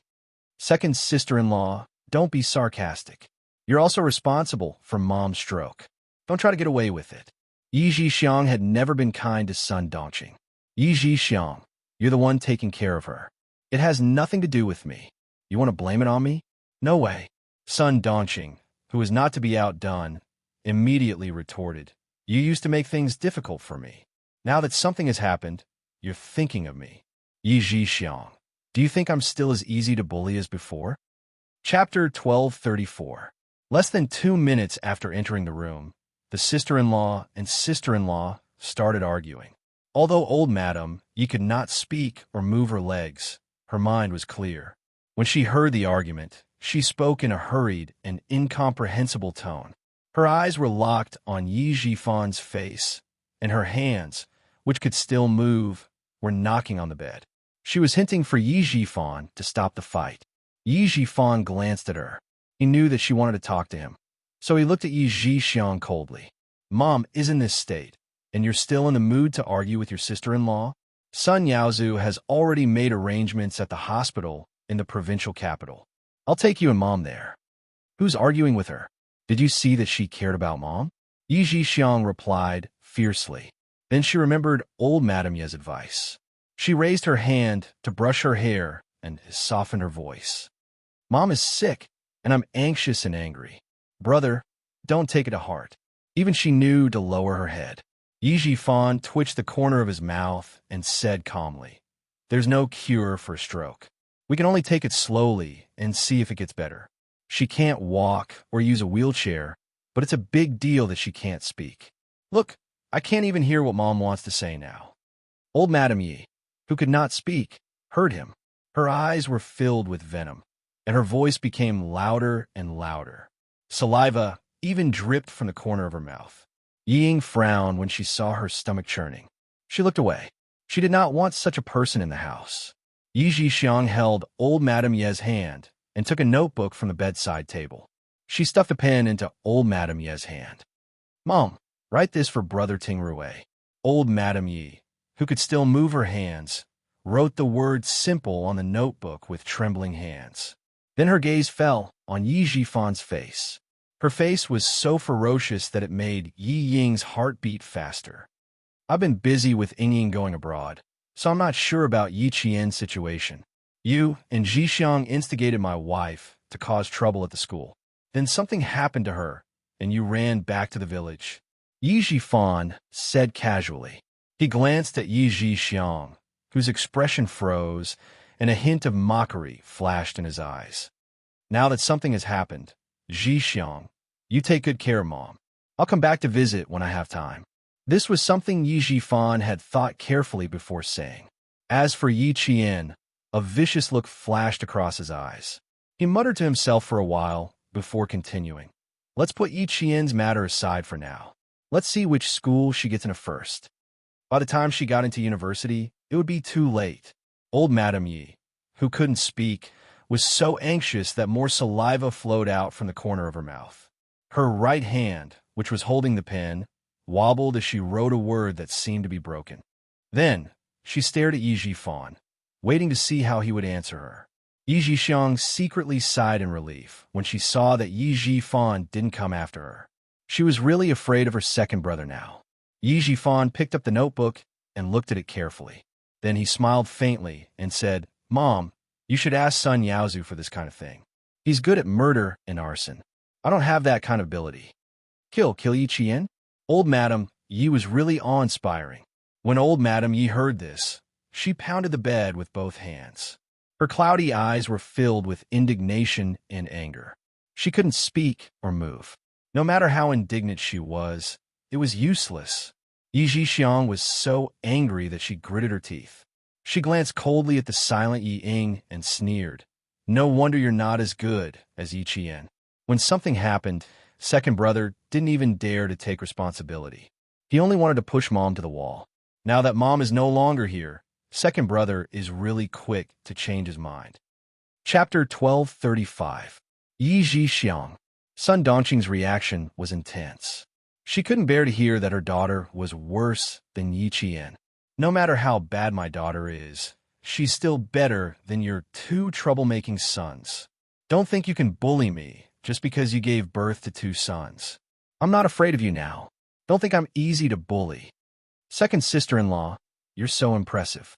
Why don't you show off in front of Yi Qian? Look at you. Ying was disqualified from the college entrance exam. And you still have the cheek to talk about my two sons? That's right. No matter how bad my two sons are, they didn't embarrass themselves in front of the school students. Ying was so angry that her face turned pale. No matter where she went, people would make fun of her. Even her own aunt was making fun of her. Sun Dongqing saw that her daughter's expression was not right. She turned into a tigress and pounced on Yi Jixiang. Bitch, your two sons are trash like Sun Yaozu. How dare you talk about my daughter like that? Ah, are you guilty? You're hitting me because you're guilty? Bitch, do you think I'm afraid of you? Yi Jixiang was not someone to be trifled with. She picked up the foldable chair in the ward and stopped Sun Dongqing, who was unarmed, from moving forward. Yi Jixiang's smile deepened. If you don't do anything, just wait for Yi Qian to get into a good university. Second sister-in-law, you heard it. Which parent didn't say how good Yi Qian is? Do you think you can send Ying abroad? Do you think you'll be better than Yi Qian once you're abroad? I think even if you send Ying to the best university abroad, she's destined to be worse than Yi Qian. Suddenly, Yi Jixiang giggled and mocked them even more. I almost forgot. Ying was disqualified from the college entrance exam. It's written on her file. How can the proper universities abroad accept her? Every word she said was like a needle piercing into Yi Ying's heart. While it pierced her heart, it also made the coldness in her eyes thicker. "Aunt, if the upper beam is not straight, the lower beam will be crooked. Be careful that the two cousins will become fugitives like uncle when the time comes. You'd better worry about yourself. Don't pass out from anger when you hear that Yi Jian got into a good university." Yi Zhishan's mouth never had anything nice to say. She would say anything that made people uncomfortable. Yi Zhifan's face darkened. He looked at Yi Zhishan coldly and said, "You played a big part in making Mom what she is today. Am I wrong?" Yi Zhishan snorted.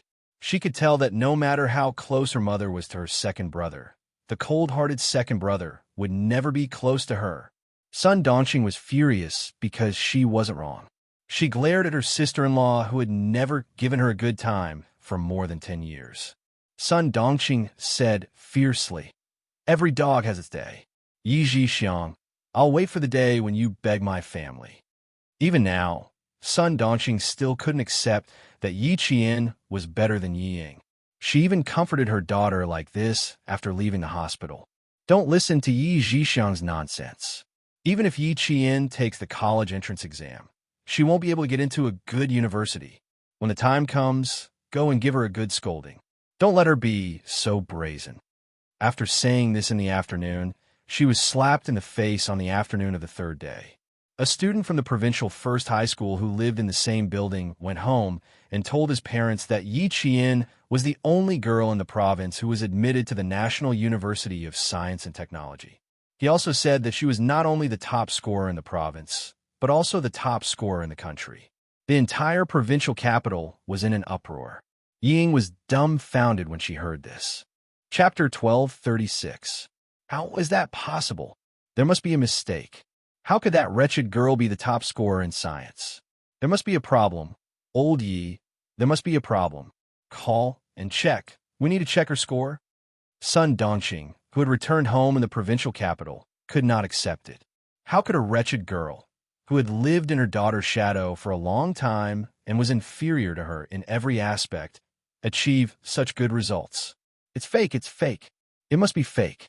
National University of Science and Technology. No wonder she rejected the direct recruitment of Hua University and Shi University. It turned out that she wanted to get into the National University of Science and Technology, a top military school in the country that counted military service and had living allowances. Yi Ying's angry roar came from the room, followed by a series of clattering sounds. Sun Dongqing, who was throwing a tantrum in the living room, jumped up in shock. The door was locked from the inside, and Sun Dongqing anxiously banged on the door. Ying, don't scare me. It's okay, it's okay. It's fake, it's all fake." Yi Zhifan, who was equally anxious, saw this and pulled his wife away. He shouted angrily, "The score can't be fake. She got in the National University of Science and Technology after so many exams. What's the use of throwing a tantrum at home now? Military school. Are we going to be soldiers? Soldiers. Ying, we could be soldiers too. If she's a soldier, you could be a soldier too. It's not a big deal." Sun Dongqing was afraid that her only daughter would take things too hard and her knees would go weak. "We could be soldiers. We won't be worse than her." Soldiers? Yi Zhifan's eyes narrowed slightly. If they could not find a good school overseas, being a soldier was not a bad way out. Moreover, with his daughter's intelligence, she could also get into the military school in the army. "Your mom is right. If you want to join the army, we can sign up in the winter and try to get into the military school based on your results." Yi Zhifan was much calmer and could convince Ying more. "Dad is also responsible this time. Come out first, we can talk." The door opened, and Ying walked out expressionlessly. "Dad, Mom, I don't want to go abroad. I want to be a soldier. Help me find out if I can get into the military school in the army. I'll join the army this year." "All right." Yi Zhifan nodded. Joining the army was indeed a way out. However, the family of three had forgotten something very important. When Ying was in junior high school, she had gotten a certificate that clearly stated that she had heart disease. According to the physical examination standards for conscripted citizens, patients with heart disease were not eligible for conscription. When Ho Zi, who was in the provincial capital, found out that old Madame Yi had suffered a stroke and had been transferred to the provincial capital hospital for treatment. He also found out that Yi Qian was the top scorer in the national science exam.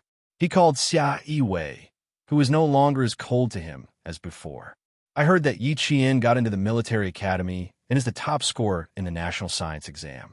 Sixth brother's foresight was extraordinary. Luckily, sixth brother treats Yi Qian well. He's a little like me. In return, Xia Yiwei smiled coldly. Did he call her whenever something happened? Yi Qian was the top scorer in the National Science Olympiad. Did he still need him to tell him? Sixth brother's surname is Xia, not Ho. Don't flatter yourself.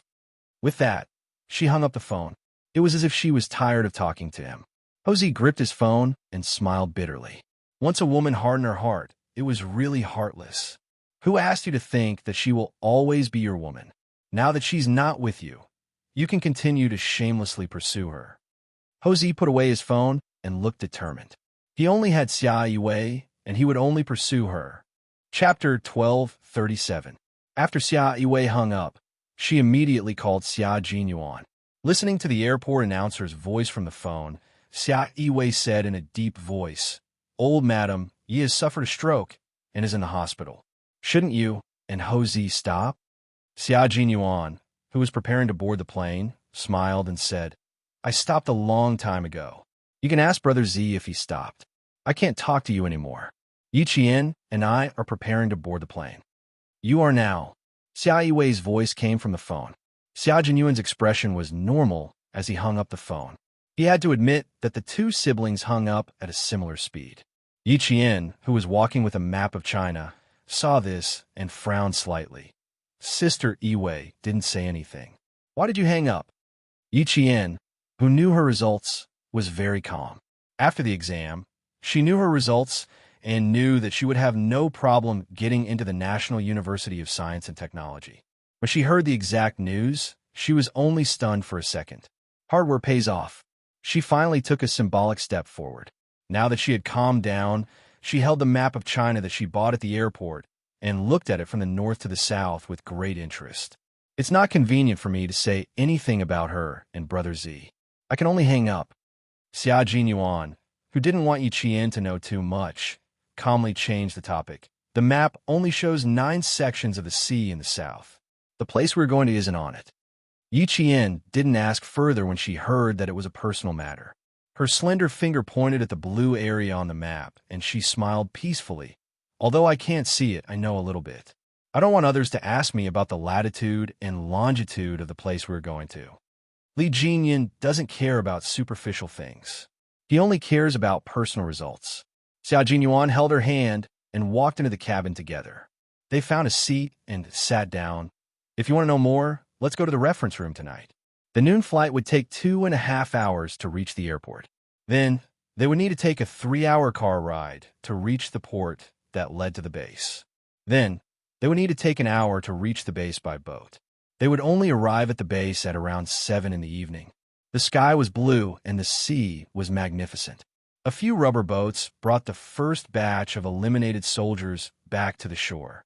When they were a few meters away from the shore, a Navy soldier wearing a tight black diving suit shouted, "Come down, push the rubber boats ashore." The soldiers sitting on the rubber boats looked sick.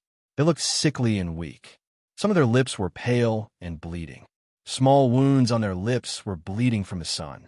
At first glance, they looked quite scary. Hearing the shouts, a few soldiers gritted their teeth and jumped into the water, ready to push the rubber dinghies. There were a few who were not convinced and directly shouted, "We have already been eliminated. Why are we pushing the rubber dinghies? If you want to push, push it yourselves. I'm not doing it." They were eliminated and kicked out of the training camp island without a single chance. Many of the soldiers were still angry. Now that they were asked to push the rubber boats, they took the opportunity to make a fuss. The soldiers who went into the water looked at each other. They pushed the rubber boats with both hands but didn't say anything. "What? You have a problem because we didn't keep you?"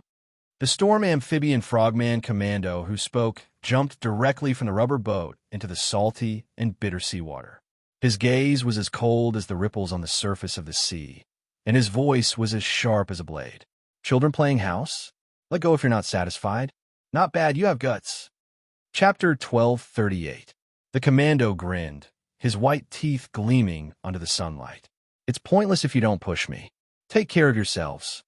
After that, he plunged into the sea, which reached his waist and disappeared without a trace in the blink of an eye under the shocked expressions of all the soldiers.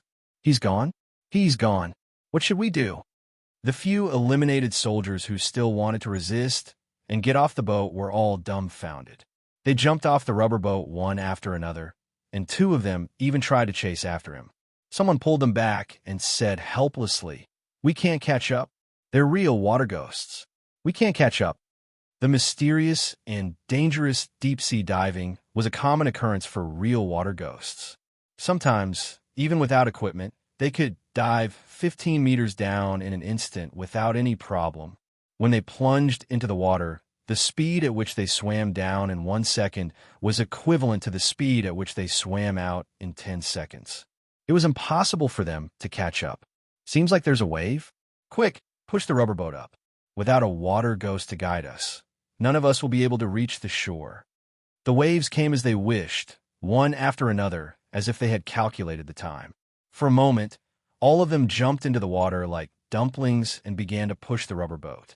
At a hidden sentry post on the deserted island, someone was watching everything with binoculars. When he saw the waves coming one after another, and when two soldiers were directly knocked over by the waves, his tightly pursed lips curled into a cold smile. Get the few people whose names start with the to keep an eye on them. Make sure they don't show up until the rubber boat has drifted 100 nautical miles away. Li Jinyan put down the binoculars and said coldly. He stepped down from the sentry post in his military boots. Contact the garrison and ask when the last soldier will arrive. The soldiers whose names started with the were the scouting water ghosts of the Storm Commandos. If you don't see her before the 5 o'clock tomorrow, tell the garrison directly and ask her to return to where she came from. His voice was as cold as the snow on the top of a snowy mountain that never melted all year round. The commandos behind him did not say anything unnecessary and immediately replied, "Yes." In their hearts, they were thinking, "Isn't this a bit too much? Didn't they say that she would only arrive at 7 o'clock at night? It would take another 4 hours to reach them from a base, and there would be big waves tonight. Even if they arrived, they wouldn't have the energy to participate in the training at 5 o'clock tomorrow." The Navy commander had naturally taken this into consideration as well. His gaze shifted from a female soldier whose skin was as white as snow to a pearl-like luster. He thought for a moment before smiling and saying, "Yi Qian, your team leader wants you to participate in the training at 5 a.m. tomorrow morning. The training location is about 4 hours away from the encampment. Go get your equipment now and set off immediately." Yes. Without a word of nonsense, the Marine commander could not help but raise his eyebrows. Xia Jinyuan was expressionless as well. He smiled and said, "As expected of the famous Devil King, even his training style can produce good gold. You have to abide by the rules of whoever's territory you're in. No one can break the rules, and no one can claim to be special." This was the case for the Storm Amphibious Frogman Commandos and the Snowfield Brigade. Xia Jinyuan, who was watching Yi Qian leave, heard the Navy commander say, "He is indeed the sharp knife of our army. The soldiers trained by him are all like gold and can all become sharp knives.